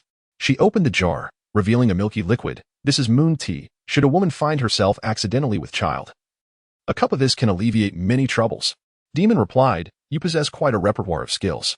Sister Anya responded, At my age, time has imparted many lessons. I have traversed numerous lands. Daemon gazed at the tattoo of tears beneath Sister Anne's eyes, a mark signifying the harlot slaves of Volantis. You were once a prostitute in Volantis, he remarked. Volantis is the largest port in the world, and now that I intend to establish a port in my territory, how can I entice those captains and sailors to venture south when King's Landing lies to the north? Sister Anne made a playful grimace. It is quite simple. Imagine yourself as a sailor, traversing the seas, arriving at King's Landing, seeking solace in the embrace of a woman, and naturally, you would seek out a brothel. The port cities of Volantis, Bravos, and Old Town are renowned for their alluring establishments. By increasing the number of brothels in our territory, we could compete with King's Landing. For all its high-end brothels along Silk Street, The areas near the port are rife with lowly establishments or streetwalkers. With a modicum of effort, we could easily surpass them. Daemon had evidently taken control of all the brothels in King's Landing, fully aware of the substantial profits they yielded. He contemplated, what if we were to construct a paradise of pleasure in my realm, employing courtesans to masquerade as the bed slaves of the unsullied, Summer Island priestesses, Braavosi socialites, Lyseni harlots, Meereen gladiatrices, Volantene slave prostitutes, and the Queen of Dragonstone?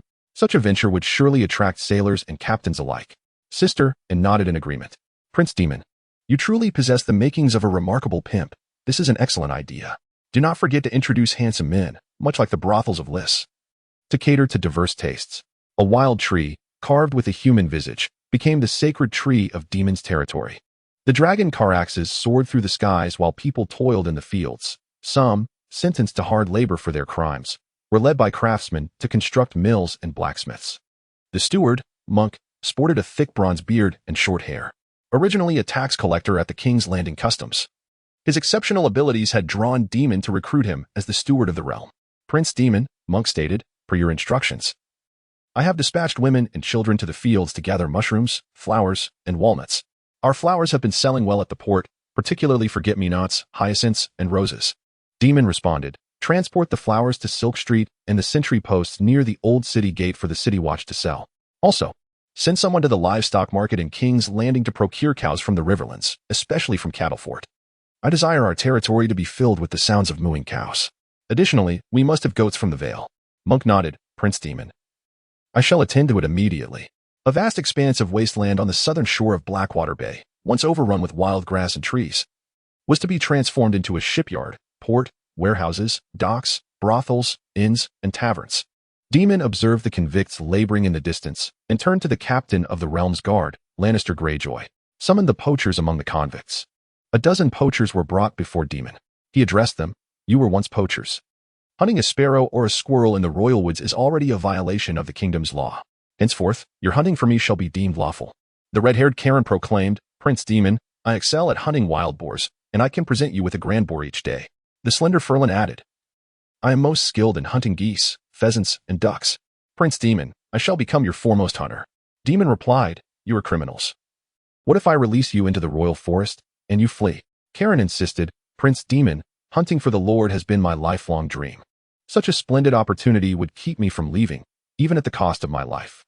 Daemon responded, as poachers, your families must reside nearby. They must settle within my domain. I shall send royal guards to accompany you in your hunts. From this day forth, you shall be my royal hunters. The poachers cheered for Daemon. He also recruited over 20 young men from his territory to form a hunting party, equipping them with hunting dogs and falcons. Thus, Daemon established his own band of hunters. Vier looked at the sanctuary and the sacred grove, pondering when the castle would commence construction. Daemon replied, Lord of the Sea Serpent's fleet will transport stone from Tarth and the Vale. Our castle will be built with the finest materials. Chapter 28, Cooperation with the Sea Serpent. Prosperity of the territory. The Royal Guard's pavilion sold Daemon's biscuits, bread, onions, and dried fish. The casinos and brothels generated daily profits for him. Every indulgence of the patrons and each sigh of the courtesans, along with the celebrations and curses of the gamblers, enriched Daemon further. His series of measures improved the security of King's Landing, enhancing customs and city revenues, thereby increasing the treasury's income. King Jaehaerys and Queen Alysanne were greatly pleased, and Prime Minister Balon, along with Chancellor Lyman Beesbury, began to commend Daemon's policies. With the financial situation improving, the construction of the Great Dragon Cathedral on the hills of Visignac continued apace. The pious citizens of King's Landing, even the Archbishop from the distant Old Town Starry September, closely monitored the cathedral's progress. Despite amassing considerable wealth, Daemon remained unsatisfied. One day, he visited the study of the sea serpent at the Red Keep. Recently, Daemon's ties with the sea serpent had grown increasingly close. The Royal Guard and the Sea Serpent's royal fleet had jointly inflicted heavy losses on the smugglers, constricting their operations. And both parties were reaping the rewards of their collaboration. Princess Rhaenys presented wine to Daemon and the Sea Serpent, saying, I come to seek cooperation with Lord of the Sea Serpent. Seated in his fishbone chair, Corlys Valerion questioned Daemon. The common folk of King's Landing and the nobility from all over claim you are a shrewd businessman, a master of profiting without payment. What do you seek this time? Daemon replied, Lord of the Sea Serpent, your merchant fleet sails across Westeros, and my royal guard's pavilion cannot solely offer mundane items like sunflower seeds, peanuts, and onions. I intend to diversify the goods available at the pavilion. He then presented a catalog of items for Corlys to review. The olives from Dorne, the corn from the valleys, the dried fish and jerky from the riverlands, the pelts and wool from the north, the golden wine and mead from the riverlands, the dyes from Tylos, the perfumes from Lys, and the mirrors from Vier. Your desires are indeed plentiful. Princess Rhaenys remarked with a smile, Daemon. Will your kiosks scattered throughout King's Landing truly sell perfumes and golden wine? The commoners can scarcely afford such luxuries, and the nobility and wealthy merchants would never purchase such extravagances from the streets. The sea snake interjected, thus, it is evident that you must be concealing the particulars of your plans. Daemon replied nonchalantly, you have astutely uncovered my intentions. Indeed. This catalog of goods contains items unsuitable for kiosk sales. I have established several shops around Silk Street and the Dragon's Gate, peddling high-end wines and various costly luxuries. My Lord Sea Snake, you are well aware that King's Landing is home to hundreds of thousands. In our partnership, we could amass a fortune. The Sea Snake remarked. I lent you funds to construct a castle, yet you have busied yourself with commerce. Daemon, I find myself increasingly admiring you. Many nobles disdain merchants, viewing trade as a pursuit unworthy of their station. Yet you are willing to seek profit through diverse avenues. Daemon shrugged. If the noble class of the realm scorns commerce, then they ought not to covet the positions of the treasurer and the royal treasury. They should not be so easily swayed by the glimmer of gold. The Sea Snake observed, in you, I see the reflection of my younger self. Since our collaboration promises mutual gain, let us continue this alliance. Daemon stated, your shipyard at Shelltown is currently one of the largest in Westeros. I wish to procure some vessels from you. Rhaenys interjected. It seems Daemon intends to encroach upon my husband's business. The Sea Snake responded proudly, Daemon, in maritime trade across Westeros, I have encountered no rival for decades. The reason is simple. My ships sail farther, faster, and with superior crew quality. I have traversed more oceans, bays, and rivers than others have merely heard of. Even the Ironborn must concede. Should you wish to challenge me at sea, I welcome the competition. However, I must caution you that the narrow sea is fraught with storms. It is not uncommon for fleets to suffer losses of half or even total annihilation. Be prepared for such eventualities. Daemon chuckled, at present, I lack the capital for reckless maritime ventures. What I seek to purchase from you are river galleys and fishing boats to send to the Blackwater and the Windwater for fishing. This way, the people of my domain shall enjoy affordable carp and grass carp. Rhaenys expressed her surprise. No wonder many common folk from King's Landing and the Crownlands have migrated to your territory. You are indeed a lord who considers the well-being of your subjects. The Sea Snake remarked, Viserys relishes grandeur, while Daemon has begun to deliberate on profit. Has marriage transformed you?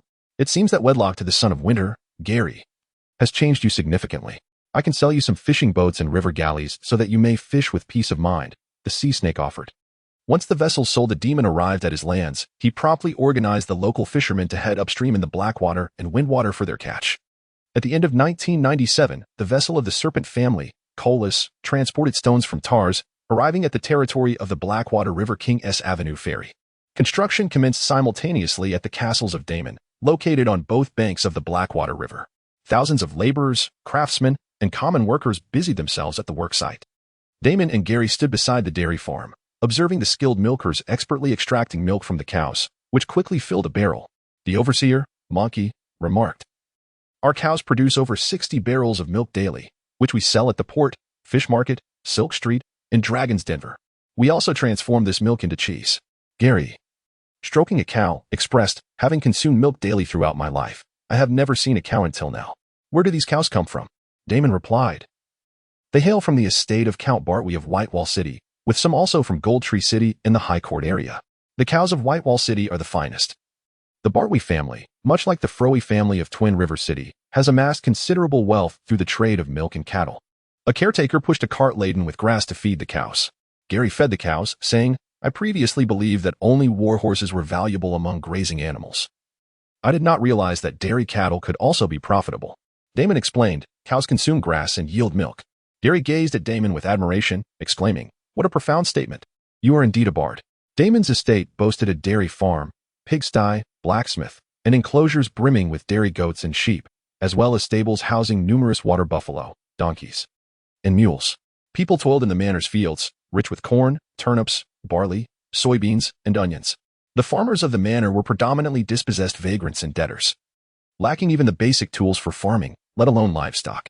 Under the guidance of Daemon's overseers, these farmers labored with the estate's oxen, plows, shovels, and other farming implements. Engaging in unified fertilization and planting, exchanging their labor for food and wages, the tenants were self-sufficient farmers who had been allocated land. They owned their own tools and livestock and tended their plots, only needing to pay taxes to Daemon on time. Initially, Daemon's estate included a group of land-allotted farmers, all former soldiers discharged from the capital's garrison, who were settled here. However, these veterans generally lacked agricultural skills and were reluctant to embrace farming, ultimately selling their lands to Daemon, which were incorporated into the estate. Most of these veterans' descendants joined the Imperial Guard, continuing their military service. Animal waste from the pigsty, dairy farm, sheepfold, and stables was transported to the manor's fields for fertilization, with dragon dung being the most coveted fertilizer. The dragon Caraxes and Dreamfire grew daily, particularly the young bloodworm Caraxes, which consumed several wild boars and sheep each day, producing an astonishing amount of manure. Daemon purchased 50 warhorses in one go and possessed more than 30 sworn knights. However, the primary force maintaining order in Daemon's territory remained the patrols of the Imperial Guard. What brings the greatest joy to Daemon is that Rhaenyra is with child, her belly growing more prominent by the day. In the chamber of the Red Keep, Daemon caresses Rhaenyra's abdomen, pondering whether the unborn child is a boy or a girl. Rhaenyra confesses, "I know not. I am filled with trepidation. Your mother, Alysanne, and Emma's mother, Daniela, both perished in childbirth. In this era, it is not uncommon for women to suffer miscarriages and meet their demise upon the birthing bed, even though Daemon is a traveler from another time. This grim reality remains unchanged. After all, this is a continent under the harsh gaze of cruel gods." Rhaenyra continues, "Emma is also expecting. She believes she carries a boy. She jested that if she bears a prince and I a princess, we shall arrange a betrothal." Daemon remarks, "The new year approaches swiftly. Next year will mark the 50th year of King Jaehaerys' reign over Westeros." Rhaenyra exclaims with excitement, "On the day we celebrate my father King Jaehaerys' 50th anniversary on the throne, a grand tournament will be held. My brother, Ser Vagon, will come from Old Town, and the queen will send a letter to Volantis, inviting Sinella to attend. I have never met Sinella since I grew up. I eagerly anticipate her arrival." Daemon replies, "Sinella runs her own brothel in Volantis. It is unlikely she will return. Sinella has long earned her living as a courtesan, and King Jaehaerys has always regarded her as a disgrace to House Targaryen. Queen Alysanne has longed for her exiled daughter, yet every letter she sends has fallen into silence." Rhaenyra acknowledges, "Indeed, the king has never forgiven Sinella." Daemon reflects, deep down, the king misses his daughter. He once dueled the knight from Honeywine for Sinella's honor. He has always hoped for her return, even if he refuses to admit it aloud. Chapter 29, New Year Celebrations. Magic and dragons. At the end of the year in 97 AC, Westeros is poised to welcome a momentous year, the 50th year of King Jaehaerys' reign. Since the conquest in 48 AC, King Jaehaerys has taken the fractured realm from King Maegor's hands and has tirelessly ruled Westeros from the Iron Throne for half a century. In the Red Keep's council chamber, Grand Maester Yondel strokes his white beard. "Your Majesty, the new year marking your 50th year of rule over Westeros must be celebrated with grandeur to commemorate this historic occasion." King Jaehaerys, disinterested, responds, "Such festivities will only remind me of my advancing age. I have no desire for it." Ser Valerion, the captain of the King's Guard, interjects, "However, the people of King's Landing and the nobility yearn to welcome this exhilarating moment alongside their king and queen. They crave celebration. A grand tournament is essential." Ser Harwin quips, "Of course, Ser Laenor, you eagerly anticipate the tournament. You nearly always profit from the prize money at every event." During the reign of King Jaehaerys, Westeros enjoyed an extended period of peace, with wars being infrequent. The tournament became the battleground of this tranquil era. Among the legendary figures of these tournaments was Laenor Valerion, who triumphed in numerous contests, both grand and modest. Laenor garnered victories in tournaments held in Old Town, Lannisport, White Harbor, the Vale of Arryn, Stonehall, the Bitterbridge, Riverrun, and Seaguard, with the highest number of wins occurring in King's Landing. Now, in his advanced years, Laenor's strength and agility have waned.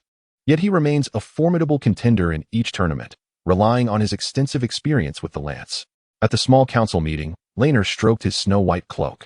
The citizens of King's Landing hold a deep affection for the tournaments, and anticipation for the New Year's tournament has been building. Would it disappoint the populace? King Jaehaerys remarked, "I have conferred with Queen Alysanne, and we plan to host a grand tournament on the anniversary of my ascension, to which knights from all corners of Westeros shall flock to compete. Is it truly necessary to hold the New Year's tournament? Is it not a frivolous expenditure?" Prince Viserys chuckled, "Grandfather, I believe the more tournaments, the better. A royal procession would further endear us to the people." A modest investment for their affection is hardly a misstep. Queen Alysanne frowned at the notion of a royal tour. In years past, the king and I spent half our time riding dragons across Westeros, visiting castles and local lords. Yet those days are behind us. We have aged, and the thought of riding dragons no longer holds appeal. The hand of the king, Ser Otto Hightower, proposed, perhaps we could send Prince Balon of Dragonstone, Prince Viserys, and Prince Daemon on the royal tour, visiting Casterly Rock, Highgarden, Old Town, Riverrun, Winterfell, and Whispering Wood to celebrate the 50th year of the king's reign with the local nobility. The sea snake interjected meaningfully, indeed. Prince Balon could ride Vhagar, Prince Daemon could mount Caraxes, while Prince Viserys could take a steed. Balon and Daemon understood the subtle implication. Should Balon escort Viserys and Daemon on the royal tour, with Daemon riding a dragon and Viserys on horseback? The common folk and nobility might regard Viserys, the future heir to the Iron Throne, with diminished respect. After a moment's reflection, Daemon suggested, I believe it would be best for my father to ride Vhagar and visit the realms, while my brother Viserys and I remain in King's Landing to assist the king. After all, the king and the hand are of advanced age, and the realm's affairs require our stewardship. The royal procession should comprise as few individuals as possible, ideally not exceeding 50, for the cost of hosting such a retinue may overwhelm the lesser lords.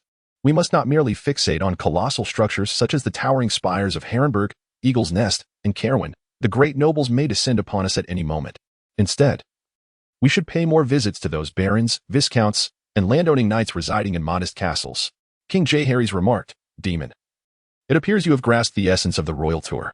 The royal tour serves to understand the lords and the populace, to listen to their grievances, to foster unity, and to earn their affection, not to flaunt wealth and power. On the first day of the new year, in the year of Conquest 98, King Jaehaerys and Queen Alysanne hosted a grand tournament at the Dragon Pit Square on the Rhaenys Hills to celebrate the arrival of the new year. Simultaneously, the old city gate witnessed a pantomime. The Blackwater River was graced by floral boats parading, and the Flea Bottom featured theatrical performances and puppet shows alongside stilt walkers. Daemon made his entrance clad in dark crimson armor, resembling dragon scales, with the visage of a fearsome dragon upon his shoulders. His helmet was adorned with rubies, sapphires, and gilded decorations resembling 3 dragons. His first opponent was Diego Reyes, who donned silver-white armor emblazoned with a red lion crest. After 3 intense rounds of combat, Daemon unseated Diego with ease, advancing smoothly to the next stage. In the waiting area, Daemon encountered Criston Cole, whose armor was rusted yet bore a pristine Valyrian seahorse emblem on his shield. Criston, strikingly handsome, hastily remarked, Prince Daemon, you dispatched your opponent effortlessly. It seems you are destined to claim the championship. Daemon replied nonchalantly, I do not place much importance on the title of champion. I believe it will be Rhaenyra Velaryon. He is quite earnest about the championship and trains rigorously every dawn. Are you still in service to Lord Sea Snake? Criston inquired. Indeed. I have sworn my vows as a knight to the Lord of Tides. Princess Rhaenys holds me in high regard, and Miss Lena and Master Rhaenyra appreciate my protection. I dream of becoming Miss Lena's personal guard. At the mere mention of Lena, Criston's countenance brightened, clearly envisioning the prospect of safeguarding the young Lena, winning her heart, and solidifying his position beside Lord Sea Snake. Daemon chuckled, perhaps you should consider serving as Rhaenyra's protector. It may yield even greater rewards. Leaving a perplexed Criston Cole behind, Daemon strode away with purpose.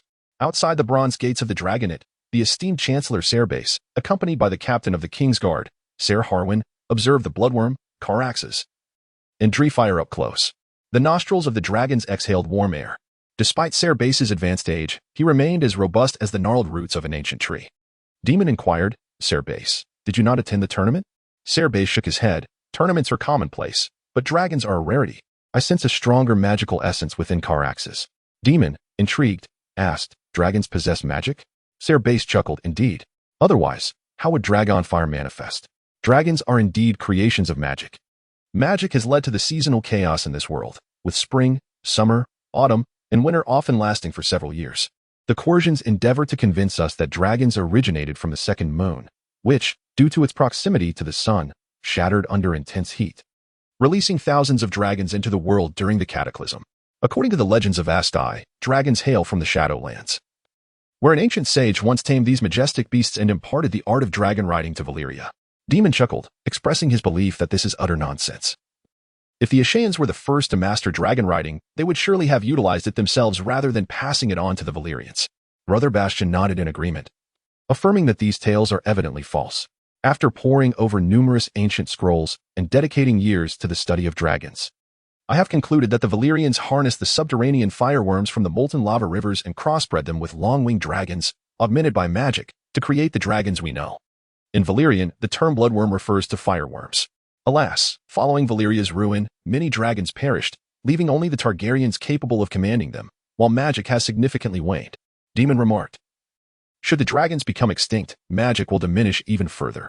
At that time, winters will grow longer, the spells for crafting Valyrian steel will fail, and the powers of the Red Priestesses, fire sorcerers, cloud mages, and drowned priests will all fade.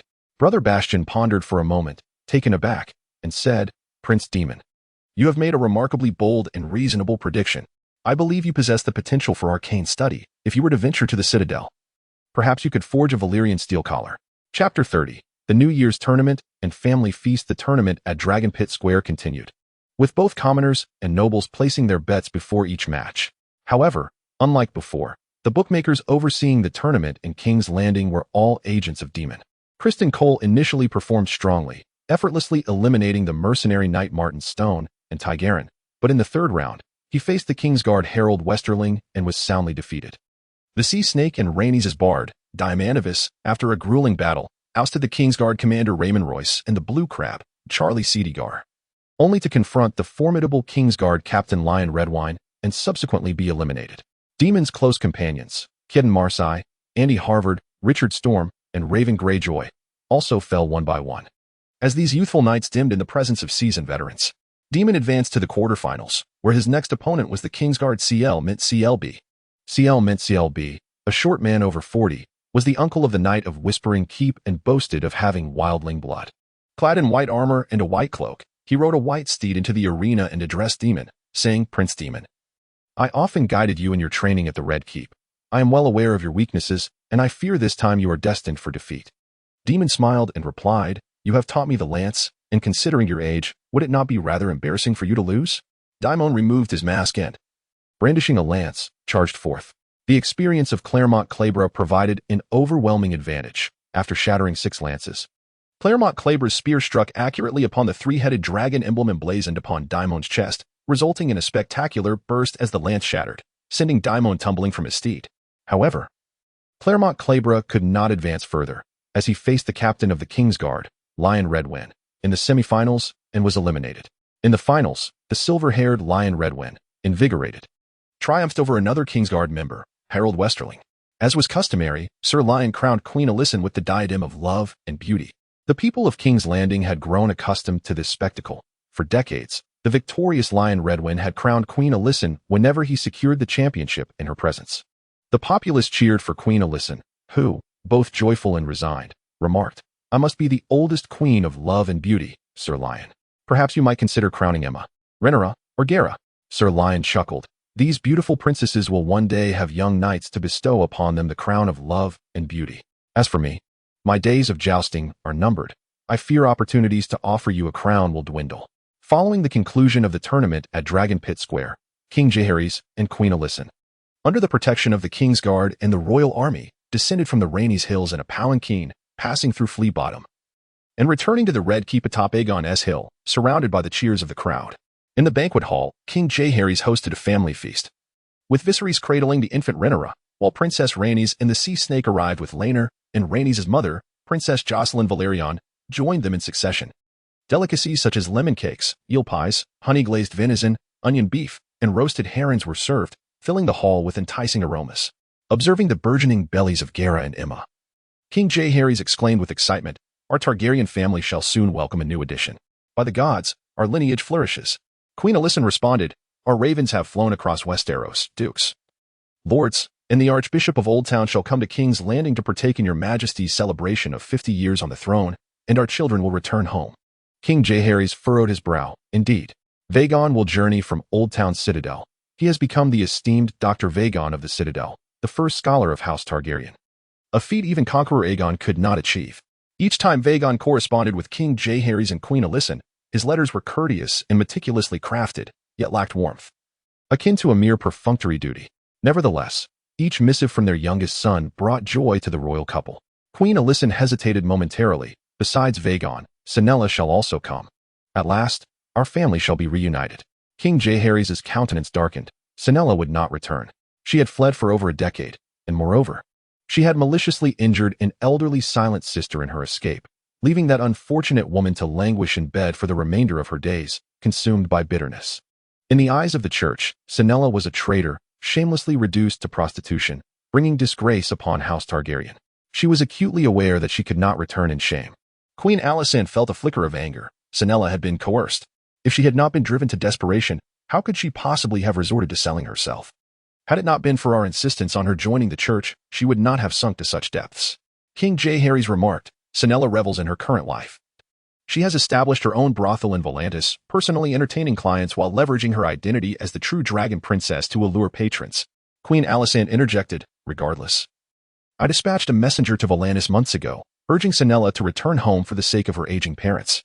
Surely, she will come back. King Jaehaerys cast a sidelong glance at the sea snake. Corlys, years ago when you sailed to Volantis, you encountered Sanella. You intended to bring her back to Westeros. What did she say?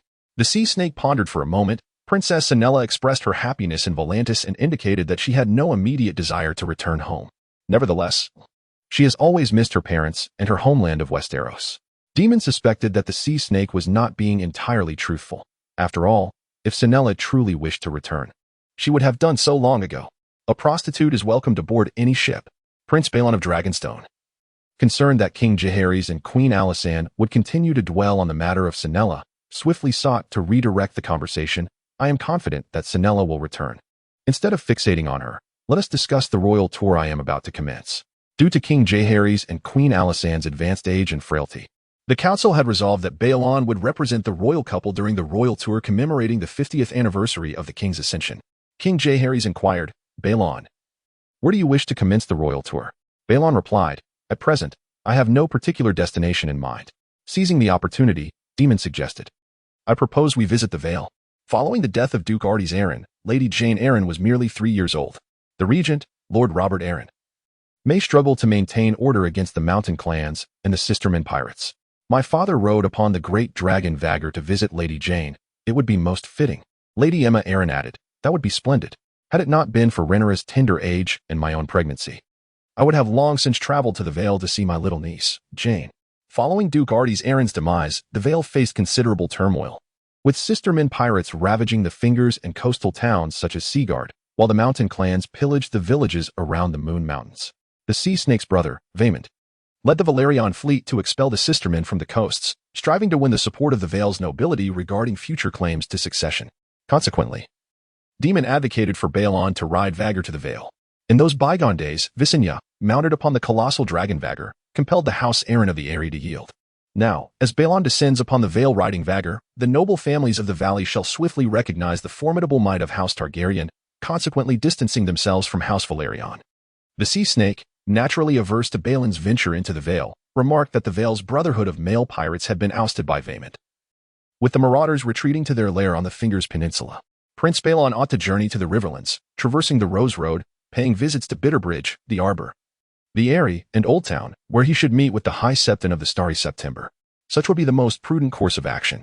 King Jaehaerys interjected, stating that since the High Septon was already slated to attend the 50th anniversary festivities, Balon should indeed go to the Vale to comfort the young Duchess Jenny. After a moment of contemplation, Balon declared his intention to mount Vier and impart a lesson to the male pirates and the mountain clans of the Vale, suggesting that Daemon should ride alongside him on the dragon Caraxes. Chapter 31. The struggle for the Vale in the Red Keep's banquet hall. The Sea Snake, Corlys, was taken aback upon learning that Balon intended to bring Daemon along for a royal tour of the Vale. Over the preceding months, Corlys had invested considerable resources to win over the Vale's nobility. His brother Vaemond had visited numerous castles in the Vale, funding repairs to the dilapidated stronghold of House Redwyne at the Red Keep, aiding House Grayson of Gulltown in reconstructing the port devastated by the male pirates, and assisting House Waycrest of Candlekeep in exporting candles across the narrow sea. He had even gifted the heir of House Royce of Runestone, Layla, with a magnificent falcon and a warhorse. Traditionally, House Valyrian had maintained a close alliance with the North and Stormlands. Barros Baratheon of Storm's End was the maternal uncle of Rhaenys, while her mother, Jocelyn Baratheon, was a prominent figure in the court of the Red Keep. As for the North, each winter, the Valyrian fleet provided crucial supplies to help the Northmen endure the harsh season, transporting corn, barley, dried fish, soybeans, olives, and ale from the south and across the narrow sea to White Harbor, thereby assisting the north in weathering the bitter winters. Even the Night's Watch relied on the maritime provisions of the Valyrian fleet, with the Valyrian Sea Horse banner being the most esteemed flag seen in the Eastern Sea each winter. However, relations between House Valyrian and the nobles of the Vale had grown tenuous. Under King Jaehaerys' directive, Prince Viserys wed Emma Arryn, and under the leadership of Duke Ethel Arryn, the Vale had resolutely supported Balon's line. Nevertheless, tragedy struck when Ethel Arryn and his two sons perished unexpectedly in the campaign against the mountain clans, leaving the 3-year-old Duchess Jenny Arryn to preside over the Eyrie, while power was wielded by the regent of the Vale, Count Jorbert Royce of Runestone. This turn of events offered the Sea Snake a glimmer of hope in courting the nobles of the Vale, prompting him to seize the fortuitous opportunity, pouring forth his wealth to win their favor, with the aspiration that they might support Rhaenys and her children in the matter of succession to the Iron Throne. However, if Balon and Daemon were to ride 2 mighty dragons into the Vale to demonstrate their prowess, it would likely thwart the plans of the Sea Snake, Corlys. At the family banquet, the Sea Snake gazed across the table at King Jaehaerys and Queen Alysanne. Had it not been agreed at the last council meeting that Prince Balon would preside over the royal tour? Why then was Daemon included this time? King Jaehaerys replied, "Let Daemon accompany Balon to broaden his horizons. Daemon has yet to participate in a royal tour since reaching adulthood. A few years ago, Viserys already took part in the royal procession, and I require his assistance in matters of state. Otherwise, he too might have gone." In truth, King Jaehaerys and Prince Balon shared an unspoken understanding. It was imperative that Viserys and Daemon did not partake in the royal tour together, for the nobility would certainly take note of Daemon riding the formidable Caraxes, while the late Vier, the Black Dread, had passed away years prior. Such comparisons would inevitably lead to hushed whispers, diminishing the stature of Viserys, the future heir to the Iron Throne. Daemon savored the golden, crispy roast suckling pig, remarking, "My father's steed, Vier, is immense, yet old and slow. Accompanied by my father, Caraxes and Vier together could surprise the mountain clans and the sister-brother pirates, teaching them a lesson. Simultaneously, the dragons would serve as a reminder to the nobles of the Vale that the Valyrian's dominion over sea and salt paled in comparison to the blood and fire of House Targaryen." Princess Rhaenys smiled and suggested, "Perhaps I could ride the Red Queen, Maleys, and join you." Rhaenys was confident that the arrival of Maleys in the Vale would convey to the noble houses that the Valyrian family was not merely sovereign of the seas, but also wielded dragons in the skies. The Sea Snake, Corlys, readily agreed. Indeed, if Daemon and Balon intend to use their dragons against the sister-brother pirates in the mountain clans of the Vale, then 3 dragons would certainly hold an advantage over 2. Moreover, Rhaenys, with her vast experience in combating pirates, has previously scorched many pirate longships on the Stepstones, leaving the sister-brother pirates, Ironborn, and Lyseni in dire straits. At that moment, at the table, Viserys, Emma Arryn, Galen, and Jocelyn Valyrian sensed the subtle rivalry brewing between Daemon and the Sea Snake's couple. Only the children, Rhaenyra and Lena, remained blissfully absorbed in their sweet, delectable lemon cakes. After a moment of silence, King Jaehaerys remarked, "If Vier, Bloodworm Caraxes, and the Red Queen Maleys were to venture to the Vale together, it would seem rather excessive. During the Conqueror's War, Queen Visenya conquered the Vale with but a single dragon, Vier." After a prolonged silence, Queen Alysanne spoke, "Your Majesty, it seems you overlooked the bloody sacrifices that lie behind many victories. People remember only the old hag Visenya, soaring on her dragon Vier to Eagle's Nest, compelling the widow of House Arryn and the young lord to surrender, while neglecting the battles that preceded it. In the course of conquering the Vale, the then Lord of the Sea, Daemon Valerion, led the Valyrian fleet and encountered the Vale fleet along with the Braavosi warships hired by House Arryn in the waters of Seagull Town. The conqueror's fleet suffered defeat, and Daemon Valerion met his demise in battle. Following this, Vier, the dragon, rowed by Visenya, incinerated the enemy vessels, thereby altering the tide of war. The Valyrians had continuously charged into the seas on behalf of the crown. Thus, if they were to deal with the sister ship pirates, what reason was there not to send Rhaenys forth? Rhaenys and her dragon, Maleys, should venture to the Vale. In recent months, Queen Alysanne, plagued by illness, wished to refrain from entangling herself too deeply in the matters of the Iron Throne succession. She had consistently championed the notion that women possessed equal rights to inheritance and had always supported her granddaughter Rhaenys' claims. However, Alysanne held a deep affection for her only son, Balon, who remained at her side. On this particular night, King Jaehaerys' cold demeanor towards his daughter, Sanella, pierced Alysanne's heart. Witnessing the king's intent to exclude Rhaenys from the plans for the Vale journey incensed her, prompting her to take a stand in support of her granddaughter. King Jaehaerys appeared somewhat perturbed, questioning the necessity of dispatching 3 dragon lords and their dragons for a royal progress. It was not as though they were to unleash a fiery wrath, and the burden of 3 dragons, merely in terms of their sustenance of sheep and pork, would weigh heavily on the lords of the Vale. Alysanne replied calmly, "Your Majesty, we both understand that when we discuss dragons attacking the clans of the Vale and the sister ship pirates, this royal progress has already taken a different turn. If 3 dragons are deemed excessive, why not leave Daemon and his dragon Caraxes in King's Landing? Daemon must attend to the pregnant Lena and manage the King's Guard. The ferocity of Vier, combined with the swiftness of Queen Meleys, would be more than sufficient to confront the reclusive clans of the Mountains of Moon and the treacherous sister ship pirates along the rugged coastline." Daemon remarked, "Lena is not expected to give birth until the latter half of the year. As for the King's Guard and other affairs, my brother Viserys can take my place." Jaehaerys smiled wryly. "Your enthusiasm for the affairs of the Vale will surely touch the hearts of its people and nobility. Very well. Let Rhaenys ride the Red Queen along the coastline to rendezvous with the Valyrian fleet, while Balon and Daemon will journey north along the King's Road, visiting the lords of the Crownlands and the Riverlands before entering the Vale to meet Rhaenys." Chapter 32. The Ambition of the Sea Serpent in the Red Keep. Within the chambers of the Sea Serpent and Rhaenys, candlelight flickered, and the incense candles melted amidst the wax. Rhaenys, in front of a silver mirror, combed her long, dark hair with an ivory brush. Balon had proactively suggested taking Daemon to the Vale, riding 2 dragons. It seemed he had recognized the burgeoning closeness between them and the nobility of the Vale following the passing of Duke Aegon Aaron. The Sea Serpent, Corlys, let out a soft grunt, reflecting, in the past, I believed Balon to be devoid of ambition, valuing honor above all. It appears I was mistaken.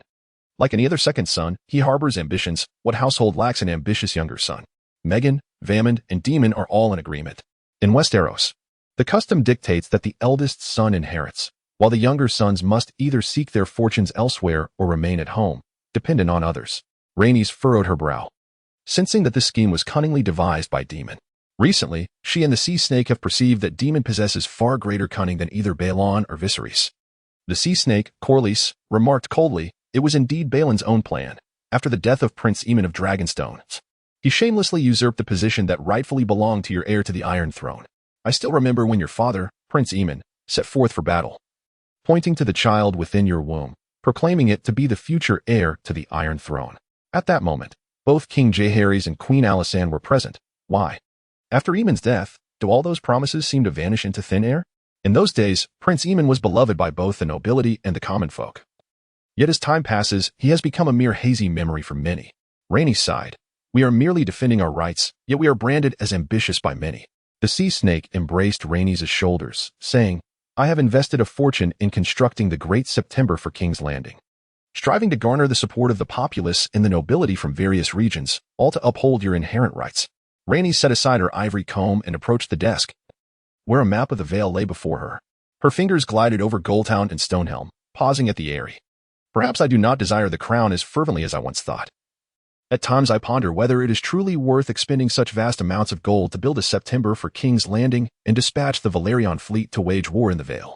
The Sea Snake replied, the people and lords of the Vale need the Valyrian fleet. In the past, we focused solely on the Iron Throne. But one day I realized that we must win the support of the kingdoms and the hearts of the people. Perhaps then we could draw closer to the Iron Throne. The Vale is surrounded by perilous terrain, yet fertile lands abound. We must strive for it. In truth, the Sea Snake once contemplated an alliance between Lannister and Jane Eyre. But Princess Rhaenyra is the more suitable match. Before the true dragon princess, the Duchess of the Eyrie has lost her allure. The Sea Snake declared, Jaehaerys Royce is the perfect candidate we can pursue. Previously, King Jaehaerys wished for Daemon to wed Jaehaerys' daughter, Rhea, but Daemon refused. Thank the heavens. For had Daemon truly married Rhea, we would have had no chance at all. Rhaenys shrugged. As it turned out, Daemon wed Lena and became the dragon rider couple, the only pair capable of soaring through the skies on dragons after King Jaehaerys and Queen Alysanne grew old. The Sea Snake continued, regardless. Jaehaerys Royce has no reason to favor Daemon, especially since Daemon took command of the King's Guard, effectively sidelining the previous commander, Raymond Royce. Raymond Royce is indeed the younger brother of Count Jaehaerys Royce. In the past, he expended considerable connections and substantial wealth to assist his brother in securing the position of commander of the capital's garrison. Now, as Raymond Royce has become Daemon's deputy, how can the bronze Jaehaerys possibly endure such indignity? Rhaenys lifted the gilded seahorse goblet from the table and took a sip of the spice-sweet wine. I have grown somewhat weary of this game of power. Belron sits increasingly securely in his position as Prince of Dragonstone. Have you ever contemplated, Corlys, that our efforts may ultimately yield nothing? Rhaenys, unlike the sea snake, is not so ambitious. Her vision for the Iron Throne is more a matter of duty as the eldest daughter of Aemon. Sea snake Corlys remarked, if I were to fret about yielding nothing each time I set sail, there would never have been 9 great voyages. To live is to strive continually for progress. King Jaehaerys' stubborn decree may allow Belron to ascend to kingship, but the wealth and influence of House Velaryon can elevate you to the status of true queen of Westeros. Thereafter, the sea snake unfurled a map of the western coastline of Westeros, placing his hand upon the northwestern shores. The coastal nobility of Westeros are evidently wealthier than their inland counterparts. Should House Velaryon forge close ties with the coastal aristocracy, none could dismiss the might of House Velaryon. I plan to dispatch more trading vessels to the northwestern shores, to Bear Island, Dragonstone, Deepwood Motte, Crab Isle, and Flint's Finger. Rhaenys was somewhat taken aback. Are you mad? We are well aware that the western coastline north of Seaguard is vast yet sparsely populated, and maritime trade yields little profit. What goods do they possess beyond furs, timber, and river fish? The sea snake chuckled, saying, the leeches of the wetlands and the mud eels are quite fine, and let us not forget the warhorses of the streamlands. Our purpose in going there is not for profit, but to forge alliances with the Mormonts of Bear Island, the Glover family of Deepwood Motte, the Flints of Flint's Finger, and the Rains of the Streamlands. We have already established friendships with Mandlers of White Harbor and the Starks of Winterfell through our winter grain shipments to the north. Yet the grain delivered to White Harbor is distributed via the White Knife River, leaving little for the coastal nobility.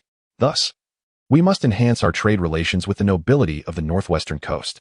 Rhaenys expressed her frustration. To reach the northwestern coast, we must traverse the lands of the Ironborn. Those cursed Ironborn pirates will further diminish our profits. Speaking of pirates, this time Belron rides Vagor, Daemon rides Caraxes, and I ride the Red Queen, Melisandre. Coordinating with the Velaryon fleet commanded by Vaemond, we should be able to thoroughly purge the Sistermen pirates. The sea snake stroked Rhaenys' dark hair, smiling. Firstly, pirates cannot be completely eradicated, especially in a place like the Sisters' Isles, where the terrain is harsh and the lords are greedy. The unfortunate truth is that the Sisters' Isles lie across the sea from White Harbor, and the Mandlers from the south clearly understand commerce far better than the Sistermen. The barren land, lacking in fine harbors, coupled with the long-standing discord between the noble Sistermen and the Lord of Eagle's Nest, leaves the Sistermen with little choice but to embrace piracy or face starvation. Thus, every sailor, captain, and pirate is entitled to partake in the ocean's bounty. At times, granting a reprieve is itself an act of mercy. Should we exterminate all the pirates and send them to the gallows? Who then would the people rely upon for protection from the royal fleet and the maritime magistrate? Chapter 33. The Pirate Threat in the Grand Hall of Belron. Adorned with a rich milled carpet depicting the map of Westeros, tapestries from Norfoss hang upon the walls, illustrating the freehold of Valyria. Centrally placed are 3 intricately carved wooden dragons from Coer, representing Meleys, Balerion, and Vagor. Belron often jested that the Vagor sculpture bore no resemblance to his steed. Dressed in a resplendent robe of crimson and black silk, with a brooch of purple gold fastening his light blue cloak, Viserys caressed the figure of Balerion. It indeed bore a striking resemblance to Balerion. Daemon was astride the sculpture of Meleys, pondering whether it resembled the ancient dragon Meleys. Curse those Dornishmen for slaying Meleys. That is the very reason Dornishmen have refused to submit. They accomplished the dragon-slaying feat. Belron addressed the assembly. I summoned you not to deliberate on dragons. Viserys, while Daemon and I depart from King's Landing, you must diligently support the king and the hand of the king, Ser Basiar. Retaining Viserys in King's Landing was a deliberate effort to provide him with the opportunity to prove himself. Recently, Daemon's reforms within the Kingsguard and legal system have overshadowed his elder brother, Viserys. Belron stood precisely at the location of Eagle's Nest on the carpet, beside the Sisters' Isles and the Moon Mountains. Once Daemon and I have mounted our dragons to discipline the mountain clans and eradicate the Sistermen pirates along the coast, we can conclude the royal tour and return to King's Landing. Daemon chuckled. Perhaps we could collaborate with the Knights of the Vale to teach the Stone Stork, the Jor, and the Moon People clans a lesson, but the eradication of the Sistermen pirates may prove to be a formidable challenge. Belron was perplexed with the Valyrian fleet and dragons. He believed the task should be simple. Daemon countered, the Sea Snake's Valyrian fleet primarily consists of galleys. The Sistermen pirates wield only longships. If the Sea Snake were truly intent on obliterating the Sistermen pirates, would the conflict in the Vale still linger on? The Sea Snake is fostering the very threat he seeks to eliminate. Viserys gently played with the wooden sculpture of Balerion, the dragon's maw pointing directly at the Sisters' Isles on the carpet. He frowned, pondering the notion of fostering threats. Daemon stretched his legs and rose from the Malay sculpture. The sea snake, Corlys, desperately required the support of the Vale's nobility, as long as the sistermen continued their rampage, threatening the coastal lords. Those lords would have no choice but to rely on the Valyrian fleet for protection. Viserys and Balon were struck by a sudden realization. Viserys remarked, "In the historical tomes I have perused, it is evident that various governors along the path of expansion of the freehold of Valyria often exploited the local brigands and pirates to extend their dominion." Daemon responded with calmness. The sea snake, Corlys, is a shrewd businessman. Throughout various great voyages, he has engaged in trade with pirates, captains, and lords from diverse regions. Whether he seeks to eradicate piracy entirely hinges upon his personal interests and those of House Velaryon. This summer has lingered for 5 years.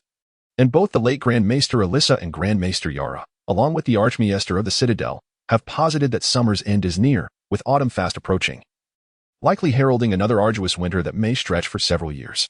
Imagine, if winter descends and the Vale of Arryn is ensnared by snow. Seagull Town would become the vital link between the valley and the outside world. Undoubtedly, the sea snake would ensure that his sister-brother pirates or other marauders endure through the winter. At that juncture, the valley would have to rely on the protection of the Velaryon fleet. Viserys expressed his vexation. This matter must be conveyed to His Majesty the King. The young Viserys appeared somewhat impatient, always eager to reach conclusions. Balon, stroking his Valyrian steel sword, Blackfire, said, "It is futile. We are merely speculating without evidence. This matter should not trouble the king." Daemon remarked, "The sister-brother pirates are but a minor ailment. This is merely the beginning. The true threat lies with the pirates of the Triarchy, entrenched in the Stepstones, Myr, Lys, and Tyrosh. When the time comes, the kingdom will have to depend even more on the sea snake's Valyrian fleet." Contemplating this, Daemon could not help but feel envious of the sea snake's formidable Valyrian fleet. However, the sea snake's wealth was amassed through 9 perilous voyages, laboriously accrued through maritime endeavors. The wealth of Corlys, Master of Tides, surpassed that of House Lannister of Casterly Rock and House Hightower of Old Town. Given the passage of time, Daemon might perhaps forge his own fleet. But this would necessitate substantial funds. Balon fell into recollection, recalling how the sea snake had distinctly stated in the royal council that the Triarchy had expelled the pirates. Now, we merely needed to pay customs duties. The pirates of the Stepstones once severely disrupted maritime trade in Westeros.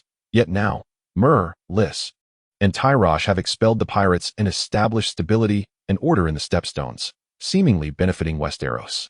Even the sea snake fervently advocated for enhanced cooperation with the Triarchy. Daemon, being a traveler of time, was acutely aware of the Triarchy's threat. He smiled and said, "I suspect the sea snake is feigning ignorance. He cannot be blind to the menace posed by the Triarchy. Regardless, the sea snake commands the most powerful fleet in Westeros. And in his quest to win the hearts of the people, he must diligently serve the Iron Throne." Daemon lamented the astute manipulations of his grandfather, Jaehaerys. The tempest of piracy in the Stepstones has begun to take shape. Let the sea snake strive with all his might. The esteemed University of Yaller has released several ravens from the Tower of Scholars, notifying the lords along the way to prepare for the arrival of Prince Balon and Prince Daemon. 50 knights of the King's Guard and 6 dragon guards set forth on horseback along the King's Road, departing early, as Balon and Daemon, mounted on dragons, would travel at a swifter pace. On the day of their farewell, Viserys, Aemma, and Gina gathered at the Dragon Gate to bid adieu to Balon and Daemon. Aemma handed a bundle to Balon, containing sweets, biscuits, dolls, a falcon toy, and a dragon toy for her niece, Lady Janine Arryn. Balon hung the parcel on the saddle of the mighty dragon Vagr, known for its formidable scales and status as the largest dragon in the realm, albeit now aged and lethargic, preferring slumber and sunbathing. Upon closer inspection, Vagr resembled a colossal, mobile volcano, its size approximately 3 times that of the younger dragon Caraxes, which was still rapidly growing. Aemma suddenly felt a wave of sorrow. Poor Janine, only 3 years old, had lost her parents and brother. She should be brought to King's Landing to grow up alongside Rhaenyra. If Lady Janine were to come to King's Landing, the royal couple would be delighted. For once the Iron Throne nurtured Janine, she could become a loyal ally in the future. Moreover, Daemon could influence the situation in the Vale by forging a close bond with her. However, this plan faced significant opposition, as the noble families of the Vale were reluctant to allow their young duchess to reside in King's Landing. Daemon caressed Gina's pregnant belly, urging her to take good care of herself, to stay in Maegor's hold, bask in the sun, and inform the dragon guards that if Dreamfire were to lay eggs, they must be preserved with utmost care, for they intended to place one of those dragon eggs in the cradle of their soon-to-be-born child. Gina smiled sweetly, assuring him she would, and reminded him to prioritize safety when riding Caraxes into battle in the Vale. Additionally, she playfully warned him not to fall in love with any Vale maidens. Daemon chuckled mischievously, assuring her that no matter how beautiful the maidens of the Vale might be, he would not spare them a glance. Viserys embraced Daemon, expressing pride in his brother embarking on the royal tour and heading into battle. Daemon requested Viserys to look after Gina, their grandmother and grandfather, and to keep an eye on his lands. The Targaryen brothers held each other tightly. Chapter 34. Susan Harvard. Daemon rode Caraxes, while Prince Balon of Dragonstone mounted the aged dragon Vier as they departed from King's Landing, journeying northward. Vagor's advanced years rendered it slower than Caraxes, compelling Daemon to deliberately moderate Caraxes' speed to allow Vier to keep pace. Throughout the numerous royal tours, the towns of Rosby and Strongsword Keep were often overlooked, as these two fortresses were in close proximity to King's Landing, merely a half-day ride away. The Earl of Rosby and the Earl of Strongsword frequently presented fruits and delicacies to the Red Keep, remaining active within the King's Court, even securing exclusive guest chambers at the Red Keep. The first stop of Prince Daemon and Prince Balon's royal tour was the illustrious city of Harrenhal.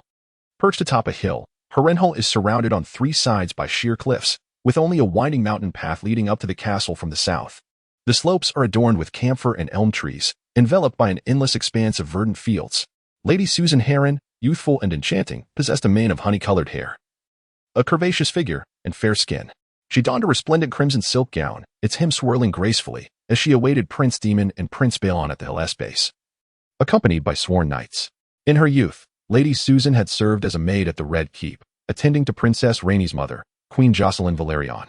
During the lifetime of Prince Aemon, when Jocelyn was the Princess of Dragonstone, the Royal Knights of the King's Guard, the Dragon Guards, had already arrived on the opposite side to extend their welcome.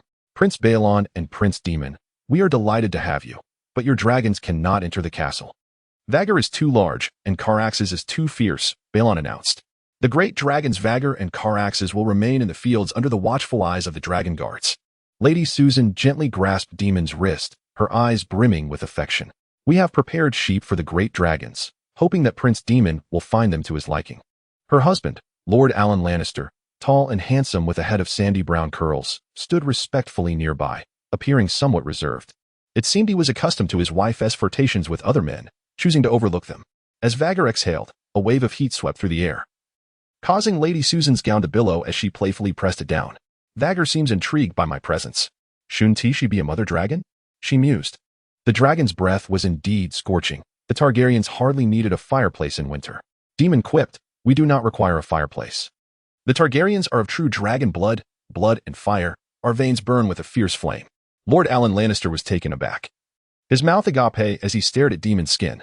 Flames in your blood? Is that true? Lady Susan affectionately touched Alan's shoulder. Of course, it is mere jest. Only a simpleton like you would take it seriously. Now off to the kitchen to oversee the preparations for the prince and the king. The dragon guards commanded in Valyrian, leading Vier and Caraxes away, their massive bodies leaving deep impressions in the earth, each step sending tremors through the ground. Lady Susan guided Daemon and Balon as they began their ascent along the winding hillside path. Lady Susan, is your husband Alan Lannister related to the Duke of Casterly Rock? Prince Balon inquired. With a smile, Susan replied, not at all. My husband is of the Lannisters from Lannisport, not Casterly Rock. It is said that his ancestor was a distant cousin of some king of Casterly Rock, but that was over 1,000 years ago. At the dining table, Susan Harvard entertained Prince Daemon and Prince Balon with mead, spiced sweet wine, lamprey pie, lemon cake, steak, and roasted chicken. During the banquet, Susan sat beside Prince Daemon, remarking, on the day of your wedding, I attended your nuptials, and that day, all the maidens in the city envied Princess Rhaenyra. Subsequently, Susan mentioned a boundary dispute with her neighbor, Count Cale Buckwell of Harrenhal. Count Buckwell is insatiably greedy. The farmers on his estate have surreptitiously moved the boundary markers, encroaching upon a pond and farmland that rightfully belong to me. I have petitioned the king, yet have received no response. I implore you, Prince Balon and Prince Daemon, to lend me your support.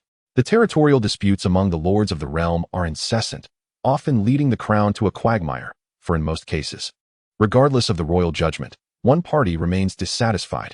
Balon replied, we are indeed visiting Harrenhal, since we shall be spending the night in your castle. I can take a look at the disputed area this afternoon. Susan, overjoyed, instructed, Alan, please escort Prince Balon to the boundary. If he inquires with the local farmers, the matter will become evident. After Alan and Balon departed, Susan dismissed the servants, gently closed the door, and cast a provocative glance at Daemon. Truly, as a prince of House Targaryen, Daemon possessed an extraordinary beauty. Prince Daemon, I have heard whispers in King's Landing that you and Princess Rhaenyra ride dragons into the sky, kissing joyfully upon their backs and begetting heirs. Daemon responded, the rumors are false. However, we do indeed ride dragons to the islands of Blackwater Bay in search of exhilaration, where crabs and seagulls abound, and no one cares what we do. Susan placed her hand on Daemon's chest, exclaiming, your physique is rather impressive. Prince Daemon, would you take me on a dragon ride? In return, I shall take you to ride the most beautiful mare in Harvard. Before departing for King's Landing, Balon had warned Daemon that along the royal procession, noblewomen, maids, and even the daughters of swineherds might express their affection for him, hoping for a night of passion with the dragon prince, and that Daemon must resist temptation. Yet, the enchanting Susan, who found her dull Lannister husband inadequate, presented a tantalizing temptation for Daemon. As a guest under her roof, outright refusal seemed rather ungracious. However, thoughts of the pregnant Rhaenyra and the vows sworn before the seven weighed heavily on Daemon's mind, leaving him in turmoil. Susan sat upon Daemon's lap, her gaze fixed upon him, and he could smell her fragrant hair and sweet breath. Prince Daemon, the breath of the dragonvagger seems to scorch my thigh. Perhaps we could retire to my chamber, where you might examine my body. Daemon felt the stirrings of desire rising within him. Her husband had only just departed, and the castle was filled with servants. Susan dismissed the concern with disdain, stating, Alan would not dare utter a word. He is merely my pet. Moreover, he consorts with the cook and laundress, and I have never spoken of it. With a mere command, I could have him return to Lannisport. Prince Daemon, I have graciously entertained you and presented you with gifts, yet the most precious offering is evidently myself. You must reciprocate. I desire nothing more than a night of revelry. Should the gift you leave with me grant me the true bloodline of dragons, resulting in a child with silver hair and violet eyes, that would be the finest gift you could bestow upon me. Daemon yearned to embody purity, yet the wayward prince within him once again prevailed. This beautiful, solitary woman merely sought a fleeting dalliance to boast about in her old age to her grandchildren, recounting her affair with the Targaryen prince. How could Daemon bear to refuse? Thus, under Susan's guidance, Daemon entered her chamber. An hour later, Susan was brushing his long, silver tresses. In my youth, I dreamt of marrying a Targaryen prince. Both Prince Viserys and you were once the objects of my affection. However, my grandfather told me such a union was impossible, not only because the Hightower name is beneath the Targaryens, but also because royal marriages are orchestrated by the king and queen, who always remember that my great-grandfather was a staunch supporter of Maegor. Daemon replied nonchalantly, an old tale, yet Queen Alysanne and King Jaehaerys still recall it. With a mischievous smile, Susan remarked, Prince Daemon, perhaps you could arrange a position for my husband, Alan, in the King's Guard, allowing me to return to King's Landing and continue as your mistress. Daemon caressed Susan's fair fingers, saying, we agreed on a mere one-night affair. How have you transformed into a mistress? Susan responded, when I served as Lady Jocelyn's handmaiden, I met the shy young girl, Vier, the child of winter. With her, there is no passion. Besides, she is already with child. Let me care for you, to comfort you. It was undoubtedly crossing a line. Yet Daemon found himself with no alternative. By taking Susan as a mistress, he could secure the support of House Hightower for House Velaryon. And though the Hightowers are not a great house, any alliance is preferable to none. The Sea Snake had been tirelessly seeking to win hearts. And for the sake of House Velaryon's legacy, Daemon had no choice but to earnestly consider making the enchanting lady, Susan, his mistress. It is all Sea Snake's fault. Chapter 35. The unusual couple Queen Alysanne and King Jaehaerys, during their 50-year reign over the kingdom, spent half that time on royal tours, visiting hundreds of castles and towers, dining and overnighting, endearing themselves to both lords and commoners. For the first time, Daemon replaced the royal couple on a royal tour, arriving in Hightower and unexpectedly finding himself entangled with Lady Susan Hightower. After sweet moments of intimacy, desire waned, and guilt began to take precedence. Daemon recalled his pregnant wife in the Red Keep, the innocent child of winter, Vier, and the sacred vows made before guests and gods. Despite Daemon's frequent escapades in the brothels of Silk Street, where he now operated as the clandestine proprietor of various establishments, both high-end and low, his friends and the citizens of King's Landing had dubbed him the Prince of Pimp. However, consorting with a courtesan is one matter, while mingling with a noblewoman residing in a castle is an entirely different affair. This is an act of sheer foolishness and moral decay. Daemon forcefully pushed away the soft embrace of Countess Susan, rising to stride towards the door. Startled, Countess Susan exclaimed, Prince Daemon, where are you going? As Daemon fastened his red gold-adorned deerskin belt, he replied, Countess Susan, This is an unequivocal folly. We have crossed a line and must cease. He exited the countess's chamber, traversing the hall towards the main door, passing by the sanctuary. Outside the sanctuary, a venerable monk with snow-white hair was listening to the confession of a young, handsome squire. The old monk, with trembling, withered fingers, caressed the squire's hair. "We suffer because we are guilty. Your foolish actions, born of frail flesh, have been forgiven after your confession." Daemon lingered for a moment, only to suddenly feel the piercing gaze of the 7 divine statues within the sanctuary upon him. God the Father's look was stern, the Virgin Mother's gaze compassionate, the warrior's eyes filled with disappointment, the maiden's expression one of disdain, the crone exuded a sense of forgiveness, while the stranger's demeanor was mocking. "What right do you have to judge me?" Daemon seethed inwardly, turning to leave, only to find Countess Susan standing behind him. Countess Susan smiled. "The defiant Prince Daemon seeks solace from the 7 in his confusion?" To which Prince Daemon responded, "I require no solace from the gods. I am my own deity. Countess Susan, I have appreciated your hospitality, yet I feel compelled to depart." The young squire, kneeling to seek absolution, immediately fled upon sighting Countess Susan. "Prince Daemon, I must clarify my position," Countess Susan insisted, grasping his hand and leading him towards the stables. The stableman, upon noticing her, promptly bowed and discreetly withdrew. The stable floor was a mishmash of fodder and excrement, flies buzzing around, horses whinnying. Countess Susan guided Daemon to the innermost part of the stable. Daemon remarked indifferently, "So, you bring your lovers deep into the stables? The horses must find this quite a spectacle." "Countess Susan," he continued, "a single lapse in judgment may be excusable, but to indulge repeatedly in such folly is to plunge into depravity. We must bring this to an end." Countess Susan expressed remorse. "I have been overly passionate, and to many, I appear licentious. Prince Daemon, rest assured, I shall not intrude upon you again. However, I must explain, my search for comfort from others has its reasons. Do you recall that handsome squire kneeling in confession at the sanctuary door?" Daemon nodded. "Indeed, he is also your lover?" Countess Susan replied, "No, he is one of my husband, Aelin Lannister's, lovers, named Ross." Daemon expressed skepticism. "You tell me Aelin Lannister consorts with laundresses and cooks. Could you be lying?" Susan Harvard's pale hands nervously caressed the hem of her skirt. "No, I had lied about that matter. Alysanne was not so philanthropic. He only had a penchant for sweet wine. Alysanne Lannister was perpetually surrounded by handsome men, never women." Suddenly, a donkey in the stable brayed mockingly, as if to deride them. Daemon found himself at a loss for words, suddenly concerned that Alysanne might transmit some ailment to Susan Harvard, and that he himself could be at risk. The thought unsettled him. Was this the god's punishment? What a peculiar couple you are. Could Alysanne have contracted a disease and passed it on to you? Susan Harvard replied helplessly, "You are overthinking this. Alysanne has never laid a hand on me. He is the kind of resolute man who, on our wedding night, I attempted to redirect his inclinations. I tried my best, but ultimately, I failed." A knight from Harvard City entered, glanced inside, and hastily retreated. Tears began to stream down Susan's face. A marriage devoid of a genuine relationship, even for a chaste maiden, could drive one to madness. "My marriage is a complete farce. I thought I would wed the Lannister lion, yet I ended up with a mere kitten." Daemon, witnessing Susan's tears, suddenly realized how young she was. She could scarcely be 18, and yet she was on the brink of being ruined by her peculiar husband. "You must attempt to end this hollow marriage," Daemon suggested, though the words felt utterly vacuous. In Westeros, divorce was typically impossible. Susan's tears fell like pearls from her cheeks. "I have tried. Last year, Alysanne engaged in a dalliance with the blacksmith Jandrai of Harvard City. Jandrai stole swords from the armory to sell, and I exiled him to the wall. I urged Alysanne to go to the wall. As long as he took the Night's Watch oath, our marriage would be nullified. Alysanne initially agreed, for the Night's Watch is composed entirely of men, which suits his tastes. But he soon found a new lover, the miller's son from a nearby village, and refused to leave. Recently, Alysanne has been infatuated with the servant Ross, and he has been pilfering my jewelry, which I discovered and punished him for. I have my spies surrounding him.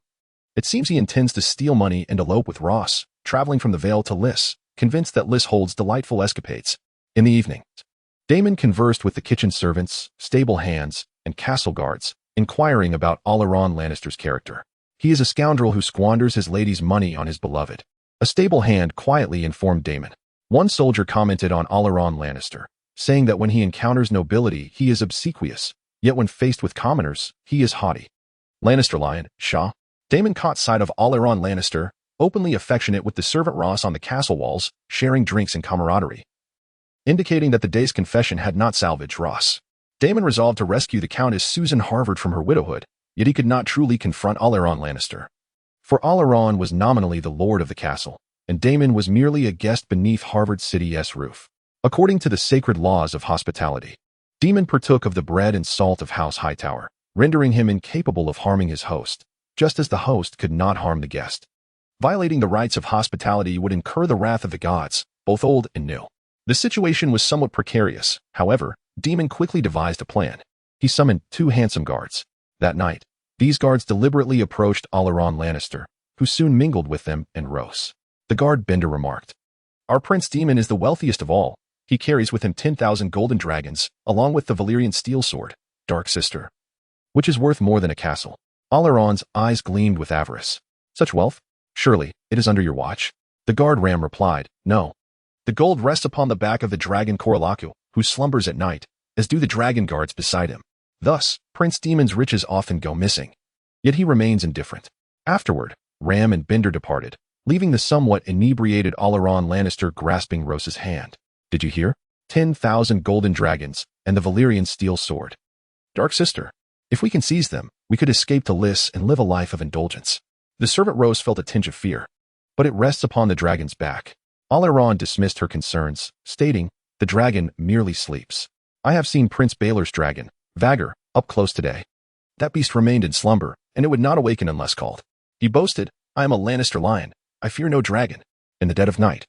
Alysanne Lannister and Rose approached the slumbering dragon Caraxes, whose immense form resembled a hill, truly in repose. Alysanne, bolstered by drink, spotted a chest and the sword Dark Sister beside the saddle, his excitement igniting. "The golden dragons and Dark Sister are mine." Greed overwhelmed reason as Alysanne attempted to climb onto the saddle. At that moment, the colossal creature stirred, rising to its feet and sending Alysanne crashing to the ground. Rose, terrified, recoiled as Caraxes opened its maw, flames flickering deep within its throat. Before Alysanne could comprehend, an orange-yellow inferno engulfed him. His screams echoed, his skin, eyes, hair, and bones exploding in the dragonfire. Rose fled in terror, only to be captured by the approaching dragon guards. The next day, the soldiers of the Kingsguard brought forth Alysanne Lannister's charred, unrecognizable corpse, leaving Prince Baelor and Lady Susan Hightower in shock. A Kingsguard soldier reported, "Servant Rose has confessed." Alysanne Lannister sought to steal Prince Daemon's gold and the Valyrian steel sword, Dark Sister, and was slain by the dragon Caraxes.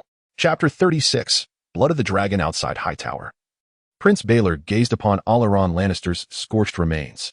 Why would Sir Alysanne attempt to steal gold and a sword? Just yesterday, he accompanied me in surveying the lands, and I deemed him an honorable man. He even spoke of desiring to father more children with you.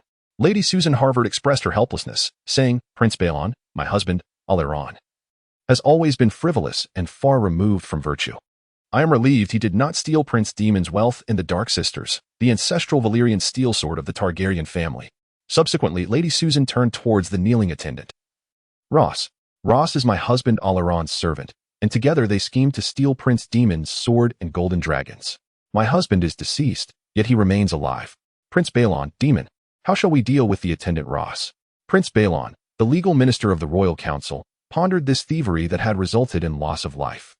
The attendant Ross must face severe punishment, exile to the Night's Watch at the Wall. Ross wept, "The wall is too cold, Prince Baelon. I do not wish to go to such icy desolation." Daemon understood that Ross was, in some respects, innocent.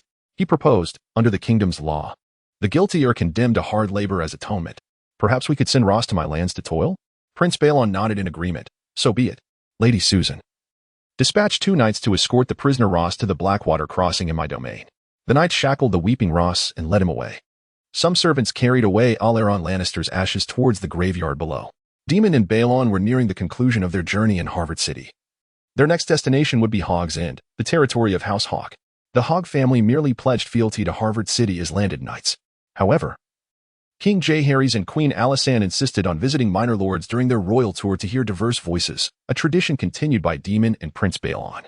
Prince Baelon mounted the great dragon Vier, while Lady Susan pulled Daemon behind a grand camphor tree. "Daemon, I knew you must have done something to rescue me from this hollow marriage." Daemon replied coldly, "I have done nothing, Lady Susan. We both understand that it was Alysanne's greed that drove him to steal the gold and sword from the dragon Caraxes. His avarice and desire led him to his own ruin and demise." A fox emerged from the thicket, chasing a squirrel. Lady Susan confidently stated, "I know you saved me. Just as the knight in the ballads rescues the noble woman. I shall forever cherish your kindness. And if you could visit my castle on your return. Daemon interjected. I recall we agreed that our affair has concluded. If you speak of us as knight and noblewoman from the ballads, we must maintain decorum. If the tale's knight were to dispose of the noblewoman's husband and continue an illicit liaison with her, they would be deemed fallen and depraved. The dragon Vier soared into the sky, casting a shadow over all of Harvard City, rendering the castle and hills insignificant before the might of the dragon. Lady Susan chuckled wryly. Prince Daemon, I must confess, I am far more drawn to your reckless and perilous self than to the serious and somewhat pedantic version before me now. Had we the luxury of spending more time together, you would come to know me better. Before our paths crossed, I had maintained my virtue for over 3 years. Engaging with you yesterday was akin to a long drought finally quenched by a torrential downpour. How could you leave me wanting more? I am a woman who has shared a bed with dragons. How could any other man ever satisfy my desires? Lady Susan's crimson lips, enchanting eyes, and her waist, nearly bursting from her gown, exuded irresistible charm and seduction. Daemon, captivated by the alluring vision before him, felt an insatiable desire rise within him. He resolved to escape while his reason still held, lest he fall victim to her whims. Now that you have freed yourself from the detestable Lannister, having successfully become a widow, it is time for you to seek a husband who will truly love you. Make certain he appreciates the finest of wines. I must take my leave. Our affair has reached its conclusion. Daemon turned to depart, circumventing the grand camphor tree as he made his way back to the mountain path. Lady Susan, feeling disheartened, pursued him, calling out, If you choose never to see me again, I shall remain chaste for you, growing old in solitude. Daemon, with a lazy smile, replied, That is your own decision. It bears no consequence to me. He resolved to remain steadfast, rejecting her advances. The dragon, Caraxes, had arrived, and the Kingsguard knights, along with the dragon riders, mounted their steeds, setting off towards the pig's snout. Lady Susan, incensed, declared, If you do not want me, then I shall become a silent sister, the wife of a stranger. Daemon felt a flicker of compassion but stubbornly replied, So be it. I shall starve myself to death. She retorted. Daemon, realizing he could not win, turned back to face Lady Susan. We can remain friends, but we must not cross any boundaries. Overjoyed, Lady Susan rushed into his embrace, bestowing a fragrant kiss upon him. Indeed, we are but pure friends, never to overstep. Never to overstep, fool. Daemon scolded himself inwardly for his weakness, caught once more in the web of this newly widowed enchantress. Lady Susan wickedly remarked, The gift you have left within me, I long to nurture and cultivate. It shall bear our dragon's seed, our child. Daemon, feeling disheartened, countered, No. Perhaps just a cup of moon tea, but Lady Susan silenced him with a kiss. As they embraced, Prince Balon, riding atop Vier, observed them with a frown. During their farewell, Daemon rode upon Caraxes, while Lady Susan ascended the mountain, her skirts swirling as she walked along the flower-laden path, each step a siren's call of temptation. Yet, Daemon was resolute in ending this liaison. Within the confines of the brothels in King's Landing, he enjoyed the company of many women, where he was merely a patron. The noblewoman held no greater status than the rest. As Caraxes roared in fury, Daemon urged him onward, soaring towards Vier. In the skies, Daemon rode atop Caraxes, pursuing his father, Prince Balon, who was mounted on Vier. When the two dragons drew near enough to converse clearly, Prince Balon remarked, Daemon, I admonish you to resist temptation. I am aware of your reckless nature. This life is destined to produce many bastards. I never anticipated your fall in Harrenhal, becoming the charming rogue beneath the skirts of Lady Susan. The great dragon Vier emitted a low rumble, to which Daemon replied, My relationship with Lady Susan is entirely innocent. Prince Balon scoffed, I witnessed your farewell kiss with Lady Susan. She must have welcomed you with extraordinary warmth. Beware of women. Though they may appear delicate and helpless, they can be exceedingly perilous, with some even harboring grand ambitions. Lady Susan's husband perished beneath Caraxes's fiery breath. Were it not for that servant's testimony, I might suspect you and Lady Susan conspired to murder her unfortunate spouse. The dragon ascended higher, causing a flock of geese to hastily change course upon sighting the massive creature. Daemon retorted nonchalantly, That fool sought to steal my gold dragon and the Valyrian steel sword. Dark Sister, should I be blamed for that? Prince Balon continued, From a young age, I accompanied you and your grandparents on royal tours. When I and Aemon had reached our teenage years, the Lord's table was always surrounded by the fairest maidens of noble houses. In the eyes of the Lord, the Targaryens seemed closer to gods than men, and as dragon lords, Aemon and I were irresistible to any girl. Thus, wherever we roamed the realm, we were perpetually encircled by a myriad of beautiful women, particularly Aemon, who was then the Prince of Dragonstone. This situation remained unchanged even after our marriages. Even with the most beautiful Jocelyn Baratheon of Westeros, yet he still had mistresses and bastards in various castles. Soaring in the morning sunlight, Daemon inquired with curiosity. Do you have mistresses and bastards? Prince Balon frowned. In my youth, I too made errors, but only on rare occasions. I cherished your mother, Alysanne, and after her passing, I have not been with another woman. Thus, to my knowledge, I have no bastards. Noble maidens and alluring widows delight in pleasing Targaryens. Having been spurred on by their fathers, believing that marrying a Targaryen would elevate their family status. Some lords firmly believe that true dragon blood can command dragons. Wild dragons have emerged in Westeros, and even without a Targaryen union to acquire dragon seed, enhancing their bloodline would still be beneficial. Daemon coldly stated. King's Landing and Dragonstone already have numerous Targaryen bastards. Immediate legislation must be enacted to decree that only the Targaryen family may ride dragons. Daemon had previously suggested this, only to be rebuffed by King Jaehaerys and his queen.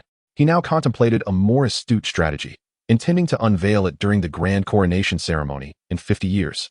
When the lords would gather, Prince Balon remarked, the nobility's insatiable thirst for dragon seed will inevitably lead to corruption. The king cannot escape this fate. Even a king as wise and unparalleled as Aegon the Unlikely must confront temptation. Chapter 37. The Boar's Horn Lord Donny Hogg of Boar's Horn resided in a sturdy stone tower. Being a vassal of Harrenhal, his fortress was significantly smaller, incapable of accommodating the dragons Vier and Caraxes.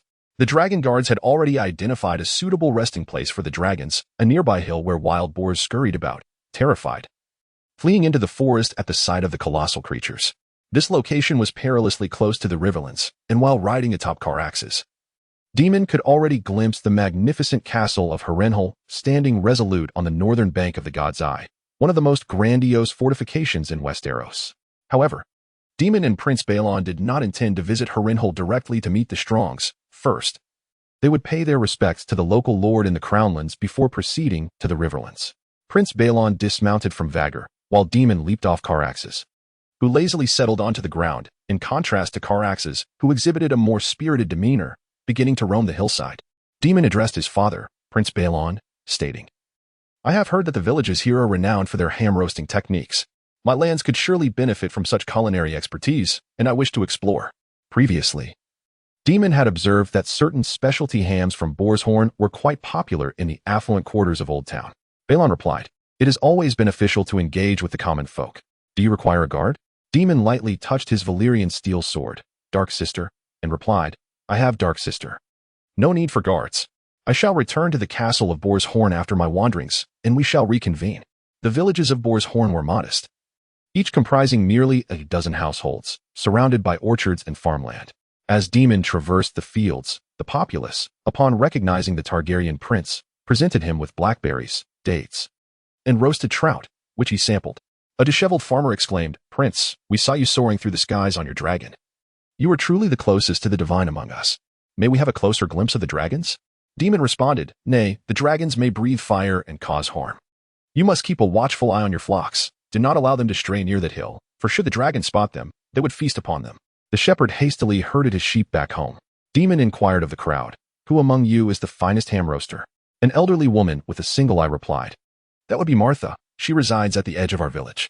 However, she was summoned yesterday by Lord Hogg of Boar's Horn to the castle to prepare ham for the prince and the king. Having wandered about and finding his journey somewhat fruitless, Daemon noticed several young women and maidens gazing at him with longing eyes. For encountering a Targaryen prince was a rare occurrence for these country folk. A girl who made tofu invited Daemon to her home, but he politely declined. He bid farewell to the hospitable farmers and made his way toward the castle of Boar's Horn. In a verdant woodland, a towering knight engaged in combat with a young squire. This knight, whose stature approached 2 meters, donned a suit of ash-gray plate armor, his visage obscured beneath the helm's visor. The young squire, considerably shorter, was clad in leather armor, wielding a rusted longsword, and found himself retreating under the onslaught of the knight. Daemon noted the emblem emblazoned upon the knight's chest, 3 little pigs, the sigil of House Hawk.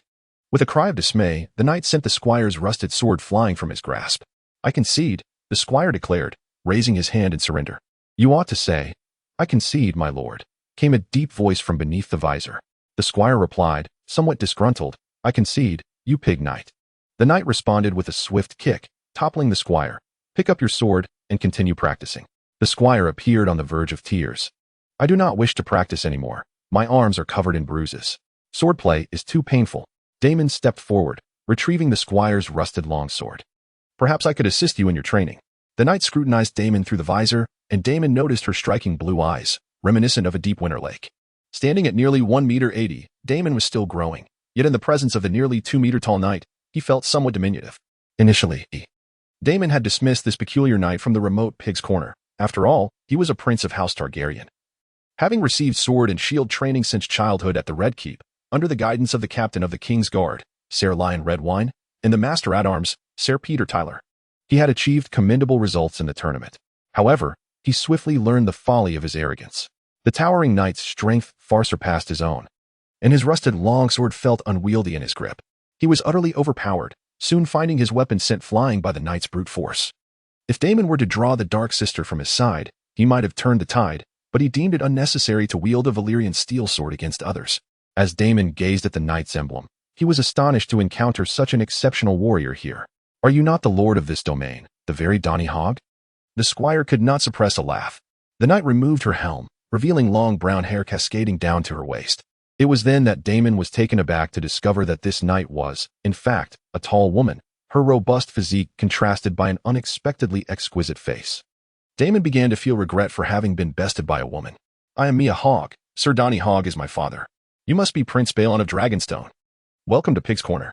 Daemon, somewhat vexed, responded, I am Prince Daemon, son of Prince Balon of Dragonstone. Am I truly so aged? Mia Hogg replied awkwardly, I apologize. I have never encountered a prince of House Targaryen before. Daemon remarked, Mia, your prowess is as remarkable as your stature. You surpass most knights. I am resolute in my ambition to become the greatest knight. Given the opportunity, let us continue to engage in spirited competition and mutual growth. Subsequently, Mia Hogg introduced her attendant standing beside her. This is my cousin Matt. He serves as my squire. Matt rolled his eyes, asserting, I am not a woman-esque squire. I am here under duress. Mia Hogg continued, my father, mother, and sisters are at home welcoming members of the royal family. I am honored to escort Prince Daemon to Pig's Corner. The village at the foot of Pig's Corner was rife with pig pens. The air thick with the scent of swine excrement, and small pigs scurried about the streets. In the hall of Castle Hogg, Sir Donny Hogg, his lady wife, and their 3 daughters awaited Daemon's arrival, while Balon rested in the main chamber. The Hogg family could only be described as robust. Even the youngest daughter towered over Daemon, each member possessing a broad frame and solid stature. Sir Donny Hogg stood over 2 meters tall, sporting a beard that gave him the appearance of a shrunken giant. Daemon was taken aback, exclaiming, Sir Donny Hogg, your family should be known as the Stout rather than the neighbors of Harrenhal. How is it that your daughters are so tall and strong? Sir Donny boomed with laughter. It is because my wife, Margot, hails from the Crake family of the Westerlands, whose sigil is the striped wild boar. Our Hogg family crest also features a pig. Thus my children are as robust as wild boars. Mia Hogg remarked, my grandmother is from the Amber family, reputed to possess giant blood. Daemon was enveloped by the Hogg family as they entered the hall, taking his place beside his father, Balon. Donny then introduced his daughters. You have met Mia. This is my second daughter, Carly, my third daughter, Daisy, and my fourth daughter, Rowan. I once had a younger daughter, Mary, but she ran off with a minstrel. And since then, no singer has been allowed in my hall. Margot Crake added, Mia is the heir to our lands. She is an exceptional warrior. Although she cannot be a knight, her swordsmanship is formidable. Daemon replied with a hint of melancholy. I have already witnessed that. As the servants brought forth ale, Donny Hogg spoke in a gruff voice. I once had 2 sons, but alas, they both perished. Mia is my eldest daughter and heir. Nevertheless, my wife and I have not lost hope. We are still trying. If we can bear a son who reaches maturity, Mia may relinquish her responsibilities. And my son shall inherit the lands. Daemon smiled faintly. My lord of the sea snake, did you hear that? This is precisely why Rhaenyra shall never ascend the Iron Throne. The sea snake might spend wealth to garner favor and rally support for Rhaenyra. Yet the kingdom's tradition favors male primogeniture. From dukes to landed knights, all uphold this custom. The sea snake can only toil to secure allies, but in the end, all his efforts shall be in vain. Chapter 38. Mia Hogg in the courtyard of Pig's Corner. Mia Hogg donned ash-gray armor, her hand trembling as she caressed the hilt of the Valyrian steel sword, Dark Sister. The sword of the Dark Sisters is forged from red gold, radiating a fiery brilliance. The hilt is adorned with a layer of exquisite black gold, while the blade features a ruby inlay, accentuated by garnets that evoke the semblance of blood and tears. The golden guard is etched with the Targaryen family's 3-headed dragon sigil, as the sword's spine, blade, and crossguard shimmer with dark gray ripples. This magnificent weapon belongs to Queen Visenya, renowned as the greatest female warrior in the annals of Westeros. Daemon jested. Do not utter such words in the presence of my grandmother, Queen Alysanne. She despises Visenya, having been held captive by her in her youth. Mia Hogg gazed at Daemon with pleading eyes. May I experience the weight of the Dark Sisters? I have never wielded a Valyrian steel sword. Of course, Daemon replied. The tall and sturdy girl beamed with delight. Last year, when Lord Cobury of Heart's home visited our hall, he possessed the ancestral Valyrian steel sword, Lady Silence. When I asked to try it, his gaze suggested he thought I might abscond with his daughter. As Mia Hogg unsheathed the sword, Daemon guided her, and in the sunlight, a roaring dragon could faintly be seen within the blade's core. Growing up in the impoverished region of Pig's Corner, Mia Hogg had never encountered such an exquisite sword. She marveled at its craftsmanship, declaring it unparalleled, a true testament to Valyrian artistry. Wielding the Dark Sisters, the nearly 2-meter-tall girl exhibited remarkable agility and perfect balance. Feeling the sword's insatiable thirst for blood, she returned the Dark Sisters to Daemon. Do you wish to see a dragon? Not from afar, but up close. For the first time, a flicker of fear crossed the tall girl's eyes. I certainly do, but I have heard that dragons often unleash their flames upon intruders, and can even consume them. Not while I am here, Daemon reassured her, as he had to look up each time they locked eyes. They ventured to the hill where the dragon rested. Vier slumbered atop the hill, his snores echoing like thunder. On the other side, Caraxes feasted on a wild boar, charred to perfection by dragonfire. Daemon instructed Mia Hogg to remain still while he approached alone. He retrieved a chest from Vagor's back and carried it to a clearing to unveil the armor within. The dark red armor was exquisitely crafted, with the breastplate embellished with garnets, black jade, and gold, forming the three-headed dragon sigil. The helmet was a fearsome dragon, adorned with cat's-eye gemstones, mother of pearl, and sapphires. Mia Hogg was engulfed in profound self-doubt. It was her first encounter with armor so lavishly decorated with gems and pure gold. Daemon nonchalantly remarked, such displays are commonplace at the tournaments in King's Landing, but the most exquisite and imposing armor, of course, belongs to me. Upon arrival at the tournament, the impoverished mercenary knights invariably yearned for the opportunity to strike at Daemon, hoping to pierce his breastplate with their lances in hopes of dislodging precious gems and gold. Even if they were to lose the competition, the prospect of pocketing such treasures would yield a significant profit. Mia Hogg took immense pride in her armor and longsword. Having ventured to the neighboring Earl of Leonos in Harrenhal, as her homeland lacked skilled blacksmiths, the Earl commanded the blacksmiths of Harrenhal to craft for Mia Hogg this unadorned suit of armor and longsword tailored to her specifications. However, when juxtaposed with Prince Daemon's Valyrian steel sword, Dark Sister, and his resplendent armor, Mia Hogg's weapon and armor appeared woefully inadequate, akin to the disparity between a piglet and a dragon. Subsequently, Daemon regaled Mia Hogg with tales of the vast dragon lairs in King's Landing, the majestic Red Keep, the indulgent Silk Street, the bustling flea market, the vibrant fish market, the port, and Lord Sea Serpent's formidable galleys, alongside the Blackwater River's flower ships, the royal haunts, and the opulent court feasts, entrancing her utterly.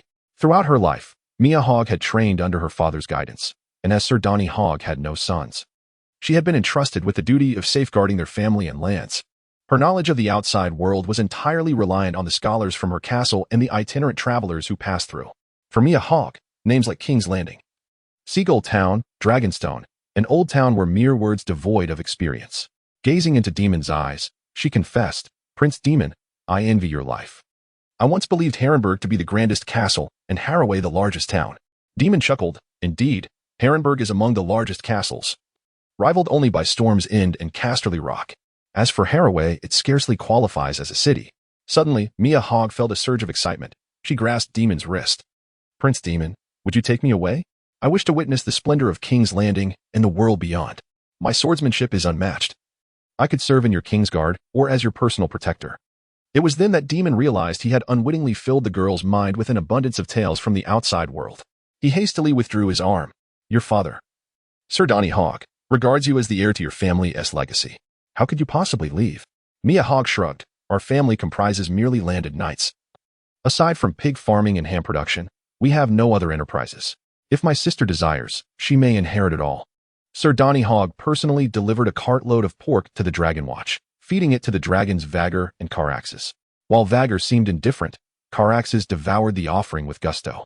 Tallow candles illuminated the hall of the Boar's Horn, where the entrance drapery was fashioned from sun-dried pigskin, and the sounds of slaughter echoed from the adjacent abattoir. The feast at Pig's Corner was truly a banquet fit for swine, adorned with cinnamon and spices. The succulent pork knuckles, black bean-stuffed pig tongues, golden and crispy roasted wild boar with an apple in its mouth, pork chops, honey-glazed neck meat, and ham delighted the guests. Both Baelon and Daemon extolled the exquisite fare, with Daemon savoring a slice of ham that was tender and fragrant. Villagers spoke of a woman named Martha, whose ham was reputed to be the most delectable. Donny Hogg, with grease adorning his bushy beard, let out a hearty laugh. Huh, Prince Daemon, the ham we are enjoying tonight is all prepared by Martha, Donny's wife, Margot Cray. Summoned Martha from the kitchen. She was a plump woman in her 30s. Daemon remarked, I also raise pigs on my lands, Sir Donny. Might Martha come to serve me? Donny replied, it would be our family's honor, but it ultimately depends on Martha's own wishes. Martha hesitated, Prince Daemon, I would be willing to serve you, but I have elders and children at home, and my husband still tends the pigs. Daemon offered, your entire family may reside in my estate. My castle is still under construction, and once it is completed, you may dwell there. Martha readily agreed, leaving in high spirits. At the table, the robust Donny Hogg joyfully proclaimed, my second daughter, Carly, is already engaged to a rather dim-witted knight. My third daughter, Daisy, and my fourth daughter, Rowan, also have suitors. Soon, I shall be a grandfather. Donny's daughters sat opposite Daemon, devouring their meals with little regard for their father's discourse, except for Mia. Lady Margot Cray interjected. Our youngest daughter, Mary, should have already given birth. It seems she was pregnant when she eloped with a singer. Donny Hogg lamented, that is an illegitimate child. In any case, my daughter's marriages have all been settled, yet my pride and joy, the eldest, Mia, remains unengaged and without suitors at 17. I fear she may never marry. Prince Baelon, Prince Daemon, you are acquainted with so many nobles in King's Landing. If you happen upon suitable candidates, do not forget to introduce them to Mia. The suitor must reside at Pig's Corner, for if I remain without a son, Mia shall inherit my lands. Mia abruptly pushed her bowl away, looking at her father. I do not wish to marry. I want to follow Prince Daemon and serve in the King's Guard. Donny Hogg was furious. What madness is this? The King's Guard does not accept women. You must stay at Pig's Corner to protect our castle and lands and care for your sisters. You are my cherished daughter and must remain at home. Mia replied despondently. I merely wish to see King's Landing and the Red Keep. It is not far from here, and if I accompany Prince Daemon, I could learn skills to better protect our lands. I could serve as Prince Daemon's guard without becoming a member of the King's Guard. Donny Hogg turned to Daemon. What exactly have you said to my daughter? The nefarious singer has stolen away my youngest daughter, and now you seek to take my eldest. Daemon remarked, Sir Donny Hogg, your daughter's sword and shield skills surpass even mine. You have nurtured an exceptionally talented warrior for the kingdom. To remain at Pig's Corner would be a waste. She rightfully belongs in King's Landing. There, she is more likely to encounter a suitable suitor, while at Pig's Corner, she may well become an old maid. Mia could serve as the bodyguard for my wife, Jerry, much like Jonquil Dack once protected Queen Alysanne. Chapter 39, Castle of Hornburg. Twilight Vale in the Grand Hall of the Pig's Corner Tower. Mia Hogg grasped her father Sir Donny Hogg's hand, pleading, Father, allow me to go to King's Landing. I am certain I can make a name for myself. Mia's three younger sisters exchanged glances filled with anticipation, while the sworn knights of Pig's Corner whispered among themselves in the corner of the hall. Sir Donny Hogg hesitated, and Prince Baelon interjected, Sir Donny Hogg, if Mia serves as Princess Jerry's guard, she will become part of the court in King's Landing, gaining the opportunity to interact with Queen Alysanne and King Jaehaerys. Queen Alysanne would surely appreciate a remarkable woman like Mia. You are but a day and a half's ride from King's Landing, and Mia could return home at any time. In King's Landing, with lords and knights from all over Westeros gathering, Mia will find it much easier to discover a suitable husband. With a sigh, Donny Hogg acquiesced. Very well, the Hogg family shall serve the Targaryens. It is indeed a tremendous honor. Mia has not ventured far, so I implore you, Prince Baelon and Prince Daemon, to take good care of her.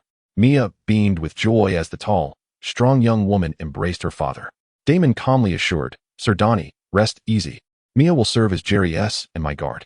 In King's Landing, I command the King's Guard. Whether in Flea Bottom, Silk Street, or Eel Alley, I have friends everywhere. Who would dare harm my people?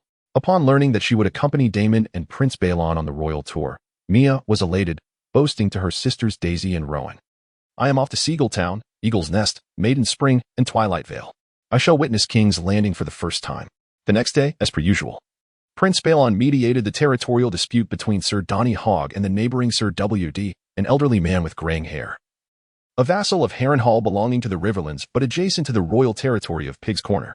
The contention revolved primarily around the ownership of a dam, and ultimately, Baelon decreed a division of the land. At parting, The simple Sir Donny Hogg and Lady Margot Craighall presented Daemon and Prince Balon with generous gifts of ham, while the farmers of Pig's Corner offered dates and melons. Mia embraced her parents and sisters one by one before mounting her warhorse, joining the King's Guard and the Dragon's Watch, following the soaring dragons as they departed Pig's Corner. That night, Daemon and Prince Balon spent the night at Hornburg Castle, where the Lord, Count Osmond Buckwell, welcomed the royal members with turkey, plum wine, and venison. Count Osmond Buckwell is an elderly gentleman with hair as white as snow, emaciated in frame, draped in a brown fur coat adorned with the golden stag emblem of the Buckwell family upon his chest. Like many of his age, Count Osmond revels in reminiscing about history, boasting of his lineage as a relative of the ancient Storm King, Durrandon, who once governed the lower reaches of the Riverlands during his conquest. His tales are incessant, and his hearing is diminished, prompting even his descendants to urge him to cease his ramblings. At the dining table, Count Osmond broached the topic of the border dispute with the city of Harrenhal, with Prince Balon pressing him to promptly relocate the boundary markers to avoid encroachment. Count Osmond muttered, "During the Age of the Dragon, many from our Buckwell family perished in the fight against the Faith Militant. Our lands were far more extensive back then." Prince Balon replied, "I am familiar with that ancient tale. Your father supported Maegor, and after Maegor's demise, he chose to flee to Pentos rather than bend the knee to the Iron Throne. Traitors ought to be stripped of their lands.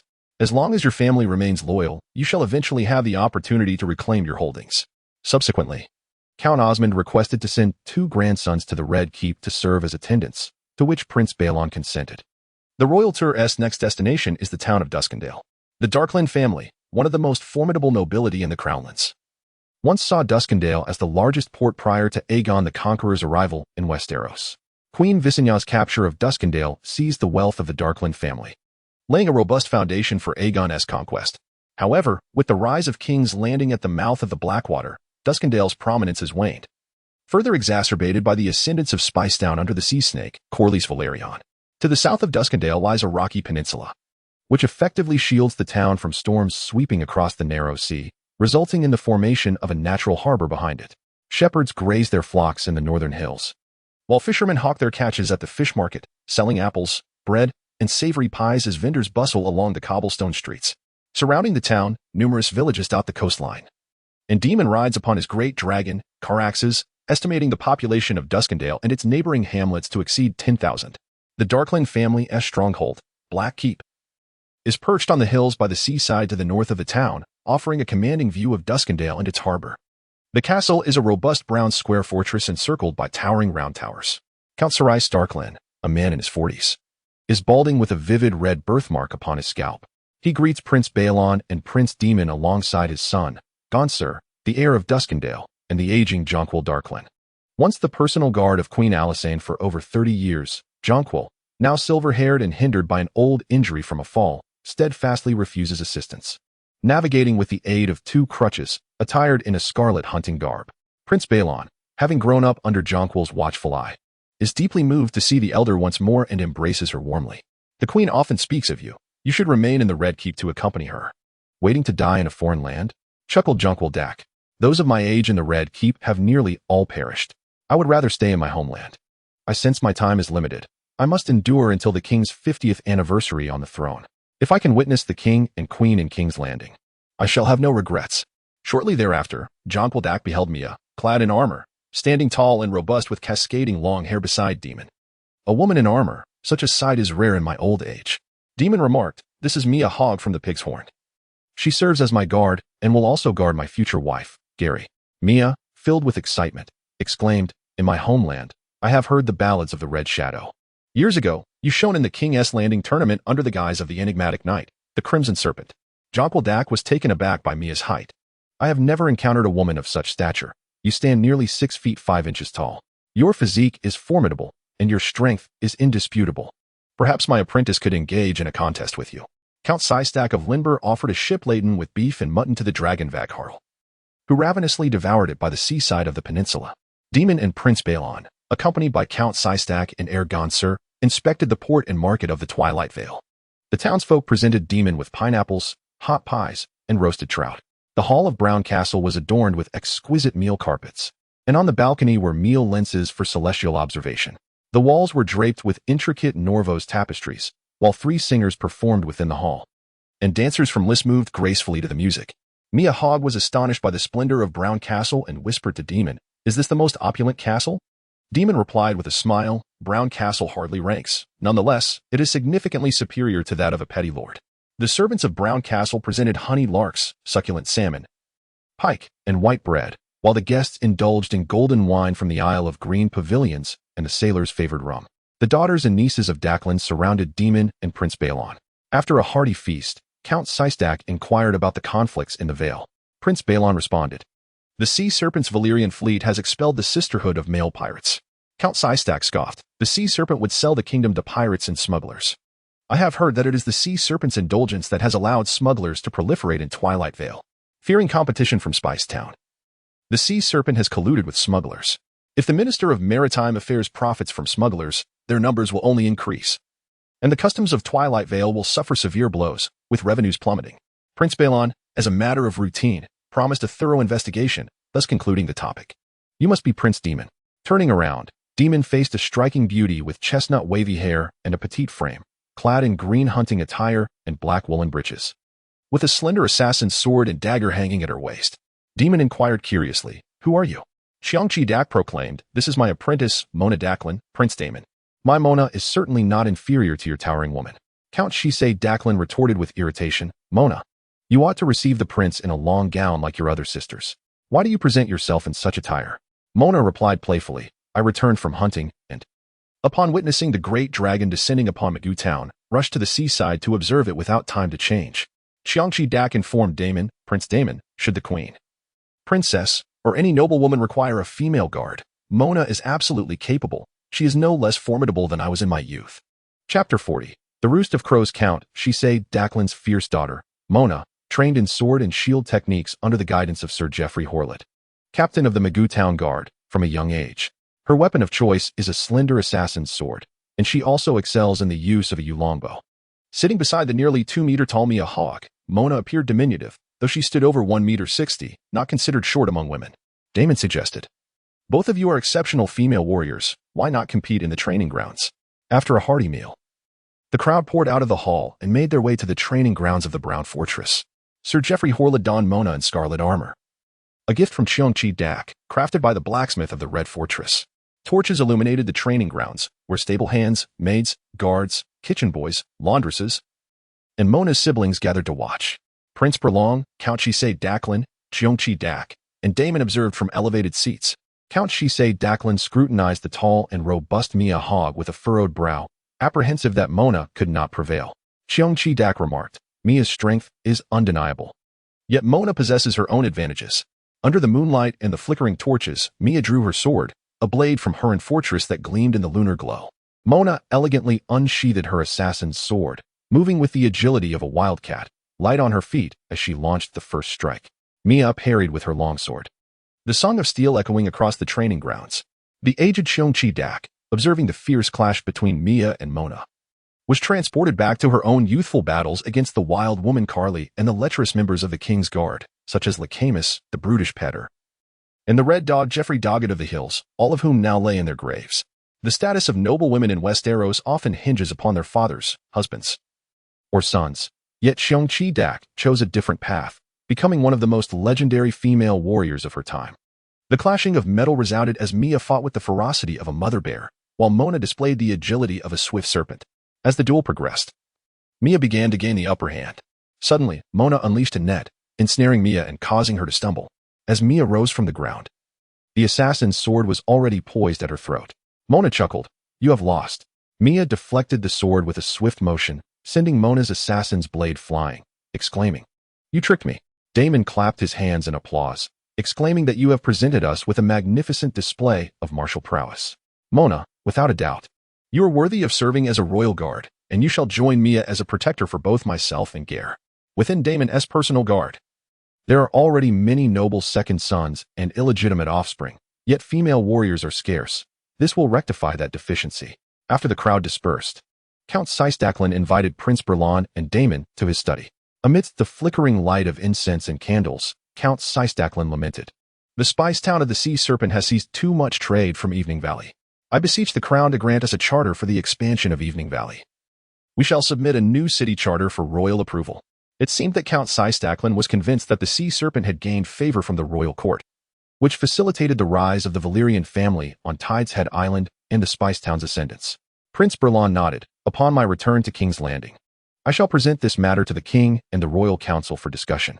This was always the most prudent response. Daemon interjected. The majority of the sea serpent's wealth has been amassed through 9 grand voyages. He has obtained no charter nor submitted any city charter. Count Systaclan. You can certainly compete with the sea serpent at sea. Count Systaclan muttered. Sailing is far too perilous. I possess a fine harbor and need not engage in such risky endeavors as the sea serpent. Daemon replied with a smile, rest assured, in the future. King's Landing will enhance cooperation with Evening Valley to combat smugglers, bandits, and pirates. Evening Valley will become a significant part of the royal security initiative. Count Systaclan's eyes brightened. Really? Although it was merely a plan that might not come to fruition, it still ignited his aspirations. The following day, Mona and Mia mounted their steeds, departing alongside the royal guard and the dragon knights. Count Systaclan accompanied Prince Berlon and Daemon to their mounts. As they trod upon the cobblestone path, Count Systaclan remarked, I have heard that Prince Daemon is a dreamwalker, capable of foreseeing the future through dreams. Might I inquire, Prince Daemon, have you dreamed of the Daclan family or Evening Valley? What does our family's future hold? Daemon recalled the trembling king of Bloodscab being cast into the dungeons of Brown Fortress by Count Dennis Daclan. The Lion of the West poised with his army at the gates, while the aging Iron Guard transformed into shadowy figures, rescuing the king under the cover of night, leading to the annihilation of the Daclan family and the tormenting death of Countess Morella Snake. Feigning mystery, Daemon replied, Your descendants would do well to keep their distance from the women of Mirelis. Forget the city charter. Count Systaclan was left puzzled. Daemon then ascended the colossal dragon Caraxes, the crimson beast flapping its wings in pursuit of Prince Berlon's mount, Vagal. That evening, dragons Caraxes and Vagal, bearing Daemon and Prince Berlon, arrived at the next stop of the royal tour, Crow's Roost. Crow's Roost gazed across the sea towards Tide's Head Island and Dragonstone to the southeast, while to the east lay Crabclaw Peninsula, presided over by Count Kevin Stanton, whose family crest bore a pair of black wings. The Crow's Perch stands majestically atop a coastal hill, its structure adorned in white, while its dome boasts a hue reminiscent of the sea. The castle is densely populated by crows, overlooking the surrounding villages, orchards, farmlands, and pastures, as well as a modest harbor. Due to the dominance of tidal isle across the waters and the southwestern town of Twilight Vale, the harbor of Crow's Perch can only be described as meager. When Daemon arrived at the fortress, only 5 vessels were anchored there, 3 belonging to Earl Steton himself, 1 a Panto's ship seeking repairs after a storm, and the last a merchant vessel from the sea serpent, Colas. Earl Kevin Steton, impeccably groomed and clad in a delicate blue silk coat, appeared to be around 25 years of age. He welcomed Prince Balon and Daemon alongside his pregnant wife, young children, and the castle scholars. Daemon observed the crows soaring around him, their numbers thick upon the castle and on the fishing beams before it. What accounted for such a multitude of crows? Earl Kevin remarked, Our Steton lineage is steeped in ancestral blood. To the east lies Cragclaw Peninsula, a haven for wildlings, who dwell in the marshes and hills, descendants of our forebears. The Earl's 8-year-old son, Tom, with eyes the color of moss, chimed in the tales of the old gods. Crows are the messengers of the Green Prophet. These crows are sent by him to observe the dragons on Dragonstone across the narrow sea and the sea serpents of Tidal Isle. Whether it be Targaryen blood and fire or Valerian sea and salt, all fall under the dominion of the old gods and the Green Prophet. Lady Kate, pregnant, was taken aback. Tom, do not speak such nonsense in the presence of the prince and the prince's son. Kevin's scholar, Kevin, gently stroked his necklace and added, Tom, these crows are merely distant relatives of the ravens. The scholars train ravens to carry messages, while crows convey nothing. They are no different from seagulls.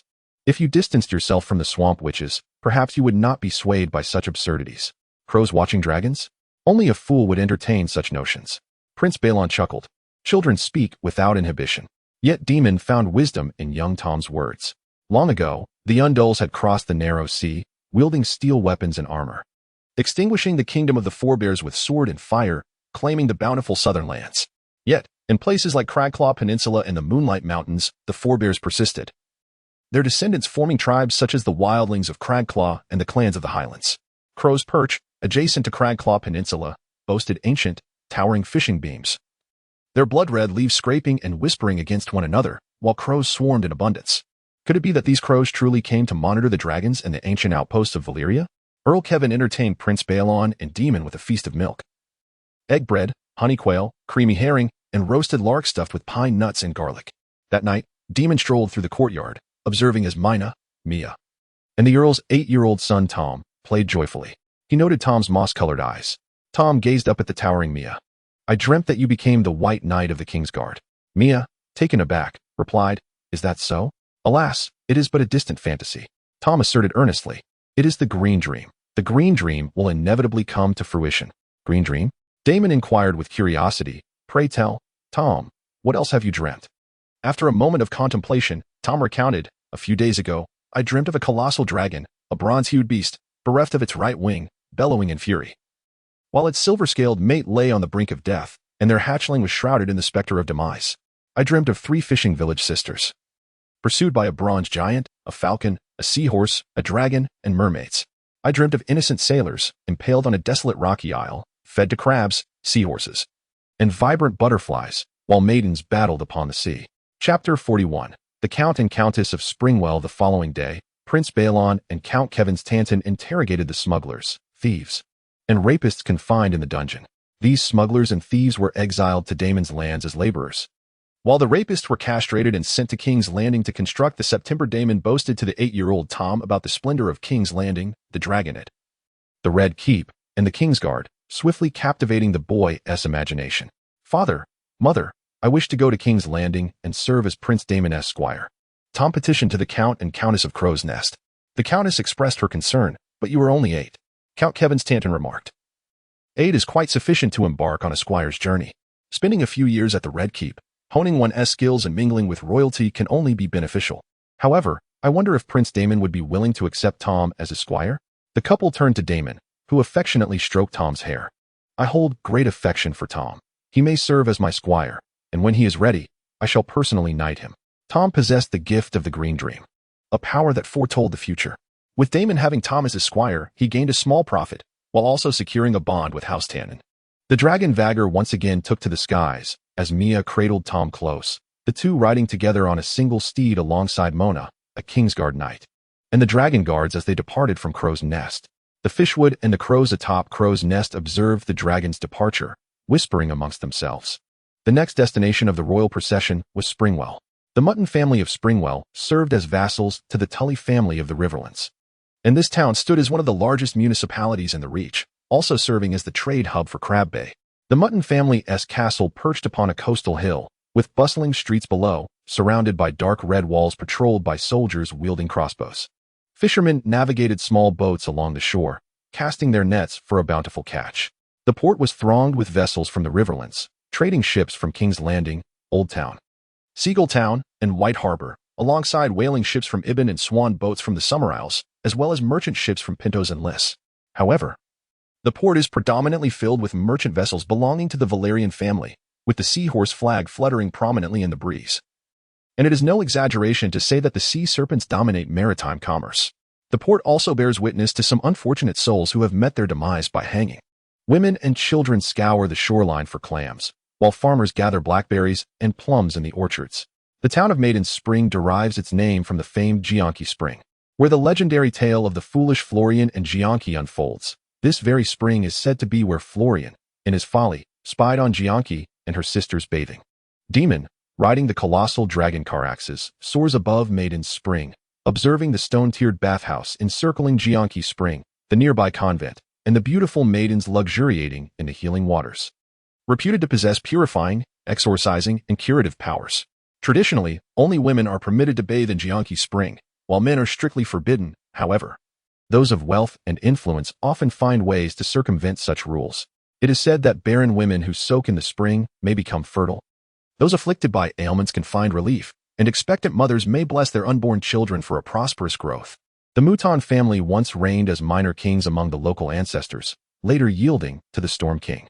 Centuries ago, they constructed the stone-tiered bathhouse around Gianki Spring, charging women for the privilege of bathing, thereby attracting a multitude of noblewomen, and many captains and sailors flocked there as well. However, the Targaryen family harbors few fond memories of Maiden Spring. When Queen Alysanne was pregnant for the second time and visited the town, she came to bathe in Gianki Spring, only to be ambushed by a nun lurking in wait. Had it not been for the valiant defense of the accompanying nuns, Queen Alysanne might have met a tragic end. The current Count of Maiden Spring, John Mouton, further incites royal ire in his youth.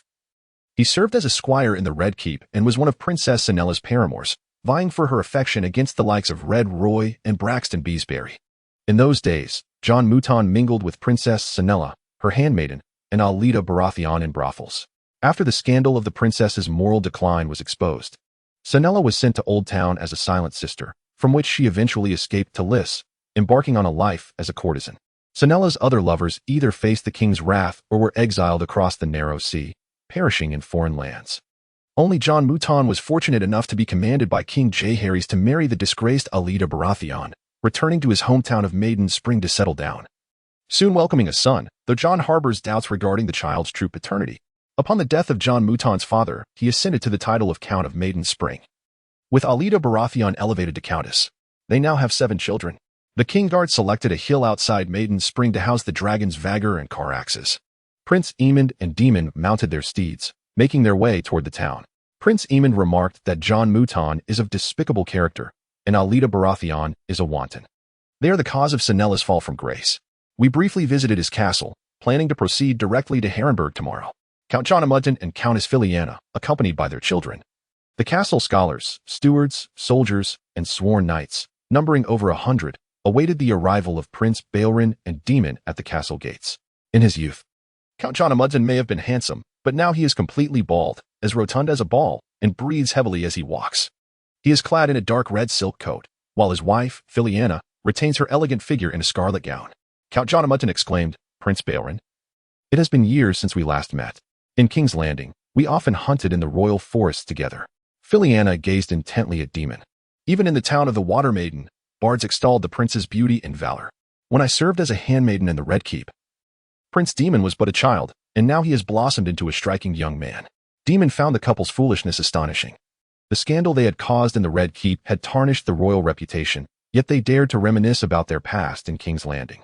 Prince Balron replied coldly, "Back then, you were still friends with Princess Rhaenyra. Do you remember her?" Count Jonamudton and Lady Filiana exchanged awkward glances, and the Count forced a smile. "Of course. We remember. Princess Rhaenyra was a dear friend of ours. In our youth, we made some mistakes together." Filiana appeared sorrowful as she remarked, "Those were sins committed by frail flesh. Thus I bathe in the waters of the Jonki Spring nearly every day to cleanse my soul. I also seek solace in the monastery to atone for my transgressions. In truth, we miss Princess Rhaenyra greatly, sometimes." Ships from Volantis arrive at the port of the Water Maiden, bringing news of her. She conducts her business there. Princess Rhaenyra has now become the madam of a Volantis brothel. Daemon is well aware of how Volantis sailors describe her, often boasting of sharing a bed with the dragon princess. Under the throng of Count Jonamudton and Lady Filiana, the soldiers of the Water Maiden, servants, and the knights of the Royal Guard, the procession made its way into the town, heading towards the castle. As they passed the port, both Daemon and Balron were drawn to the sight of the hanged corpses. Ravens were feasting upon the dead. One raven devouring a dead man's eyeball, while others tore flesh from the deceased's face. Daemon inquired, "What crimes did these men commit?" Count Jonamudton cheerfully replied, "These are the male pirates of the Sisters. The fleet of the sea serpent drove them back to the Five-Finger Peninsula and the Three Sisters Isles. But some stragglers crossed Crab Bay and took refuge in my territory, committing acts of arson and pillage. I promptly dispatched knights to capture and execute them." Chapter 42. The Feast of the Water Maiden, Harrenhal. In the castle hall of the Water Maiden town, a summer island screen depicted the rituals and prayers of the priests, while a wooden sculpture of a crimson salmon, the emblem of the Mudton family, rested upon a Novos carpet. The ebony base of the sculpture bore the family motto, wisdom and strength. The esteemed singer Jonah Mouton performed Cheongchi and the Full Florian, while jesters frolicked in the hall, pursuing children. Servants presented an array of delicacies, including fruit pies, pork pies, crab cakes, king crab, plum salad, cream quail, and honey garlic snails, all washed down with plum brandy and golden wine from the Isle of Qingting. During the banquet, Count Jonah Mouton proclaimed that under the watchful eyes of the gods, the town of En Quan was flourishing. En Quan served as the heart of Crab Bay, drawing traders from the valley, the Trident River Basin, and the people of Crabclaw Peninsula. Should His Majesty grant an expansion charter to En Quan, the town might surpass Seagull Town within a decade.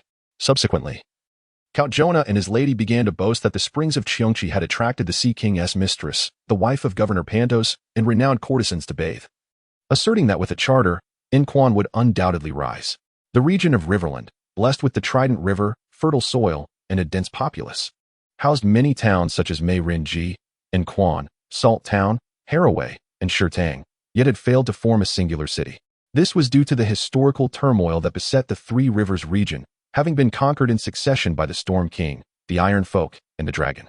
The neighboring kingdoms of Kagan, River Bay, and the Valley Kingdom often sought to encroach upon Riverland, while the nobility within the region harbored mutual animosities, leading to internal strife and bloodshed. The Storm King and Iron Folk, having subdued the area, naturally would not permit the towns of Riverland to expand excessively. In response to Count Jonah Mouton's request for a charter, Prince Balong remarked that he would confer with the king and the court.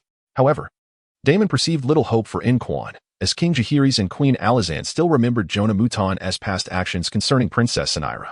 Jonah Mouton muttered that the conqueror, Ian, had erred in assigning Inquan to Riverland. It ought to belong to the royal domain. The Tully family from Benliuching, so distant from them, were but trout. So how could they command the Mouton salmon? During the Great Conquest, Lord Edmund Tully of Benliuching led the lords of the Three Rivers in surrendering to the conqueror Ian, resisting the rule of the River Isle King, Blackheart Hurin. After the fall of Hurin's Ironkind Kingdom, the Tully family was uplifted by conqueror Ian to govern Riverland, becoming the Duke of Benliuching. Prior to this, the Tully family had merely been vassals of the Vance family and had never claimed kingship in the realm of Riverland, which was rife with kingdoms.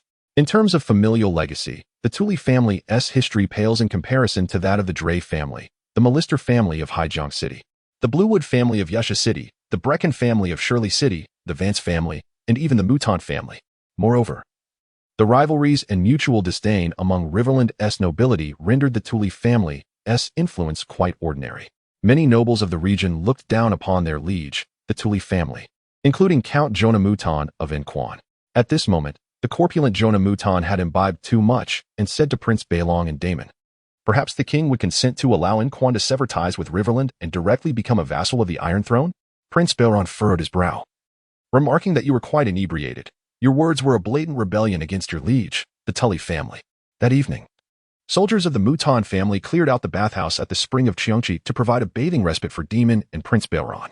The corpulent Count Jana asserted that this miraculous spring could bestow health, longevity, and strength upon its bathers. Daemon, however, remained skeptical of the spring's purported benefits, noting that despite Jana's guardianship, he had transformed into a feeble and rotund figure. The following day, Count Jana and his wife expressed their desire to send their 2 sons to the Red Keep as attendants. Prince Balron acquiesced, although the couple bore a tarnished reputation. The town of Spring of Cheonchi was undeniably an important port, and the Count's sons would serve as valuable hostages. The Knights of the King's Guard, alongside the Dragon Riders, set their steeds toward the western Harrenburg, with Daemon mounted on the formidable dragon Caraxes and Balron upon the mighty Vier, departing from the town of Spring of Cheonchi. Harrenburg, standing majestically on the northern banks of the God's Eye, boasted walls of immense thickness and steepness, resembling sheer cliffs. As Daemon soared above Harrenburg on his dragon, he beheld the colossal trebuchets atop the ramparts, where the crossbows appeared as diminutive as leaves, and the soldiers looked like ants. The 5 towers reached skyward, resembling dark fingers grasping at the heavens. Harrenburg's origins lay in the greed of the malevolent House Hurin. Once, the Iron Islands and the cruel King Hurin of the Riverlands enacted a tyrannical rule over the region. For over 4 decades, he labored to construct Harrenburg on the shores of God's Eye, exhausting countless slaves from the Riverlands and beyond. This monumental fortress was deemed impregnable, save for the intervention of dragons. In days of yore, the conqueror Aegon, riding the dragon Balerion the Black Dread, transformed Harrenburg's 5 towers into flickering torches along the shores of God's Eye, warping the towers and shattering the stones, while King Hurin and his lineage were reduced to ash in the dragon's flames, causing the realm of the Ironborn to fracture. Given Harrenburg's vastness, its walls rival those of a dragon's lair, easily accommodating the great dragons. Vier and Caraxes descended directly into the courtyard of Harrenburg.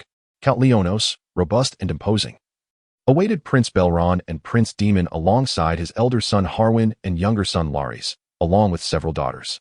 Leonos, though not yet 30, exhibited signs of balding and wielded a war hammer and flail with prowess, yet he was also well-versed in knowledge. In his youth, he had forged 6 neck chains in the Citadel but later deemed the scholarly life unsuitable, returning to Harrenburg to inherit his family's legacy. The servants of Harrenburg had long prepared lamb, and the Kingsguard commanded in Valyrian as Vier and Caraxes feasted heartily on the meat at the opposite end of the courtyard. The immense towers of Harrenburg rendered the courtyard expansive enough for dragons to soar freely. The guards Mia Hogg and Mina Darklyn, along with Squire Tomston, served beside Daemon. Mina, in awe, remarked that she had never seen such a grand castle. Mia Hogg shrugged, declaring her frequent visits to this place. As her family's territory lay to the southeast of Harrenhal, 8-year-old Thomas Tanton blinked with his moss-green eyes, confessing that he had dreamed of this castle. The courteous Count Leon of Harrenhal, along with Prince Berlon and Prince Daemon, welcomed them warmly. Prince Berlon remarked, "I have flown over your lands on a mighty dragon. The herds of cattle and sheep flourish, and your fields yield bountiful harvests, Count Leon. Your domain thrives, and your castle is truly magnificent." Count Leon responded, "With great prosperity comes great challenge. The maintenance costs of Harrenhal are staggering. Many of the towers have long been beset by leaks, as this place has indeed been scorched by the dragon's flames." Subsequently, Count Leon began to introduce his children. Daemon noted that the heir, Howyn, was a robust 8-year-old, while his younger brother, the 7-year-old Larys, was a cripple. If Daemon found an opportunity to castrate Howyn and eliminate Larys, the kingdom might see a reduction in unnecessary deaths. Daemon, along with his attendants Tom, and the guards Mia Hogg and Mina Dacklin, observed the dragon Caraxes chew on lamb meat. Caraxes exhaled a burst of orange-yellow flames, roasting the meat to a golden crisp, its juices flowing, before devouring it whole. 8-year-old Tom sniffed the air, expressing his discontent. "I dislike this place. It feels haunted." Daemon replied with a wicked grin, "Indeed. This is a cursed land, the city of curses left by the sinister Horin. Many more shall perish here." Prince Daemon, refrain from such talk. The fishleaf and crows are listening. At this, the group turned to see a maid clad in a green woolen coat and black woolen trousers standing behind them. Her skin as pale as snow, her bosom ample, exuding the fragrance of milk. She possessed emerald green eyes, and her long black hair cascaded to her waist. Daemon, intrigued, inquired, "Who are you?" The woman extended her fair hand, grasping Daemon's wrist gently. "I am Alysanne, at your service, my prince." In the damp courtyard of Harrenhal, the dragon Vagaril, having feasted on lamb, dozed off, while Caraxes soared to the pinnacle of the tower of the burning king, scattering a host of crows and bats in fright. In the yard, a large dog chased after a black sheep. Guards Mia Hogg and Mina Dacklin went to the training ground to practice their swordsmanship, followed by attendant Thomas Tanton. The training field of Harrenhal was the largest Daemon had ever seen, surpassing even the dragon pit of King's Landing.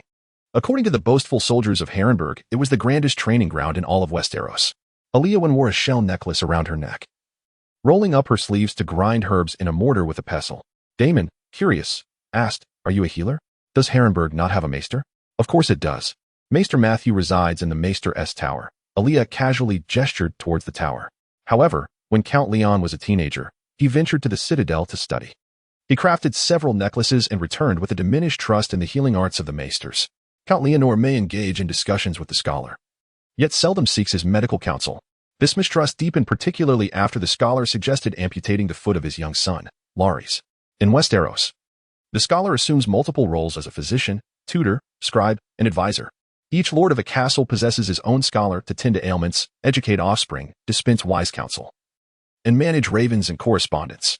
However, the number of scholars is limited, leaving lesser lords, akin to landed knights, without access to such services, while common folk have even less hope of receiving aid from scholars.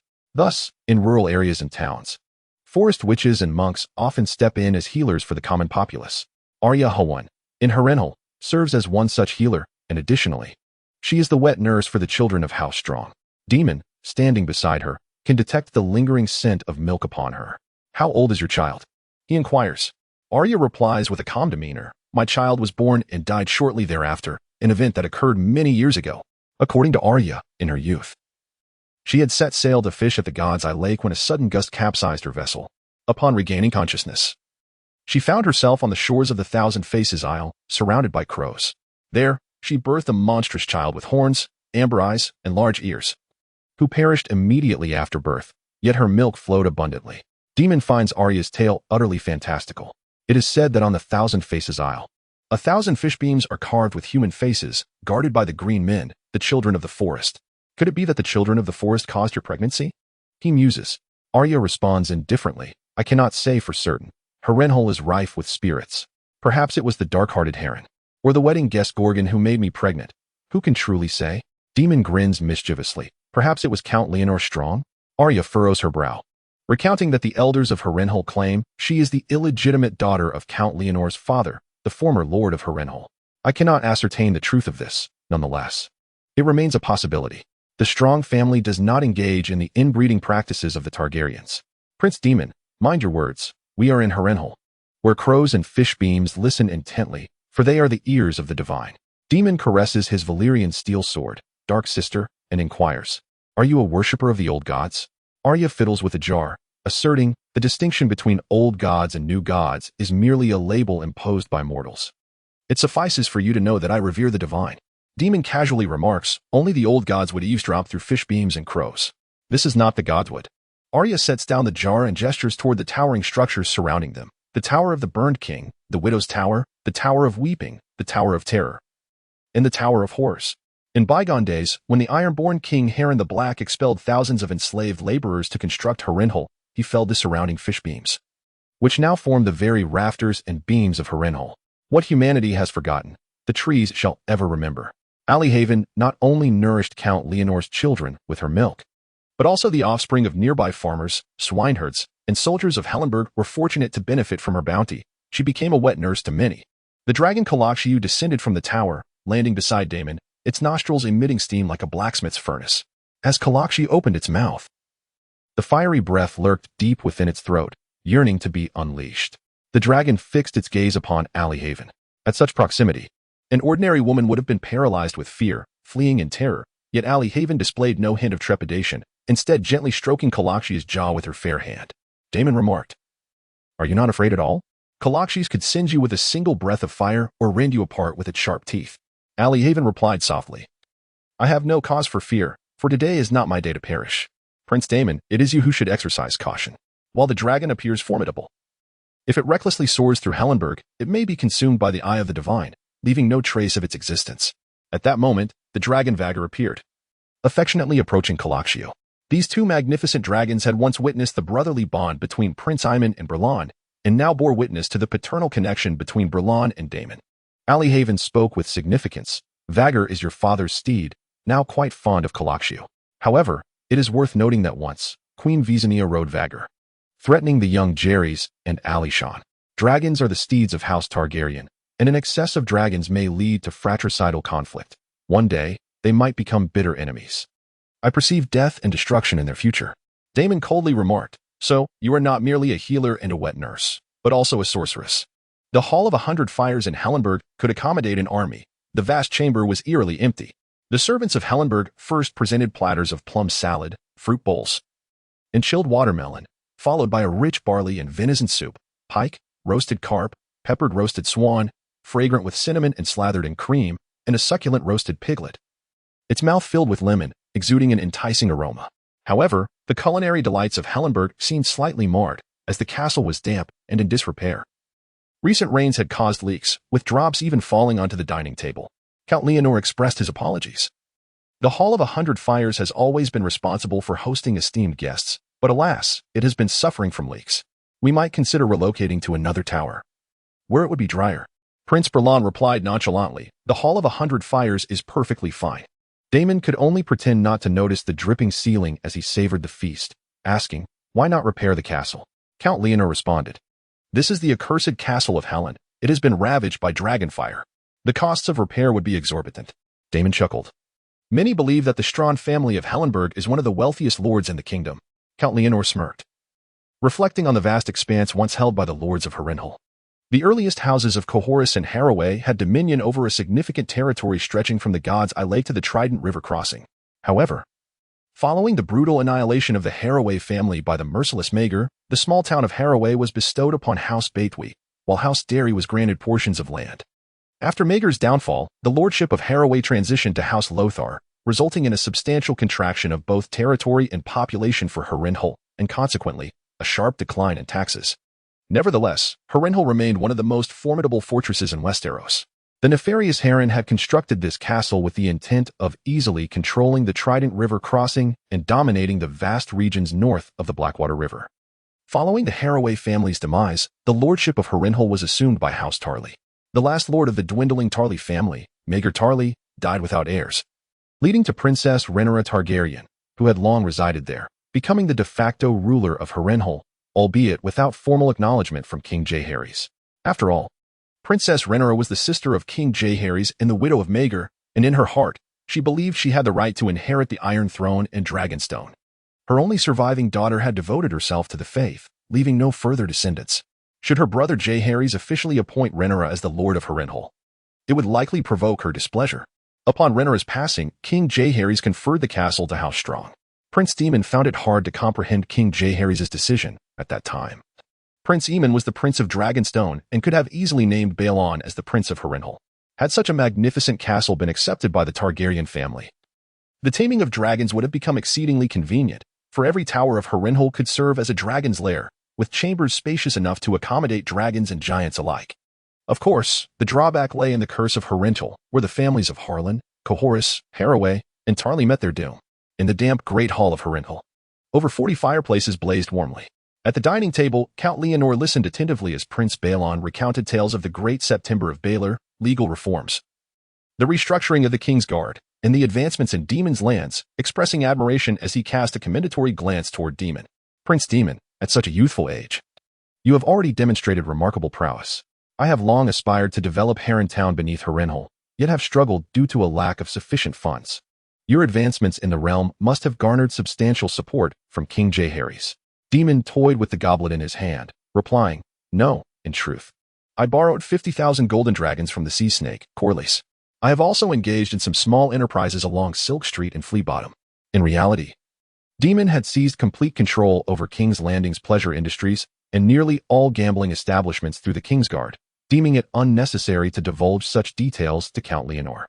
Prince Balon interjected, "The Grand Dragon September on the Visenya Hills of King's Landing was also financed by the sea snake, Corlys." Upon the mention of the Lord of Tides, the sea serpent, the Count of Leonor felt his smile freeze, dissipate, and transform into a weighty expression. Whether in King's Landing, Old Town, Lannisport, Gulltown, or White Harbor. Across the Iron Islands, Tarth, the Bay of Tears, Bear Island, the Shield Islands, and Greenstone Island, merchant vessels adorned with the seahorse banner were ubiquitous.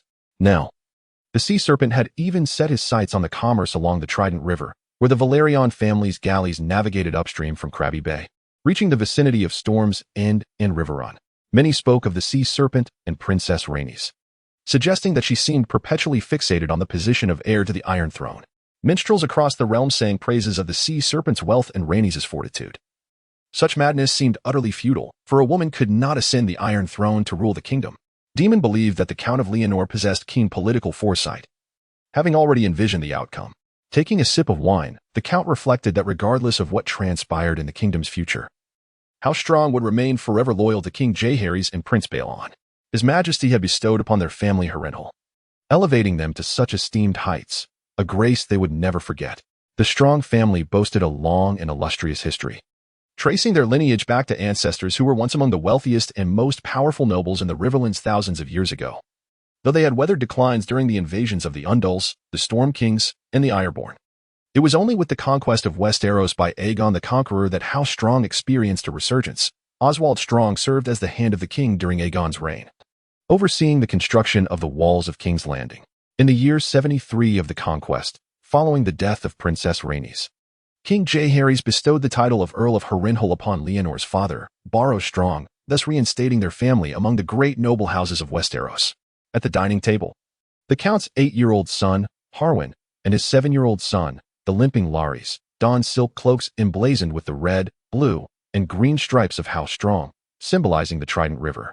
Larrys and Harwin sat nearby, dining, and upon hearing Leonor discuss the sea serpent with Prince Daemon and Prince Balon, Harwin's interest was piqued. With grease smeared across his mouth, he remarked, "I do not like the sea serpent. He has a captain under his command. What was his name, Gavin Waters? A shameless fellow. He came to Harrenhal claiming to be our kin, but my father sent him packing." Daemon and Prince Balon's curiosity was aroused, with Daemon retorting, "Gavin Waters, by his name, appears to be a bastard of the Crownlands. What kinship could a bastard have with your House Strong?" Harwin replied with a mischievous grin, "He is the baseborn offspring of the lecherous Lucamore." Larrys, sitting nearby, darkly interjected, "Brother, you ought not to speak of the lecherous Lucamore in the presence of Prince Daemon and Prince Balon. That is a disgrace to our family." In contrast to the naive Harwin, Larrys exhibited a discernible cunning. Lucamore Strong was the most infamous member in the history of the Kingsguard, who had sworn oaths to remain unwed, childless, and to protect the king and royal family for life.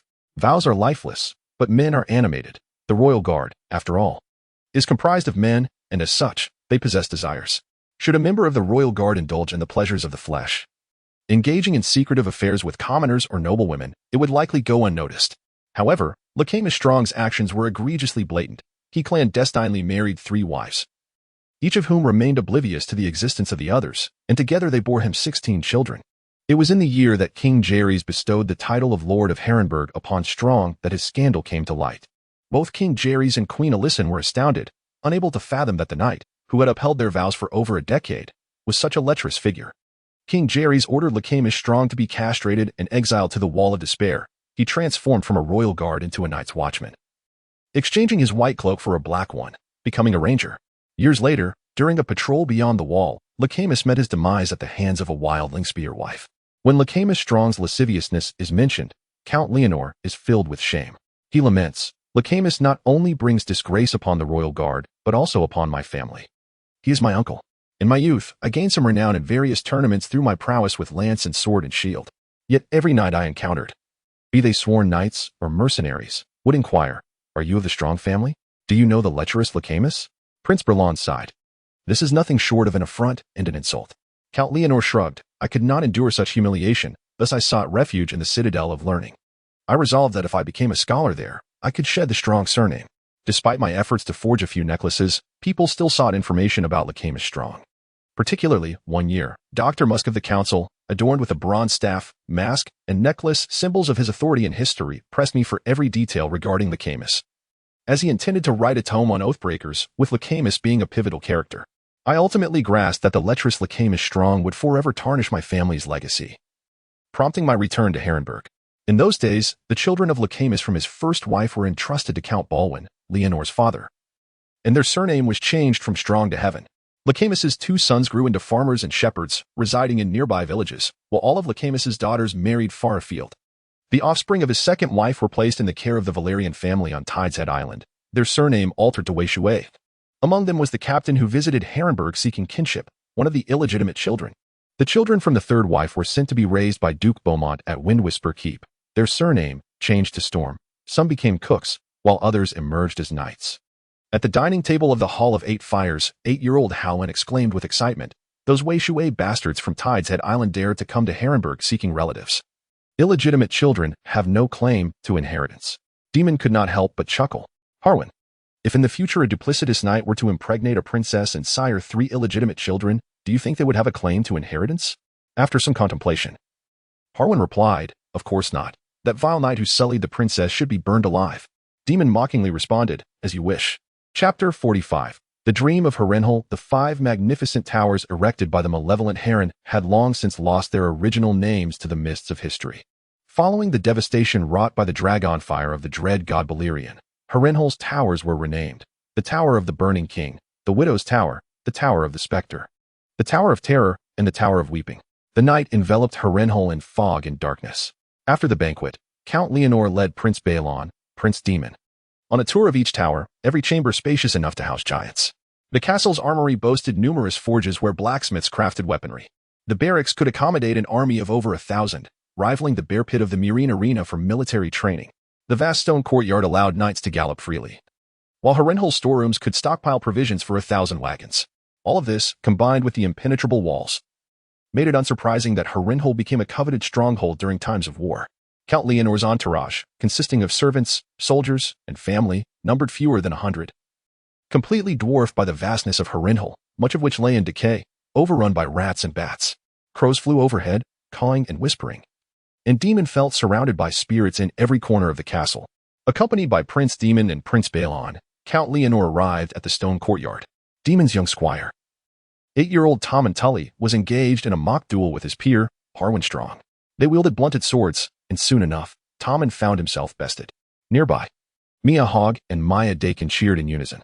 Harwin Strong, brimming with pride, considered himself quite formidable among his peers, possessing a fair measure of handsomeness. He approached Count Leonor, Daemon, and Prince Balon. "Father, I am far superior to that Tommen Tully. If he can serve the royal family, surely I can as well. Please send me to King's Landing as a squire to the king or one of the princes." Count Leonor furrowed his brow. "Harwin, you are far too impatient. You are clearly not yet ready. Remain at Harrenhal for a few more years, and I will seek an opportunity to send you to King's Landing. Harwin Strong felt a pang of disappointment. But I dream of becoming a White Knight of the King's Guard, and only in King's Landing can I encounter those great knights. Above, the great dragon Caraxes soared over Harrenhal. Beside him, the hobbled Larys remarked, "Brother, you may not fully understand the cost of becoming a King's Guard. Once sworn in, you must relinquish your claim to family inheritance, forsake marriage, and forego having children. You are the heir to Harrenhal. Can you truly bear to give up your birthright? A lifetime without wedlock or progeny. Besides, after the lecherous Luther, the King's Guard surely would not wish for another strong. Larys, the limping youth, is evidently far more astute than his brother Harwin, possessing a remarkable talent for reading the nuances of human interaction." Daemon's gaze fell upon Larys' deformed leg.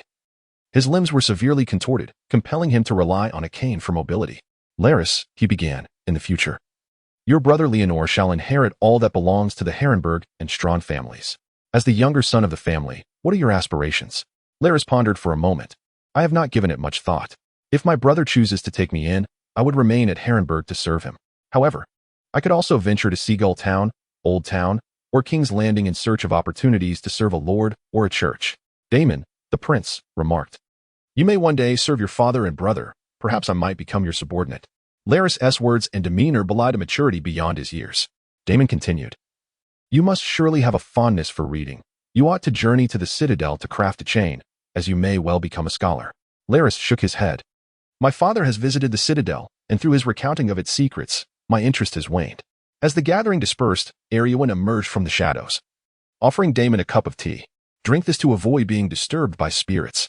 Daemon scoffed. "Did the wretched ghosts of Hurin dare to provoke a dragon? I shall only stay for one night and harbor no fear of phantoms." Arwen smiled. "You are indeed brave." That night, Count Leonor vacated the bedroom of the burning tower for Prince Baelor, while Daemon occupied a nearby guest chamber. It was the most luxurious room he had ever stayed in, adorned with soft velvet bedding. Lying in bed, he gazed at the wooden beams above and soon drifted into slumber. Amidst a thick fog, Daemon found himself in the Hall of 100 Hearths, where the fireplace crackled with flames, though the roof leaked blood. Rather, he sat in the seat of honor, crowned with the king's diadem, while to his left sat a monarch adorned with a crown of driftwood, his body split between seawater and flame. "Cursed Tully family, you have betrayed me. The Lord of the Yellow Mud in the Riverlands has turned against me, and my brother has also forsaken me. He possesses 1,000 elite soldiers at the wall, yet refuses to march south." To Daemon's right sat a young couple with silver hair and violet eyes, whom he deduced to be the prince and princess of House Targaryen. Suddenly, the prince vanished, and a lamb-like maiden with a golden cup, a bronze maiden, a pink maiden with white ribbons, and a pirate maiden began to dance around the princess.